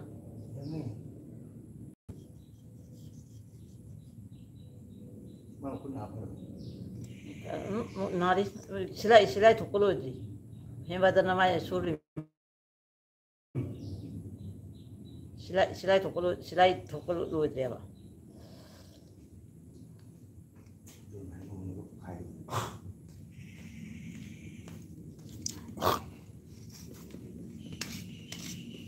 Mẹ em lấy đi bố, để pita lấy đi bố, cô đâu thuốc ra bố. Cô đâu thuốc ra bố.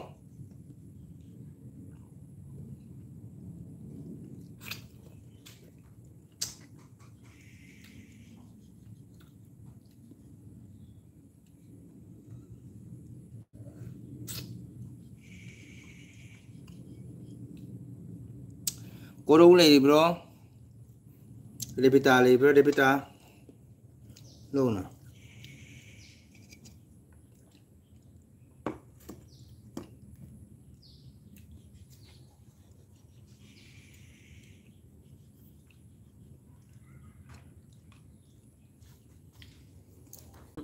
Masih kan terhias, sangat terhias. Cái này. Kenapa kan? Bahan tu.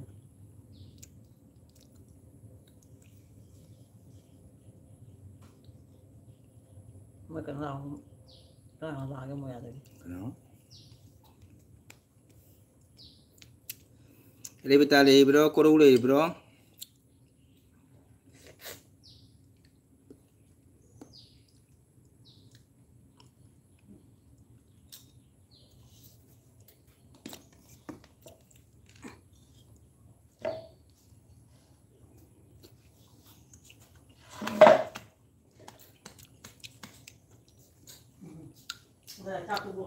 Baca tu apa? Ini, yang kementerian kali ni ya. Cô đâu lấy bố, để pita lấy bố.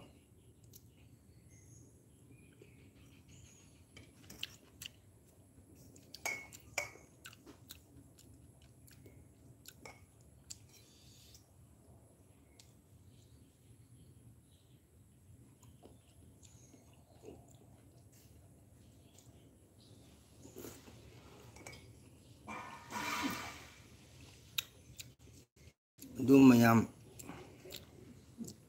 beragi channel da pangkai like to biramo. Thank you aginaw kisan thagachari nang potharo like to roko na potharo ngasing tintum dre nang hoy mu like to ga harani kisan.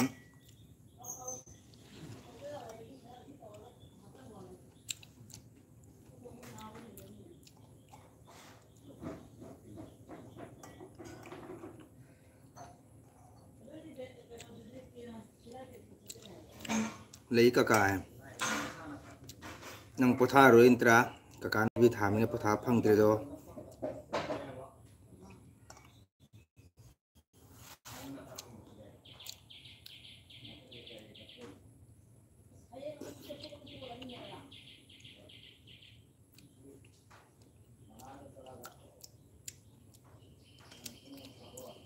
cả này vi tham này mình na sân pi để ta potha phăng tới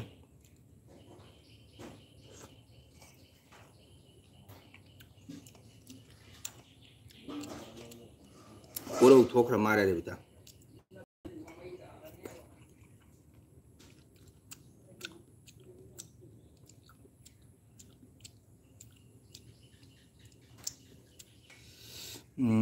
lấy cả cho mình message delete topi nu rồi cái ta cái kem cay tía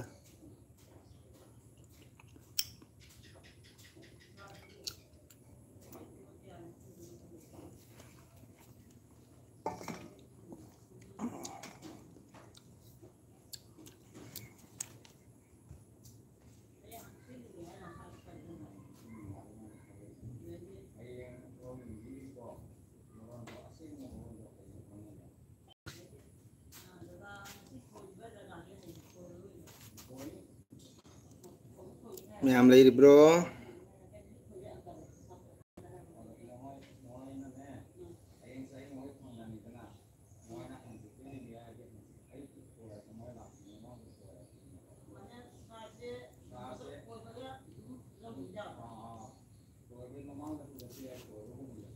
Giờ thì ta sẽ cái gì nó ta hàng biểu ai chịu khăng đấy ꯈꯪꯅꯕ ꯌꯥꯒꯗ꯭ꯔꯥ? ꯌꯥꯏ, ꯀꯥꯏꯗꯦ, ꯀꯩꯗꯧꯒꯦ?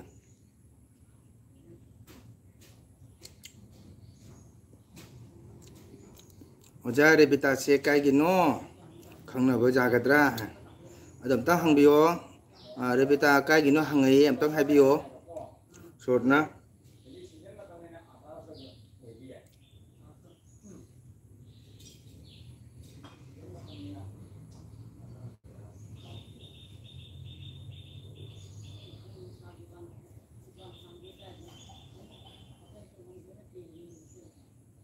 ꯈꯪꯅꯕ ꯌꯥꯒꯗ꯭ꯔꯥ? ꯌꯥꯏ, ꯀꯩꯁꯨ ꯀꯥꯏꯗꯦ, ꯈꯪꯅꯕ ꯀꯩꯁꯨ ꯀꯥꯏꯗꯦ.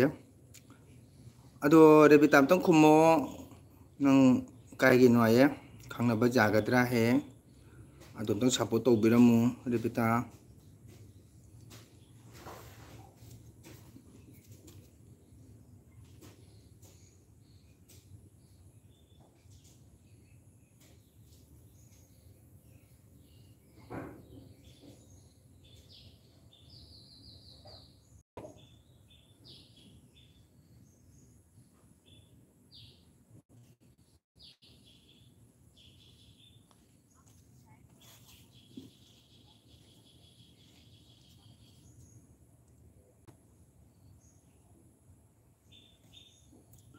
ꯔꯦꯕꯤꯇꯥ ꯂꯩꯕ꯭ꯔꯣ? ꯇꯥꯕ꯭ꯔꯣ? ꯁꯣꯔꯠꯅ ꯍꯥꯏꯔꯤꯕ ꯅꯪ ꯀꯗꯥꯏꯒꯤꯅꯣ ꯀꯥꯏꯒꯤꯅꯣ ꯈꯪꯅꯕ ꯌꯥꯒꯗ꯭ꯔꯥ ꯑꯝꯇꯪ ꯍꯥꯏꯕꯤꯌꯣ. ꯅꯪ ꯂꯩꯐꯝꯗꯣ ꯑꯝꯇꯪ ꯍꯥꯏꯕꯤꯌꯣ ꯔꯦꯕꯤꯇꯥ. ꯔꯦꯕꯤꯇꯥ ꯇꯥꯕ꯭ꯔꯣ?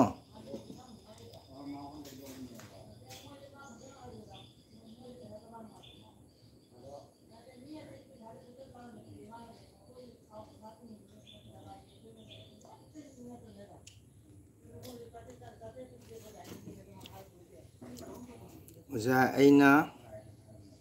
ꯈꯪꯕ ꯔꯦꯕꯤꯇꯥ ꯀꯀꯥ ꯂꯩꯕ. ꯑꯣ ꯃꯦꯃꯤ ꯂꯩꯁ꯭ꯔꯝ. ꯍꯦꯜꯂꯣ ꯀꯀꯥ, ꯒꯨꯗ ꯑꯐꯇꯔꯅꯨꯟ ꯃꯦꯃꯤ. ꯊꯥꯒꯠꯆꯔꯤ, ꯑꯩ ꯆꯦꯅꯦꯜꯗ ꯆꯪꯕꯤꯕꯒꯤꯗꯃꯛ ꯊꯥꯒꯠꯆꯔꯤ. ꯑꯗꯣ ꯆꯪꯉꯕꯅꯤꯅ ꯂꯥꯏꯛ ꯃꯆꯥ ꯑꯃ ꯇꯧꯕꯤꯔꯝꯃꯨ. ꯆꯥꯛ ꯆꯥꯔꯕ꯭ꯔꯥ ꯃꯦꯃꯤ? ꯀꯩ ꯏꯟꯖꯥꯡ ꯆꯥꯏ?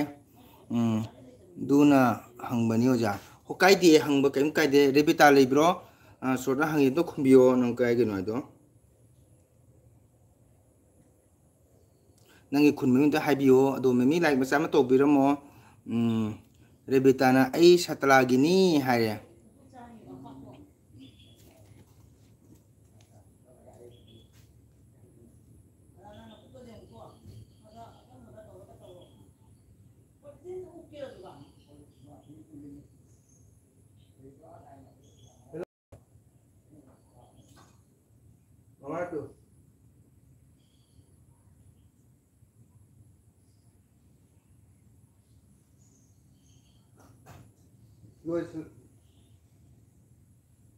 ꯂꯣꯏꯁꯤꯜꯂꯕꯣ?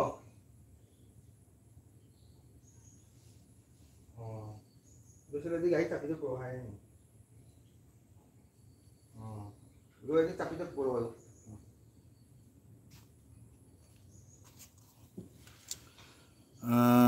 ꯑꯩ ꯁꯥꯇ꯭ꯔꯥꯒꯤꯅꯤ. ꯃꯦꯃꯤ ꯂꯩꯁꯤꯅ ꯂꯥꯏꯛ ꯗꯟ ꯇꯧꯈ꯭ꯔꯦ. ꯊꯦꯡꯀ꯭ꯌꯨ, ꯊꯥꯒꯠꯆꯔꯤ. ꯑꯣꯍꯣ ꯑꯗꯨꯗꯤ ꯈꯪꯗ꯭ꯔꯦ ꯍꯥꯏꯔꯦ. ꯍꯥꯏ ꯃꯌꯥꯝ, ꯃꯦꯃꯤꯅ ꯍꯥꯏ ꯃꯌꯥꯝ. ꯑꯗꯣ ꯅꯨꯡꯁꯤꯔꯕ ꯏꯆꯤꯟ ꯏꯅꯥꯎ ꯃꯌꯥꯝ, ꯑꯩꯒꯤ ꯆꯦꯅꯦꯜ ꯆꯪꯕꯤꯔꯕ ꯏꯆꯤꯟ ꯏꯅꯥꯎ ꯃꯌꯥꯝ, ꯑꯩꯈꯣꯏꯒꯤ ꯃꯦꯃꯤ ꯂꯥꯏꯁ꯭ꯔꯝ ꯀꯣ ꯃꯌꯥꯝ ꯁꯞꯄꯣꯔꯠ ꯇꯧꯕꯤꯌꯨ, ꯃꯌꯥꯝ ꯁꯞꯄꯣꯔꯠ ꯇꯧꯕꯤꯌꯨ ꯍꯥꯏꯕ ꯋꯥꯐꯝ ꯊꯝꯖꯒꯦ. ꯑꯩꯈꯣꯏ ꯏꯆꯤꯟ ꯏꯅꯥꯎ ꯑꯃꯠꯇꯅꯤ, ꯃꯩꯇꯩ ꯏꯆꯤꯟ ꯏꯅꯥꯎ ꯃꯌꯥꯝ ꯑꯩꯈꯣꯏ ꯄꯨꯟꯅ ꯁꯞꯄꯣꯔꯠ ꯇꯧꯃꯤꯟꯅꯁꯤ ꯍꯥꯏꯕ ꯋꯥꯐꯝꯁꯦ ꯑꯩ ꯊꯝꯖꯒꯦ. ꯏꯆꯤꯟ ꯏꯅꯥꯎ ꯃꯌꯥꯝ, ꯇꯥꯗꯣ ꯃꯪꯒꯣꯜ ꯂꯥꯏꯛ ꯗꯟ ꯇꯧꯔꯦ ꯍꯥꯟꯅ. ꯑꯣ ꯊꯦꯡꯀ꯭ꯌꯨ ꯅꯃꯗꯥ, ꯊꯥꯒꯠꯆꯔꯤ. ꯑꯗꯨꯒꯗꯤ ꯀꯔꯤ ꯍꯤꯟꯖꯥꯡ ꯆꯥꯒꯦ ꯇꯥꯗꯣ? ꯆꯥꯗ꯭ꯔꯤ ꯅꯃꯗꯥ. ꯑꯩ ꯆꯥꯛ ꯆꯥꯗ꯭ꯔꯤ ꯅꯃꯗꯥ. ꯑꯩ ꯉꯁꯤ ꯊꯦꯡꯉꯦꯀꯣ. ꯉꯔꯥꯡ ꯍꯣꯁꯄꯤꯇꯥꯜꯗꯒꯤ ꯍꯜꯂꯛꯄ ꯊꯦꯡꯉꯦ. ꯑꯗꯨꯅ ꯋꯥꯃꯟꯈꯤꯗꯅ ꯑꯩ ꯉꯁꯤ ꯌꯥꯝ ꯊꯦꯡꯅ ꯍꯧꯒꯠꯂꯦ. ꯑꯗꯨꯅ ꯄꯨꯡ 10 ꯃꯈꯥꯏ 10 ꯑꯗꯨꯒ ꯕ꯭ꯔꯦꯛꯐꯥꯁ ꯇꯧꯔꯦ. ꯑꯗꯨꯅ ꯆꯥꯗ꯭ꯔꯦ. ꯑꯩ ꯏꯁꯩ ꯄ꯭ꯔꯣꯒ꯭ꯔꯥꯝ ꯂꯩꯇ꯭ꯔꯕꯗꯤꯅ ꯈꯔ ꯊꯦꯡꯅ ꯆꯥꯛ ꯆꯥꯏꯀꯣ. ꯔꯦꯕꯤꯇꯥ ꯂꯥꯛꯇ꯭ꯔꯣ ꯕꯔꯗꯔ ꯉꯁꯤꯗꯤ? ꯇꯥꯗꯣ ꯂꯥꯛꯇ꯭ꯔꯕꯣ ꯉꯁꯤꯗꯤ? ꯂꯥꯛꯏ, ꯂꯩꯕꯅꯤ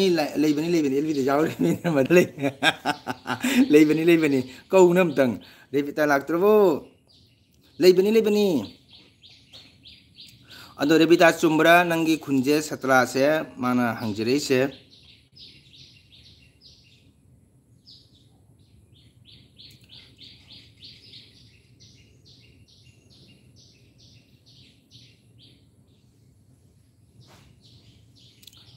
ꯅꯃꯗꯥ ꯀꯔꯤ ꯏꯟꯖꯥꯡ ꯆꯥꯒꯦ?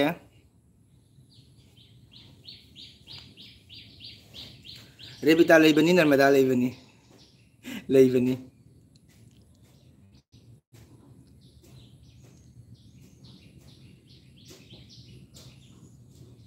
के केस बीबी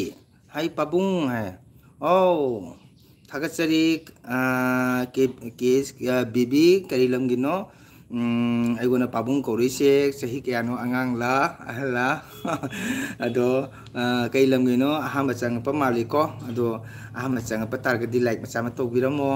अदुगा कई हाइतारे सपोर्ट सु तोबिरमु सा तोबिरमु काका कई मथेल चाखिए ngasiसे मिलसम आईडी अयुसे चक चादे आईडी अयुसे तन होइना चाइको आई अयुक्ता तन से निमकी अता तन से अहुम नत्रगा मरी अहुम स्माय चाइ चागा कोनाना दो चारागा प्रोग्राम से लेत्रदिने थिन पुंग थेंगा चाइ पुंग अमा चाबु जाwi अहुम दो चाबा अनि दे चाबा जाwi आई असि मरसिदी अतोबा जुम सपोर्ट को चारा सुम लेले हाय पाबुंग हाय बेबीना दो बेबी कईलम गिनो बेबी लाइक तो बिरमु को अहम चंगमदा कईगुम चेनेल पाइमा तारगदी अखोय सिनाव सपोर्ट तो मिनि साय फुन थमजगे अदुगा बेबी से कईलम गिनो कदाय गिनो तंग हाइबिउ जारगदी कका कई मथे जगे बा कई खुलदैनो कका से मेमी आई सर खाक मरागेनी को हायुक्तगिनी वाओ बेबी थागचरी बेबी केस बेबी निपी ओरम निपी मचा ओरमनी अदु बेबी से अगोना पाबुंग कोरमना बेबी चही क्या हुरे हाइरोक हाइरोक ओइ तारगदी खंगदिने बेबी चही क्या थुरुबा अदुदि कइनुम हंगे तौबनी हाइरोक ओइ तारगदी थागचरी बेबी इम्फाल हाइरोकतगी को पाबुंगी चैनल चंगबिरबा हनिंगाइ तन थागचरी को अदो अगोना पाबुंग कोरिसनदी बेबी चही क्या सुरे तंग हाइबियो अचुम्बनी काका होय ओहो खाक मराता मिंगसे अदुगा मिमी लाइसमदि करी खुंगिनो तंग हाइबियो जारगदी ओजा से पाबुंग सेमख्रे को ओजा काइदे नुंसीदना पाबुंग को कमे 25 years ओ बेबी 25 years लाइक तो मिब्रा चेनेन पाइब्रा नर्मदा चकचारबो करी मथेनो नर्मदा नंग नसाई रेबिता लागतब्रो हंगदो अखोई रेबिता थोरेदो नर्मदा चकचारबो करी मथेनो हंगे अदु बेबी थागचरी अखो बेबी चेनेन पाइब्रो आईडी बादुगो तेनी काका ओ होनहानसु हाई करबो करिनो हाई खरमारे नानसु हाई खरमारे बेबी से बादुगो गिनना हाई करबो कम तोबनी सॉरी मिमी लाइस्रम आई नाना हाई खरमा हंग खरमारे को नंग गिन गुवाहाटी दे ले मालिको चुमरा नान गुवाहाटी दे ले हाइबदो अदु ओरमनी को चुमी चुमी मांग हाई खरमनी सॉरी मिमी आई काफुंग तोबनी को चुमी सॉरी आई दुरने जे हंगै से ममांग हाई खरमारे ना अदु बेबी चक चारब्रा हजि ड्यूटी फमदरा जा हाइबियो आलू पराठा काका वाओ वाओ आलू पराठा दी अखोगी कबुली चना ग बुगनी थोंग हावबनी को कबुली चना फादना थोंगगना रेबिता चारे चानी खाना थोंबा चनी खाना थोंबा अस पेली है पाइदे ओके पाइद्रगसु बिबिना पाबुंगी चेनेल चंगबिरपा थागचरिको अदो बिबिना चैनल पाइदरसु पाबुंगी चैनल से सपोर्ट तोबिउ को अदुगा लाइक तोबिउ सब तोबिउ वीडियो सियंबिउ को अदुगा कोई बिबिगी ngमखै को पाबुंग सपोर्ट तोबिउ अदुना बिबिना हाइरोक ओरबनिना नंग अंगांग ओबनि खंगदे खंगदे हाइरोक की इसै सपा को जा बोयाई काइदो खंगबरा मसा सजाउबा रेपिता नंगी करी हिंजांग चागे हंगे ऐसे ngasi ड्यूटी लेते रूम दनी ओ ngasi ड्यूटी लेते हाइबा ngasi ड्यूटी लेते हाइबा नमदा आईडी उसोय इरोम चाय वाओ उसोय इरोम हावबनी को उसोय इरोम सुजाम हावबनी उसोय इरोम हावबनी तो मेमीदी अखोय मेमी करी हिंजांग चाय ngasi दी अदु बिबी लेब्रो बिबी थोखब्रा नंगना हाइरोक के हाइबता दी हाइरोक की ने खोगी इसे सकपा ओजा बोयाये ना मसा चौबा हल लेबनी इसे सकपा ओजा अदु नंगना खंगदे खंगिए वाओ अदुदी खो बिबी सु इसे सांगमनी को बिबी सु इसे सकपा माले रेबिता हाउनी दुदी हाय narmadana hauni da hauni akhoi rebita matokni narmada haw chabani ko ma matokni chade ga thakte ga ma hydropati haw tani mana har ka dose mimi ta mani tonoi mana tekira hange rebitana mimi da mani tonoi mana tagiro hange aisu rebita ga manare usoi iro machai okay how bani baby na baby na isai sakpro sai wow thank you thagatchari isagi maidei akhogi ko ingthu hatak-tagi chalakpa natta sankirtan ko akhogi jang maru ba natta sankirtan ni ko popodasu natta sankiton mathau taba sibidasu natta sankiton mathau tabani aduna akhogi mimi baby bu haningaletana thagatchari ado aidi pabung nate ko dum nangna pabung ko sum khumbane kaka ko sukaide brother ko sukaide ai ahan nate ko adubu baby na khangdana pabung ko gani kaide icha gumana pabung ko bor kaim kai balete adudi baby isai nomai nat sankitan isai sakpa orbidi isai sakpa sankitan basok ka jawrabra rebita kaka manton hoidi khara lapye o kaka na lakpada portha taurage haina bro kaka tilhau di chabro kaide tilhau sokto bo kaide aduga ai portha je chai beduga portha khou se makhan jami adunogi alu portha na kamaina hauno khangde adun alu portha hau khou se mana de chaning de adun ai gidi chumna simple cha hauba cha duga ko sing ka hapaga phachana lolaga ko chamna kitang hapa lolaga aduga adana tha kaide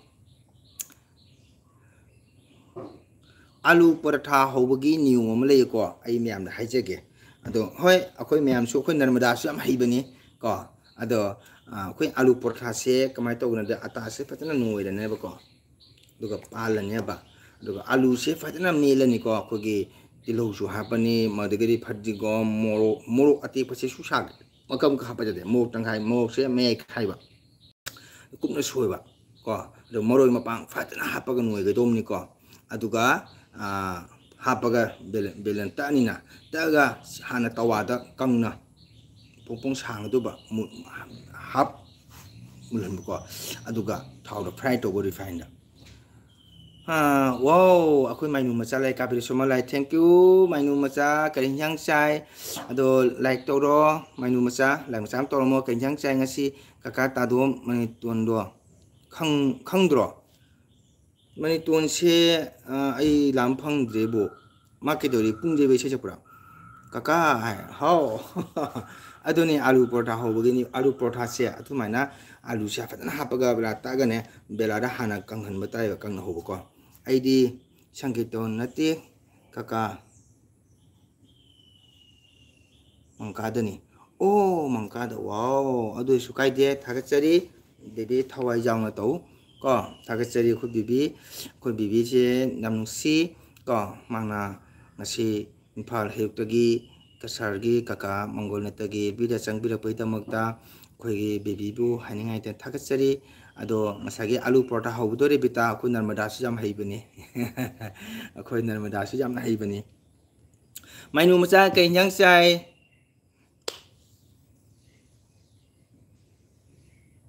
oja tolen khungi isai sakpa ojani malido khangbra kari haiba oja tolen khungi isai sakpi ojani malido melido khangbra tolen khunda isai sakpa nupi leibrane ko meitegi isai sakpi dro kasar life ki mama dro meli kakado papung kaunu dada kaugudabani aidi phagi oina kaka kaubani isai sakpani uja adu isai sakpado kano raba kasala ki mama dro nga thongba kakadi wo mainu macha nga thong chaye kakadi chakchadri mainu macha kakadi chakche kitang thenga chai ko isai leiter badi kaka chak kitang thenga chai re bita mainu macha nga thong ma chaye hauni kakadi nga thong nam pami kaide koi bibina ꯅꯨꯡꯁꯤꯗꯅ ꯄꯥꯕꯨꯡ ꯍꯥꯏꯅ ꯀꯧꯕꯅꯤ ꯀꯣ ꯑꯩ ꯏꯆꯥꯒꯨꯝꯕꯅꯤ ꯀꯥꯏꯗꯦ ꯀꯀꯥꯗꯨꯗꯤ ꯄꯣꯔꯊꯥꯗꯤ ꯍꯩꯅꯗ꯭ꯔꯣ ꯁꯨꯝ ꯍꯩꯅꯩ ꯍꯩꯅꯕꯗꯣ ꯑꯩꯅ ꯍꯥꯏꯁꯤꯅꯤ ꯈꯨꯗꯣ ꯑꯩꯈꯣꯏꯒꯤ direct ꯍꯥꯏꯗꯤ ꯄꯔꯊꯥ ꯑꯥꯂꯨ ꯍꯥꯞꯆꯤꯜꯂꯒ ꯇꯛꯑꯒ ꯗꯥꯏꯔꯦꯛ ꯍꯧꯕꯗꯣ ꯑꯗꯨꯗꯤ ꯂꯨꯈꯣꯏ ꯁꯔꯃ ꯀꯀꯥ ꯀꯗꯥꯏꯒꯤꯅꯣ ꯑꯣ ꯂꯨꯈꯣꯏ ꯁꯔꯃꯕꯨ ꯆꯍꯤ ꯀꯌꯥꯅꯣ ꯍꯥꯏꯕ ꯉꯝꯖꯗ꯭ꯔꯦ ꯑꯗꯨꯕꯨ ꯁꯔꯃ ꯑꯣꯏꯔꯕꯅꯤ ꯑꯩꯒꯥꯅꯤ ꯖꯩ ꯅꯪꯅ ꯀꯀꯥ ꯀꯧꯕꯅꯤꯅ ꯑꯩ ꯁꯨꯝ ꯑꯩꯒꯥ ꯃꯆꯥ ꯀꯧꯔꯒꯦ ꯑꯩꯒꯥ ꯃꯆꯥ ꯑꯩ ꯀꯁꯥꯔꯒꯤꯅꯤ ꯑꯗꯨꯒ ꯁꯔꯃꯅ ꯀꯩ ꯂꯝꯒꯤꯅꯣ ꯑꯩꯈꯣꯏꯒꯤ ꯑꯩꯒꯥ ꯃꯆꯥꯅ ꯀꯩ ꯂꯝꯒꯤꯅꯣ ꯑꯗꯣ ꯑꯍꯥꯟꯕ ꯑꯩꯒꯤ ꯆꯦꯅꯦꯜꯗ ꯆꯪꯉꯛꯄ ꯑꯣꯏꯕ ꯇꯥꯔꯒꯗꯤ ꯂꯥꯏꯛ ꯃꯆꯥ ꯑꯃ ꯇꯧꯕꯤꯔꯝꯃꯨ ꯑꯗꯨꯒ ꯁꯞꯄꯣꯔꯠ ꯇꯧꯕꯤꯔꯝꯃꯨ ꯍꯥꯏꯖꯅꯤꯡꯉꯤ ꯑꯩꯒꯥꯒꯤ ꯃꯐꯝꯗ ꯑꯩꯒꯥꯅ ꯀꯔꯤ ꯂꯝꯒꯤꯅꯣ ꯀꯀꯥꯁꯦ ꯌꯥꯝꯅ ꯉꯁꯤ ꯊꯥꯖꯗꯅ ꯊꯦꯡꯅꯕꯅꯤ ꯊꯥꯒꯠꯆꯔꯤ ꯕꯦꯕꯤ ꯑꯩꯅ ꯕꯦꯕꯤꯕꯨꯁꯨ ꯍꯥꯏꯅꯤꯡꯉꯥꯏ ꯂꯩꯇꯅ ꯊꯥꯒꯠꯆꯔꯤꯀꯣ ꯀꯀꯥ ꯀꯧꯔꯁꯨ ꯀꯥꯏꯗꯦ ꯄꯥꯕꯨꯡ ꯀꯧꯔꯁꯨ ꯀꯥꯏꯗꯦ ꯏꯆꯥꯅꯨꯄꯤꯅ ꯀꯧꯕ ꯀꯔꯤꯝ ꯀꯥꯏꯗꯦꯀꯣ ꯑꯉꯥꯡꯅ ꯏꯆꯥꯅꯤꯅ ꯈꯪꯗꯅ ꯀꯧꯕꯅꯤ ꯄꯥꯕꯨꯡ ꯃꯥꯜꯂꯦꯅ ꯆꯪꯗꯨꯝ ꯊꯤꯟꯖꯜꯂꯦ ꯂꯤꯛ ꯊꯤꯖꯤꯜꯂꯃꯤꯅ ꯄꯥꯕꯨꯡ ꯃꯥꯜꯂꯦ ꯀꯔꯤꯝ ꯀꯥꯏꯗꯦ ꯌꯥꯝ ꯅꯨꯡꯁꯤ ꯊꯥꯖꯗꯅ ꯉꯁꯤ ꯑꯩꯈꯣꯏ ꯕꯤꯕꯤꯅ ꯀꯣ ꯀꯀꯥꯒꯤ ꯑꯦꯜ ꯕꯤ ꯆꯪꯕꯤꯔꯛꯄ ꯀꯀꯥꯕꯨ ꯁꯞꯄꯣꯔꯠ ꯇꯧꯒꯦꯅ ꯆꯪꯉꯛꯄ ꯌꯥꯝ ꯍꯥꯏꯅꯗꯅ ꯊꯥꯒꯠꯆꯔꯤꯀꯣ ꯕꯦꯕꯤ ꯃꯇꯝ ꯂꯩꯕꯗ ꯕꯦꯕꯤꯁꯨ ꯃꯥꯏ ꯄꯥꯛꯄ ꯑꯣꯏꯌꯨ ꯇꯧꯔꯤꯕ ꯊꯕꯛ ꯑꯗꯣ ꯀꯅꯥꯁꯤꯅ ꯑꯦꯜ ꯖꯤ ꯕꯤ ꯀꯀꯥ ꯖꯦꯟ ꯆꯥꯗ꯭ꯔꯣ ꯑꯩꯗꯤ ꯖꯦꯟ ꯆꯥꯗꯦ ꯑꯦꯜ ꯖꯤ ꯕꯤ ꯀꯔꯤ ꯂꯝꯒꯤꯅꯣ ꯀꯣ ꯑꯍꯥꯟꯕ ꯆꯪꯕ ꯇꯥꯔꯒꯗꯤ ꯑꯩꯒꯤꯁꯦ ꯂꯥꯏꯛ ꯇꯧꯕꯤꯔꯝꯃꯨꯀꯣ ꯂꯥꯏꯛ ꯇꯧꯕꯤꯔꯝꯃꯨ ꯁꯞ ꯇꯧꯕꯤꯔꯝꯃꯨ ꯍꯥꯏꯕ ꯊꯝꯖꯒꯦ ꯑꯩꯈꯣꯏ ꯏꯆꯤꯜ ꯏꯅꯥꯎ ꯂꯣꯏꯅ ꯁꯞꯄꯣꯔꯠ ꯇꯧꯕꯤꯌꯨ ꯃꯩꯇꯩ ꯏꯆꯤꯜ ꯏꯅꯥꯎ ꯑꯃꯠꯇꯅꯤ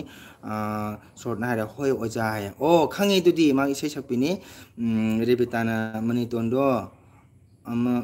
ꯑꯝꯁꯨꯒꯤ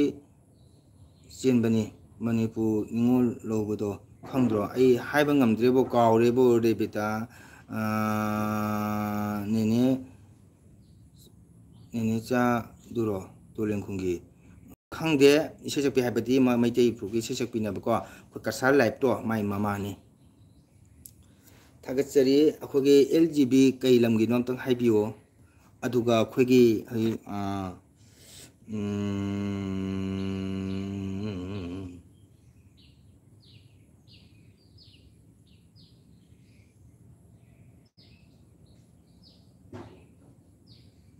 ꯀꯀꯥꯁꯤ ꯅꯨꯄꯤ ꯊꯤꯔꯕꯣ ꯊꯤꯔꯦ ꯕꯤꯕꯤ ꯀꯀꯥ ꯅꯨꯄꯤ ꯊꯤꯔꯦ ꯑꯗꯣ ꯑꯩꯈꯣꯏ ꯑꯩꯒꯥ ꯂꯨꯈꯣꯏ ꯁꯔꯃ ꯆꯪꯕꯤꯔꯝꯕꯅꯤ ꯑꯗꯣ ꯊꯣꯛꯈ꯭ꯔ ꯃꯥꯜꯂꯦ ꯀꯣ ꯑꯩꯒꯥ ꯁꯔꯃ ꯑꯩꯒꯥ ꯃꯆꯥ ꯆꯪꯕꯤꯔꯝꯕꯅꯤ ꯊꯣꯛꯈ꯭ꯔ ꯃꯥꯜꯂꯦ ꯑꯗꯣ ꯑꯩꯒꯥ like ꯇꯧꯕꯤꯔꯝꯃꯨꯀꯣ ꯖꯥꯒ sub ꯇꯧꯕꯤꯔꯝꯃꯨ ꯊꯥꯡꯗꯒꯤꯅꯤ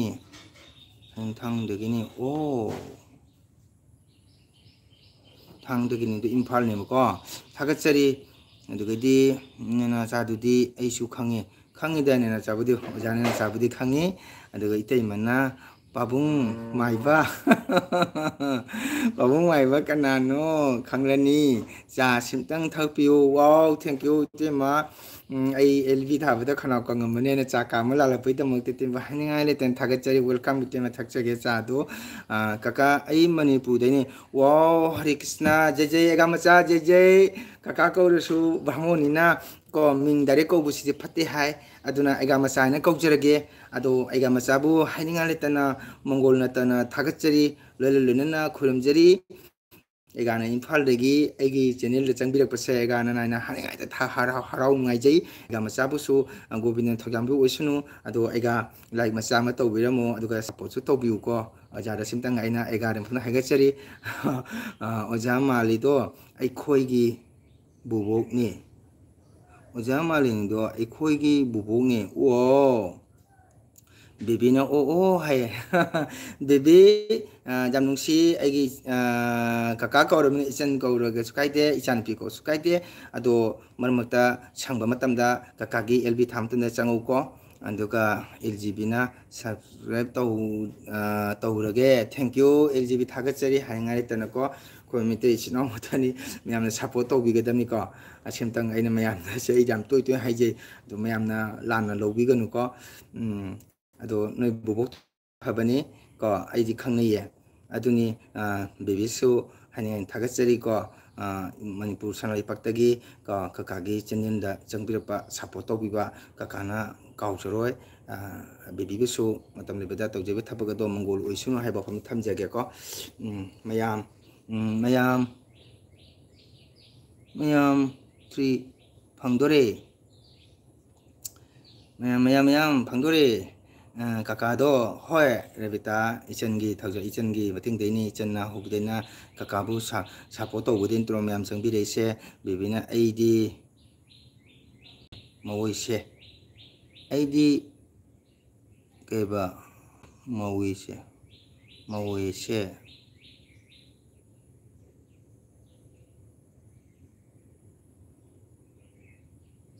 aidi mawoise haibati kakagi ming amata haibiro kasar kija phani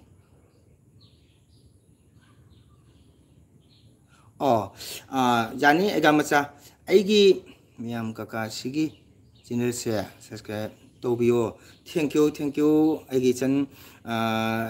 LGB bu chu thagatsari ko asi ahama changapaga aibu support tobiba hangaitana chanbu thagatsari ko chanbu su matam lebida mongol sunu ado egamacha aigi mingna chandam mongol singa kaujai ai yum kasar lamdamda na changkitangi isai sakpa wana sum kabu chatsari ko aduga aigi channel sigi mingna mongol na taina thamje aina na sankirtangi pamjabaduga sum ko maramaktasu aina khajekta haijaba sankirtan isai jakakadum jahonjaba aigi channel asida aduna aina mongol na taina sum thamjabani aiga macha adiyamna afawa isai sakpadina chati sum kabo kasarda ko oja singi thagun macha sum chachabani mayam kaka sigi channel se subscribe tawbiyo thank you ai LGB bu thagatsari ko LGB su matam sangma matamda isagi thabak ko matamda ko kakage channel da sum changbiro ko video su sum jengbiu nungai tana ko kakage video de sum simple da dum lejabani ko yamna phajadabani adu bichanna sangma matamda ko sum alma changa jengbiu sorry ID mau oire haibani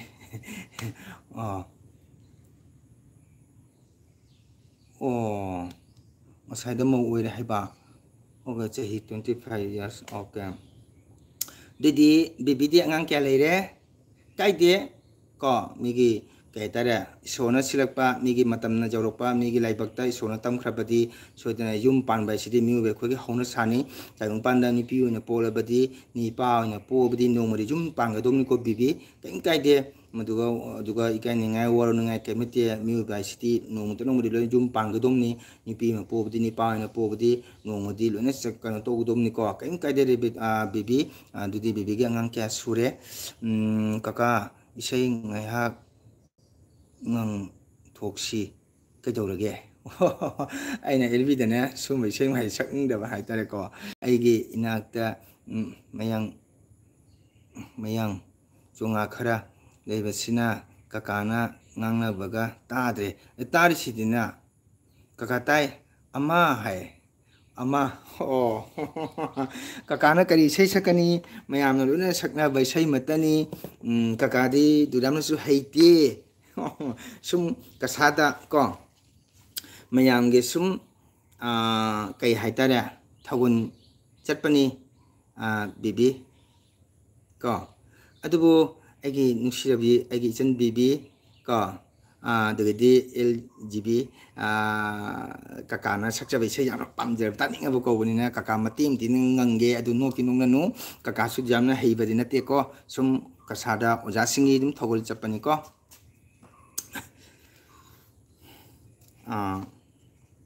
kari sakchige aibo in bahai su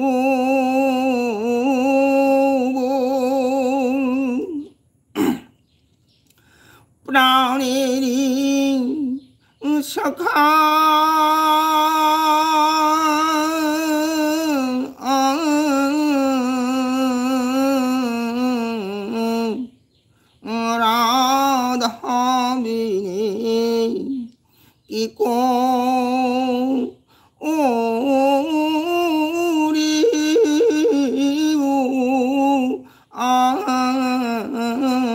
장미 바이리 수볼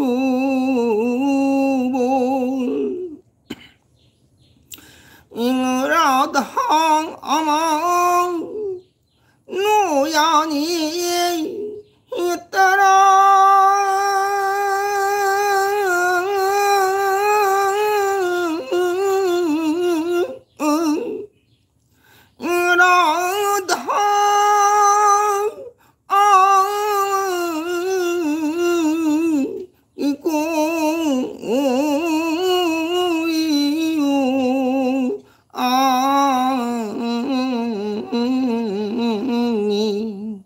하이니 수볼 비비네 깨봐 얌나 파제예 와 땡큐 애기 전 비비 다get자리 미미나 삼나 수마이나 세세 따레 마얌 마닝다 강드레 파제 미닝디 강드레 파제 오 아이나 벵골리네 sakpani 미미나 삼 아도 미닝세 거기 마이테론 하이타레거 이 말한다나 이 땅 수볼 짜는 토이방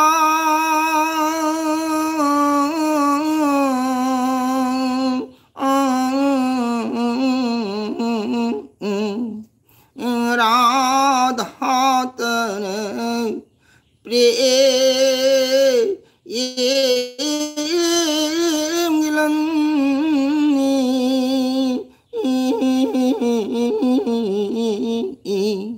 이땅 술 아시니까 미미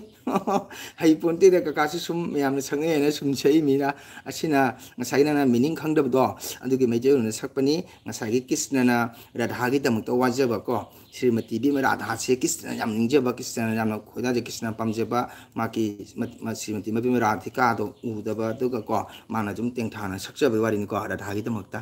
काका सही है सकलो अभी कहबा खु सम पायदुना अभी खु सम पायदुना चलो अभी खुबम पायदुना हाजे मानबी मैथुंग दे चाइरे राधिकाबू नईरे कई नुआए ओ एलजीबी कायदेनेदा काका हिपोंतेदा सुम मयामनो सकनैना सुम सकपनी को काकादी से सकबा फावबो नतेदा सुम ओजासिंगी मखादा सुम तम तम चपचबा को काका इथो गेको वाओ बेबीना काका इथो गेको थैंक यू अदोनिदा काका जाम हाइतेदा baby yam thagachari bibi kakagi elbi seko numidang pung mapan makhai de hauri ka ayuk isai chatragana pung tara makhai tara das hauri adagidi tram thuida hobus yauri aro sandhagina pungte makhai ta ni pan hobus yawi ko aro ko bibi amasung lgb na sangba matamda sumsum kakagi chenna changbino ko kaka kunje surgi oja kaujarage काका कौजरोगे ओजा कौजरगे नते नते LGB ओजा नते ID को ID ओजा सु इजदी मेयांग सुम चपनु काका सुम को काइदे काका आइदन जम हेले को काका आईडी ओजा ओइजद्री बको दुम ओजा सिंगी मखान थावगलो न सुम काव काव चपनी एलजीबी को थागचरी एलजीबी अमसुंग खोगी कनोगा बीबीगा कोंगसी हामचंग बतदा काकाबु सामना नुसीबीबा काकाबु सामलु तोबीबा काकाबु सपोर्ट तोबीबा काकाना काउजरो अखोय नर्मदा थोखरा मारे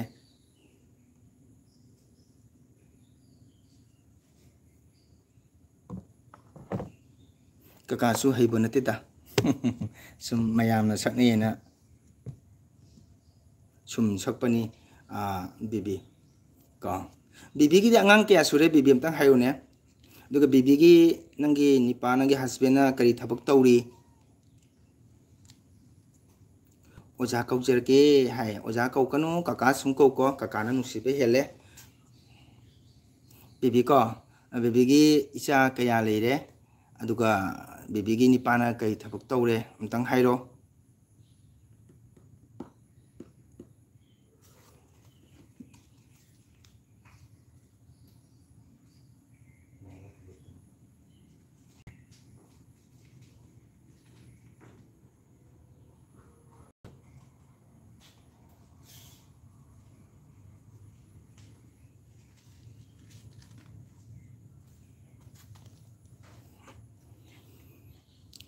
kaka itau jadi leribo bibi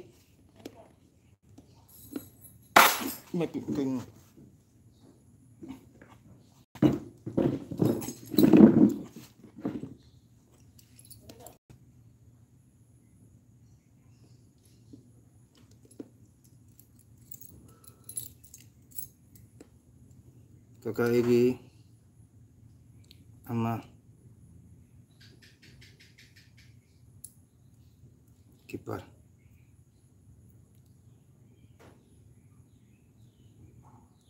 bibi kaka igi ama tim kiper tim kiper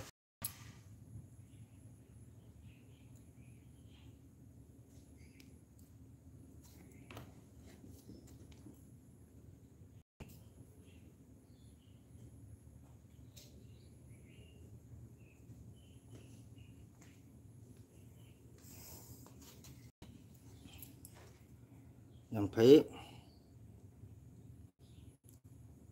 kaka igi ama nipi ya nipa ro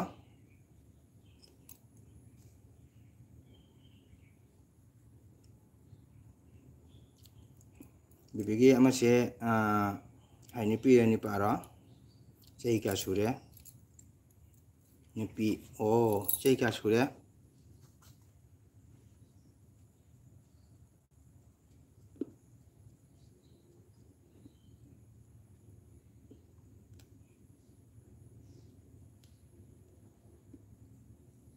Chahi manga kakak ini nipi ohum kakak ini nipi ohum ahanduna chahi trani thoi change ko janmaduna chahi taruk hele chahi tare change atombi duna nangun ka halle chahi taruk kakak se krai dino LGB ai kasar gini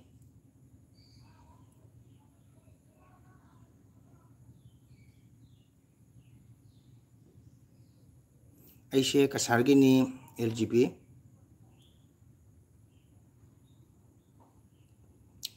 ai kasar gini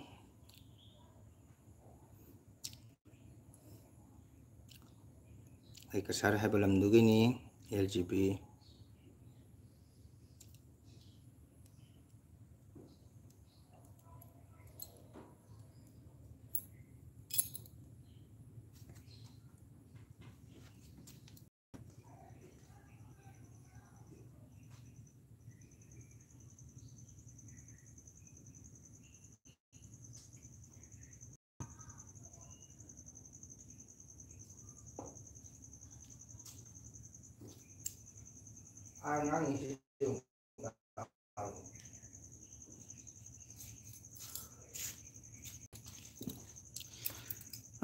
kakak khak mara haise bus kandi yawdingai da leiba khuldu natra mani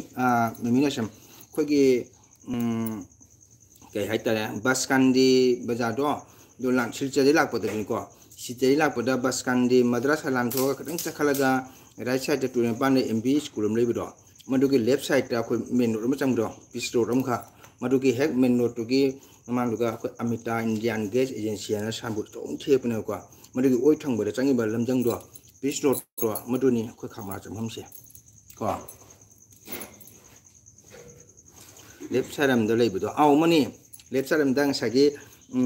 basai lan horaga oi thangba chang left side changi do pis road ram kha sangna madu khoi lambi chamham ni mi ra cham khak mara gi madani khoi khama chamham madugadi yamde hona kilometer ma haduna hiti khoi khundagi numiki kanu challe ko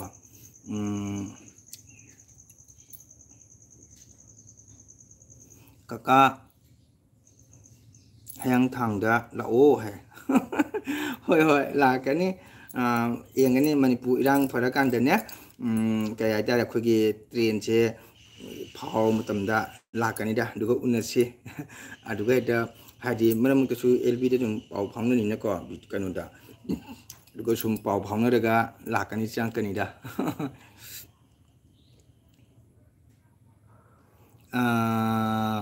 changpham dubudi ure khul dudi chatri ꯃꯊꯪꯗ ꯑꯗꯨꯝ ꯌꯦꯡꯁꯤ ꯃꯇꯥ ꯆꯥꯕꯗ ꯂꯥꯛꯎ ꯀꯀꯥꯅ ꯍꯌꯦꯡ ꯑꯩꯒꯤꯀꯣ ꯑꯩꯒꯤ ꯆꯦꯅꯦꯜꯁꯤꯅ ꯌꯥꯝ ꯀꯩꯅꯣ ꯇꯧꯔꯕ ꯃꯇꯝꯗ ꯑꯩ ꯁꯣꯏꯗꯅ ꯃꯌꯥꯝ ꯏꯟꯚꯥꯏꯠ ꯇꯧꯖꯒꯦ ꯑꯗꯨꯒ ꯃꯌꯥꯝ ꯂꯥꯛꯎ ꯍꯣꯏꯗ ꯀꯩꯒꯨꯝꯕ ꯃꯊꯧ ꯂꯩꯕ ꯃꯇꯝꯗ ꯅꯣꯡꯃꯗꯤ ꯁꯣꯏꯗꯅ ꯂꯥꯛꯈꯤꯅꯤꯗꯅꯀꯣ ꯑꯣꯖꯥ ꯃꯅꯤꯄꯨꯔꯁꯦ ꯑꯩꯁꯨ ꯆꯠꯀꯅꯤ ꯍꯥꯏ ꯆꯠꯂꯨ ꯀꯥꯏꯗꯦ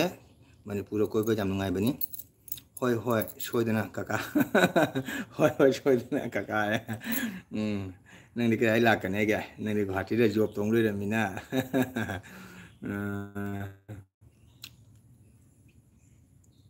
ꯍꯣꯏ ꯉꯥꯏꯇꯕ ꯅꯪꯁꯨ ꯍꯌꯦꯡ ꯂꯨꯍꯣꯡꯕ ꯃꯇꯝꯗ ꯑꯩꯈꯣꯏ ꯃꯌꯥꯝꯗ ꯏꯟꯚꯥꯏꯠ ꯄꯤꯔꯛꯎ ꯀꯣ ꯁꯣꯏꯗꯅ ꯀꯀꯥꯁꯨ ꯂꯥꯛꯀꯅꯤ ꯌꯥꯏꯀꯣ ꯍꯌꯦꯡ ꯃꯤꯅ ꯃꯇꯝ ꯑꯃꯗ ꯌꯨꯝ ꯄꯥꯟꯕ ꯃꯇꯝꯗꯀꯣ ꯍꯥꯏꯔꯛꯎ ꯏꯟꯚꯥꯏꯠ ꯄꯤꯔꯛꯎ ꯑꯩꯈꯣꯏꯁꯨ ꯁꯣꯏꯗꯅ ꯂꯥꯛꯀꯅꯤ ꯀꯀꯥ ꯑꯩ ꯊꯣꯛꯑꯒꯦꯀꯣ ꯍꯣꯏ ꯕꯦꯕꯤ ꯍꯣꯏ ꯃꯇꯝ ꯀꯨꯏꯅ ꯂꯩꯕꯤꯔꯝꯃꯤꯗꯃꯛꯇ ꯑꯩ ꯕꯦꯕꯤꯕꯨ ꯊꯥꯒꯠꯆꯔꯤꯀꯣ ꯏꯁꯥꯒꯤ ꯊꯕꯛ ꯀꯥꯏꯊꯣꯛꯑꯒ ꯀꯀꯥꯒꯤ ꯆꯦꯅꯦꯜꯗ ꯉꯥꯏꯍꯥꯛ ꯁꯞꯄꯣꯔꯠ ꯇꯧꯕ ꯀꯀꯥꯅ ꯍꯥꯏꯉꯥꯏ ꯊꯥꯒꯠꯆꯔꯤ ꯀꯀꯥ ꯍꯣꯏ ꯑꯩꯈꯣꯏ ꯀꯥꯎꯅꯔꯨꯁꯤ ꯀꯣ ꯑꯗꯨꯒ ꯁꯪ ꯃꯇꯝꯗ ꯁꯨꯝ ꯆꯪꯉꯧꯀꯣ ꯕꯦꯕꯤ ꯕꯥꯏ ꯄꯤꯔꯛꯀꯅꯤ ꯁꯣꯏꯗꯅ ꯍꯣꯏ ꯄꯤꯔꯛꯎ ꯊꯦꯡꯀ꯭ꯌꯨ ꯀꯣꯔꯒꯨꯔꯦ ꯅꯦꯅꯥ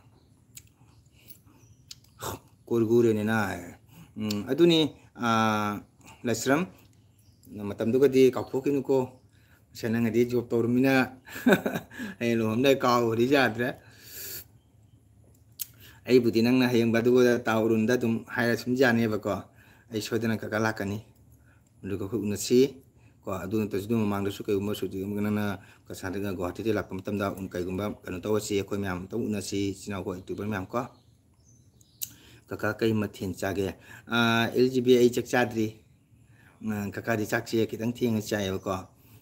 ꯀꯩ ꯍꯥꯏꯇꯥꯔꯦ ꯏꯁꯩ ꯅꯣꯡꯃꯥꯏ ꯆꯠꯇ꯭ꯔꯤ ꯆꯥꯛꯁꯦ ꯈꯤꯇꯪ ꯊꯦꯡꯅ ꯆꯥꯏ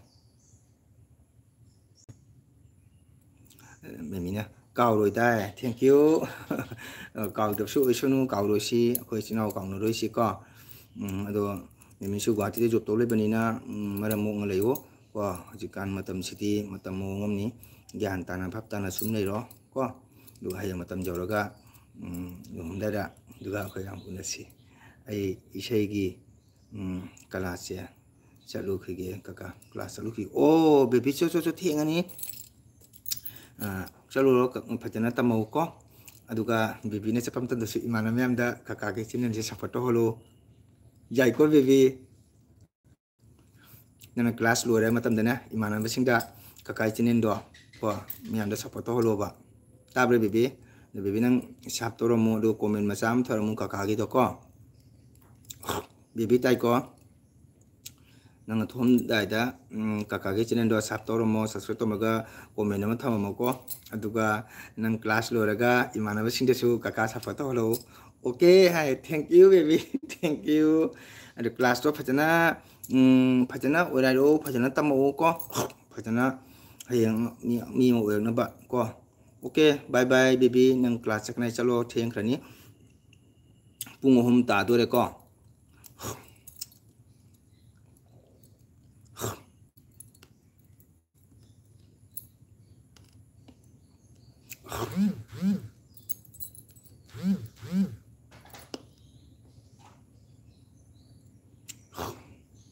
ꯍꯣꯏ ꯀꯀꯥ ꯍꯣꯏ ꯊꯦꯡꯀ꯭ꯌꯨ ꯕꯦꯕꯤ ꯕꯥꯏ ꯕꯥꯏ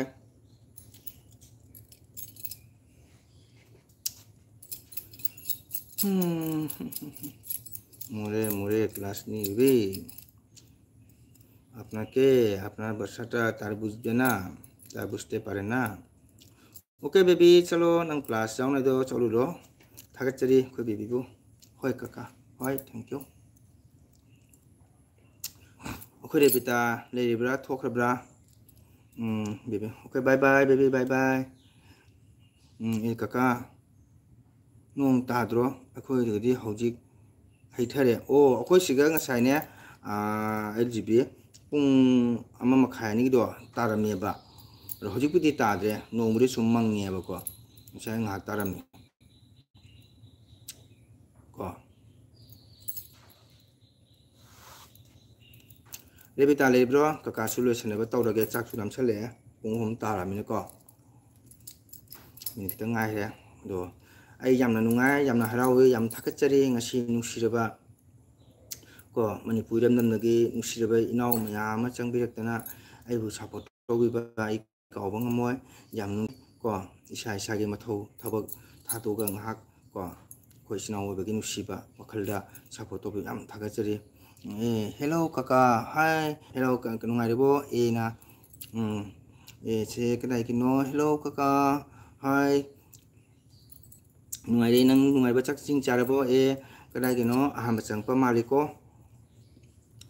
ꯀꯗꯥꯏꯒꯤꯅꯣ ꯍꯦꯜꯂꯣ ꯑꯗꯣ ꯍꯦꯜꯂꯣ ꯀꯀꯥ ꯑꯗꯣ ꯃꯥ ꯃꯃꯤꯡꯁꯦ ꯍꯥꯏꯅ ꯂꯩꯔꯦ ꯑꯩ ꯐꯖꯅ ꯀꯧꯕ ꯉꯝꯗ꯭ꯔꯦꯀꯣ ꯑꯗꯣ ꯆꯪꯉꯕꯅꯤꯅ ꯑꯩꯒꯤ ꯑꯦꯜꯕꯤꯗ ꯆꯪꯕꯤꯕꯒꯤꯗꯃꯛꯇ ꯊꯥꯒꯠꯆꯔꯤ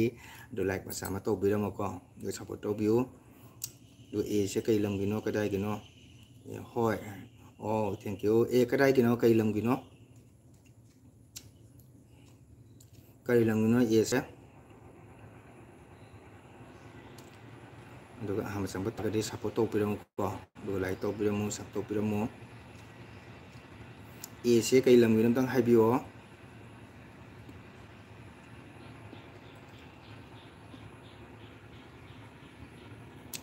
ꯔꯦꯕꯤꯇꯥ ꯂꯩꯔꯤꯕ꯭ꯔꯣ ꯀꯀꯥ ꯂꯣꯏꯁꯤꯟꯅꯕ ꯇꯧꯔꯒꯦ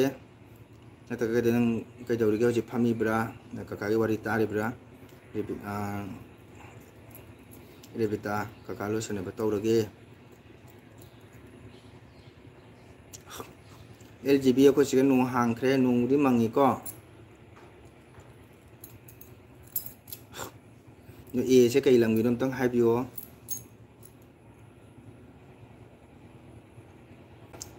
ꯔꯦꯕꯤꯇꯥ ꯊꯣꯛꯈ꯭ꯔꯕ꯭ꯔꯣ ꯀꯀꯥꯅ ꯀꯧꯏ ꯇꯥꯕ꯭ꯔꯥ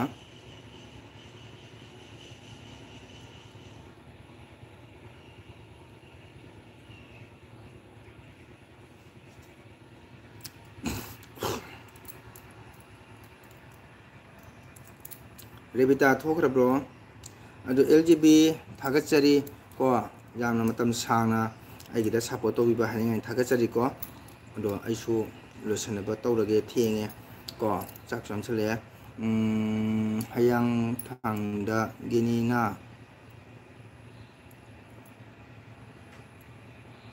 ꯑꯣ ꯊꯥꯒꯠꯆꯔꯤ ꯍꯤꯌꯥꯡꯊꯥꯡ ꯍꯥꯏꯁꯦ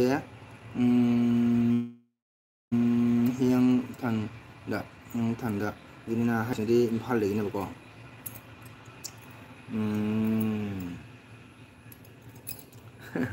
ꯄꯤꯡꯀꯤꯅ ꯀ꯭ꯋꯥꯆꯥꯏꯔꯣ ꯅꯠꯇꯦꯗ ꯁꯨꯝ ꯆꯤꯟꯁꯦ ꯂꯩꯕ ꯍꯦꯛꯇ ꯑꯗꯨꯝ ꯃꯔꯨ ꯑꯃꯅꯤ ꯀꯛ ꯁꯥꯏꯕ ꯂꯥꯏꯛ ꯇꯧ ꯄꯤꯡꯀꯤ ꯂꯥꯏꯛ ꯇꯧꯔꯝꯃꯨ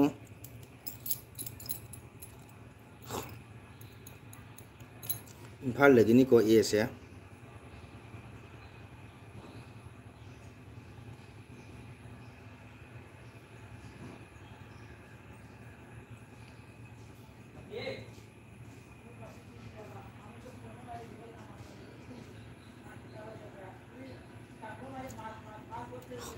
ꯍꯣꯏ ꯑꯣ ꯑꯗꯣ ꯍꯧꯖꯤꯛ ꯀꯩꯗꯧꯕꯤꯔꯤꯕꯒꯦ ꯑꯩꯈꯣꯏꯒꯤ ꯑꯦꯁꯦ ꯒ꯭ꯌꯥꯟ ꯑꯃ ꯐꯪꯗ꯭ꯔꯦ ꯅꯨꯄꯤꯔ ꯅꯨꯄꯥꯔ ꯅꯠꯇ꯭ꯔꯒ ꯀꯔꯤ ꯇꯧꯕꯤꯔꯤꯕꯒꯦ ꯍꯧꯖꯤꯛ ꯑꯗꯣ ꯅꯨꯡꯁꯤꯔꯕ ꯏꯆꯤꯟ ꯏꯅꯥꯎ ꯃꯌꯥꯝ ꯄꯨꯝꯅꯃꯛꯄꯨ ꯃꯪꯒꯣꯜ ꯅꯠꯇꯅ ꯊꯥꯒꯠꯆꯔꯤꯀꯣ ꯕꯣꯏ ꯅꯨꯄꯥ ꯑꯣ ꯆꯍꯤ ꯀꯌꯥ ꯁꯨꯔꯒꯦ ꯕꯣꯏ ꯅꯪꯁꯦ ꯁꯨꯔꯦ ꯑꯗꯣ ꯅꯨꯡꯁꯤꯕ ꯏꯆꯤꯟ ꯏꯅꯥꯎ ꯃꯌꯥꯝ ꯄꯨꯝꯅꯃꯛ ꯉꯁꯤ ꯑꯩꯒꯤ ꯆꯦꯅꯦꯜ ꯆꯪꯕꯤꯔꯤꯕ ꯏꯆꯤꯟ ꯏꯅꯥꯎ ꯃꯌꯥꯝ ꯄꯨꯝꯅꯃꯛ ꯍꯥꯏꯅꯤꯡꯉꯥꯏ ꯊꯥꯒꯠꯆꯔꯤꯀꯣ ꯑꯩꯁꯨ ꯃꯇꯝ ꯂꯣꯏꯔꯛꯀꯗꯧꯔꯦ ꯑꯗꯨ ꯂꯣꯏꯁꯤꯟꯅꯕ ꯇꯧꯖꯔꯒꯦ ꯑꯗꯣ ꯉꯥꯏꯍꯥꯛꯇꯒ ꯃꯊꯪꯗ ꯑꯃꯨꯛ ꯎꯅꯁꯤ ꯏꯆꯤꯟ ꯏꯅꯥꯎ ꯃꯌꯥꯝ 12 ꯋꯥꯎ ꯑꯗꯨ ꯂꯥꯏꯔꯤꯛ ꯇꯝꯃꯤꯅ ꯑꯗꯨꯗꯤ ꯅꯅꯥꯎ ꯂꯥꯏꯔꯤꯛ ꯐꯖꯅ ꯇꯝꯃꯨꯀꯣ ꯂꯥꯏꯔꯤꯛ ꯐꯖꯅ ꯇꯝꯃꯨ ꯃꯔꯝ ꯃꯣꯛꯎ ꯑꯗꯣ ꯀꯀꯥꯒꯤ ꯆꯦꯅꯦꯜꯁꯦ ꯂꯥꯏꯛ ꯁꯞꯄꯣꯔꯠ ꯇꯧꯔꯝꯃꯨꯀꯣ ꯑꯗꯨꯒ ꯅꯨꯡꯁꯤꯕ ꯏꯆꯤꯟ ꯏꯅꯥꯎ ꯃꯌꯥꯝ ꯍꯣꯔꯦꯟ ꯅꯨꯃꯤꯗꯥꯡꯗꯤ ꯀꯩꯒꯨꯝꯕ ꯅꯦꯠꯅ ꯌꯥꯔꯒꯗꯤ ꯑꯩ ꯁꯣꯏꯗꯅ ꯑꯃꯨꯛ ꯃꯌꯥꯝꯗ ꯃꯤꯠꯌꯦꯡ ꯇꯥꯍꯟꯖꯒꯦ ꯑꯩꯒꯤ LBꯁꯦ ꯀꯣ ꯑꯗꯨꯒ ꯍꯌꯦꯡꯁꯨ ꯑꯩ ꯁꯣꯏꯗꯅ ꯃꯌꯥꯝꯗ ꯃꯤꯠꯌꯦꯡ ꯇꯥꯍꯟꯕ ꯌꯦꯁ ꯍꯥꯏ ꯊꯦꯡꯀ꯭ꯌꯨ ꯋꯦꯜꯀꯝ ꯂꯥꯏꯔꯤꯛ ꯐꯖꯅ ꯇꯝꯃꯨ ꯂꯥꯏꯔꯤꯛꯐꯖꯅ ꯇꯝꯃꯨꯀꯣ ꯆꯍꯤ 32 ꯅꯧꯔꯤ ꯑꯉꯥꯡ ꯑꯣꯏꯔꯤ ꯂꯥꯏꯔꯤꯛ ꯐꯖꯅ ꯇꯝꯃꯨ ꯃꯔꯝ ꯃꯣꯛꯎ ꯑꯗꯨꯒ ꯃꯇꯤꯛ ꯆꯥꯕ ꯃꯤ ꯑꯣꯏꯅꯕ ꯍꯣꯠꯅꯧ ꯀꯣ ꯑꯗꯨꯒ ꯑꯣꯏꯗꯕ ꯇꯧꯒꯅꯨ ꯃꯇꯤꯛ ꯆꯥꯅ ꯂꯥꯏꯔꯤꯛ ꯇꯝꯃꯨ ꯀꯣ ꯑꯗꯨꯅ ꯏꯆꯤꯟ ꯏꯅꯥꯎ ꯃꯌꯥꯝ ꯍꯣꯔꯦꯟ ꯀꯩꯒꯨꯝꯕ ꯅꯦꯠ ꯌꯥꯔꯗꯤ ꯁꯟꯗꯥꯗ ꯑꯃꯨꯛ ꯏꯆꯤꯟ ꯏꯅꯥꯎ ꯃꯌꯥꯝ ꯎꯅꯁꯤ ꯃꯌꯥꯝ ꯋꯥꯔꯁꯨ ꯋꯥꯅ ꯉꯥꯏꯍꯥꯛ ꯆꯪꯕꯤꯔꯒ ꯁꯞꯄꯣꯔꯠ ꯇꯧꯕꯤꯌꯨ ꯍꯌꯦꯡꯁꯨ ꯑꯩ ꯁꯣꯏꯗꯅ ꯍꯣꯏ ꯀꯀꯥ ꯊꯦꯡꯀ꯭ꯌꯨ ꯃꯔꯝ ꯃꯣꯛꯄ ꯃꯥꯜꯂꯤ nanause lai phajan tamuko ai matik chaba mi mo oirang ba manipura miyam sakhang na ba oina ba ko aduga nanauna su kakage channel se support to ko aduga matam maramagta kakaga sum unasi kakage video su sum yemo ko sangba matamda lai pari ngade ko lai pa ba lora kanda tumum da nga sum jemo kakage ai bitha matamda changon ko thagachari ai yese aduga nanau nangi mingdo tang haru se kaka tang tage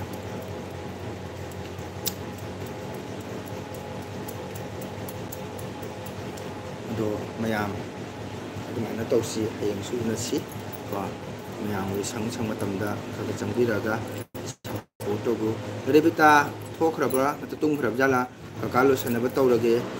athoiba wow athoiba o mingsu phajai matik cha mi su orakani khali athoiba lairik phajan tamu ko ngang ori lairik phajana tamu hayeng matik cha ba mi mo oinaba ko maram mu ko rebita kakalo sinama tawrage ai lb changbiramba sinoma purama hoi kaka thank you maramu ko lai ta thwai jawba maramu pomiti kakana jam nungsi ko matam purun kakana support tawgani ko lai phajan tamu thank you sinoma purama lai kaka ise mayam leiba mogi wasu tari hoi sinom am changi ngasi yang nusirba manipur dagi ko ai nusirba iramdam ima lepa manipur dagi sinom am changi ngasi kaka gi chenda bye bye athoiba lai phajan tamu ko matam chana tuition talu matam chana hello matam chana school chalu matam chana chaw matam chana tomu sang matam da kaka ke video su khara sum jeng view ko imana basin su kaka ge support to holo ko athoiba bye bye rebita pothara siko kaka suware yum chalage tawudi minute ni pan le re ko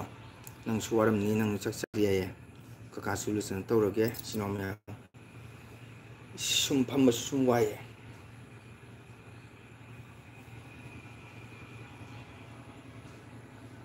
ni phajam leram bani du 22 ta ngai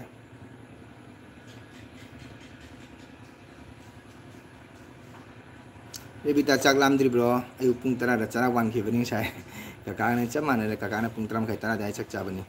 cha thak bani nang su da chara wan bani kaka gi wa tana qua mà tập anh sửa sao nâng chỉ qua làm bám vô đấy chắc cho thăm được bám thì cha đừng thôi anh bám thì cha đừng có làm thì cha đừng làm cha mày à phải được đâu này mà tập anh sửa cha vậy thôi ta thôi anh bám anh chịu cho cái gì nâng chắc cha đừng qua ra sao lâu vậy sao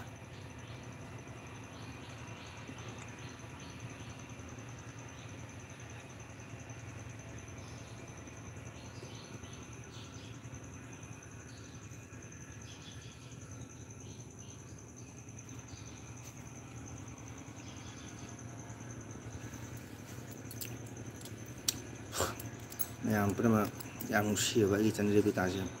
hau dengan hau juga lagi ini mereka kah support kita mungkin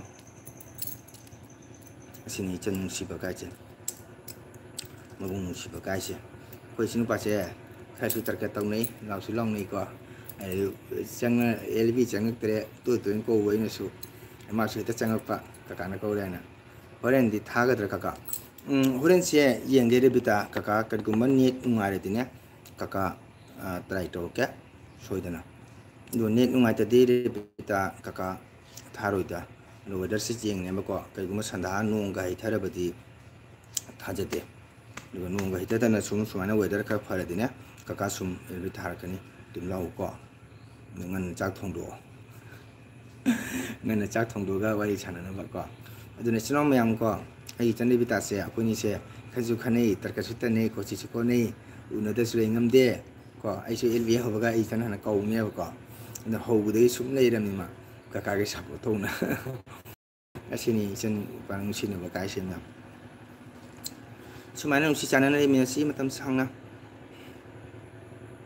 thoi ba nam si e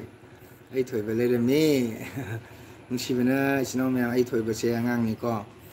masuk ngasi cengeng ni ai channel da ma support to mi phajana ko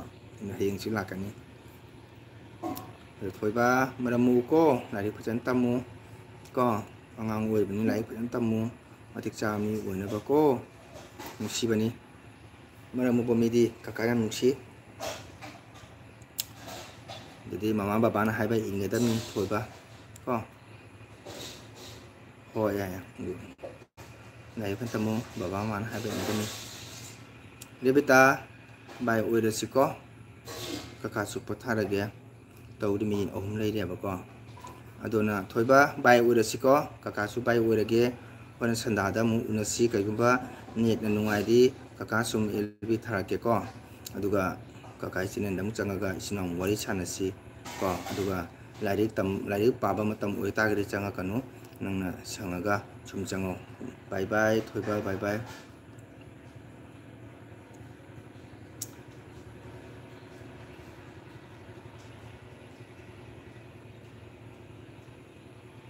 debita pothara siko sensuaram ni nga potharo kakasu chakchu ko masaro gang ha pothage kakading thin tungan dia ne tum su jaw tum su kuin tum de jaw jang war ga tum bai tare ano maring thin tum dan jam hone je kakase ado isnaw mayam changbireba ai naw sing ichan sing itei masing che sing mayam punamak bai oirasi ka horen mu unasi horen natagana hayeng su naik taga mu unasi isnaw mayam punamak support to birami tamakta manguna tana haingai tana isnaw mayam punamak thagasari ko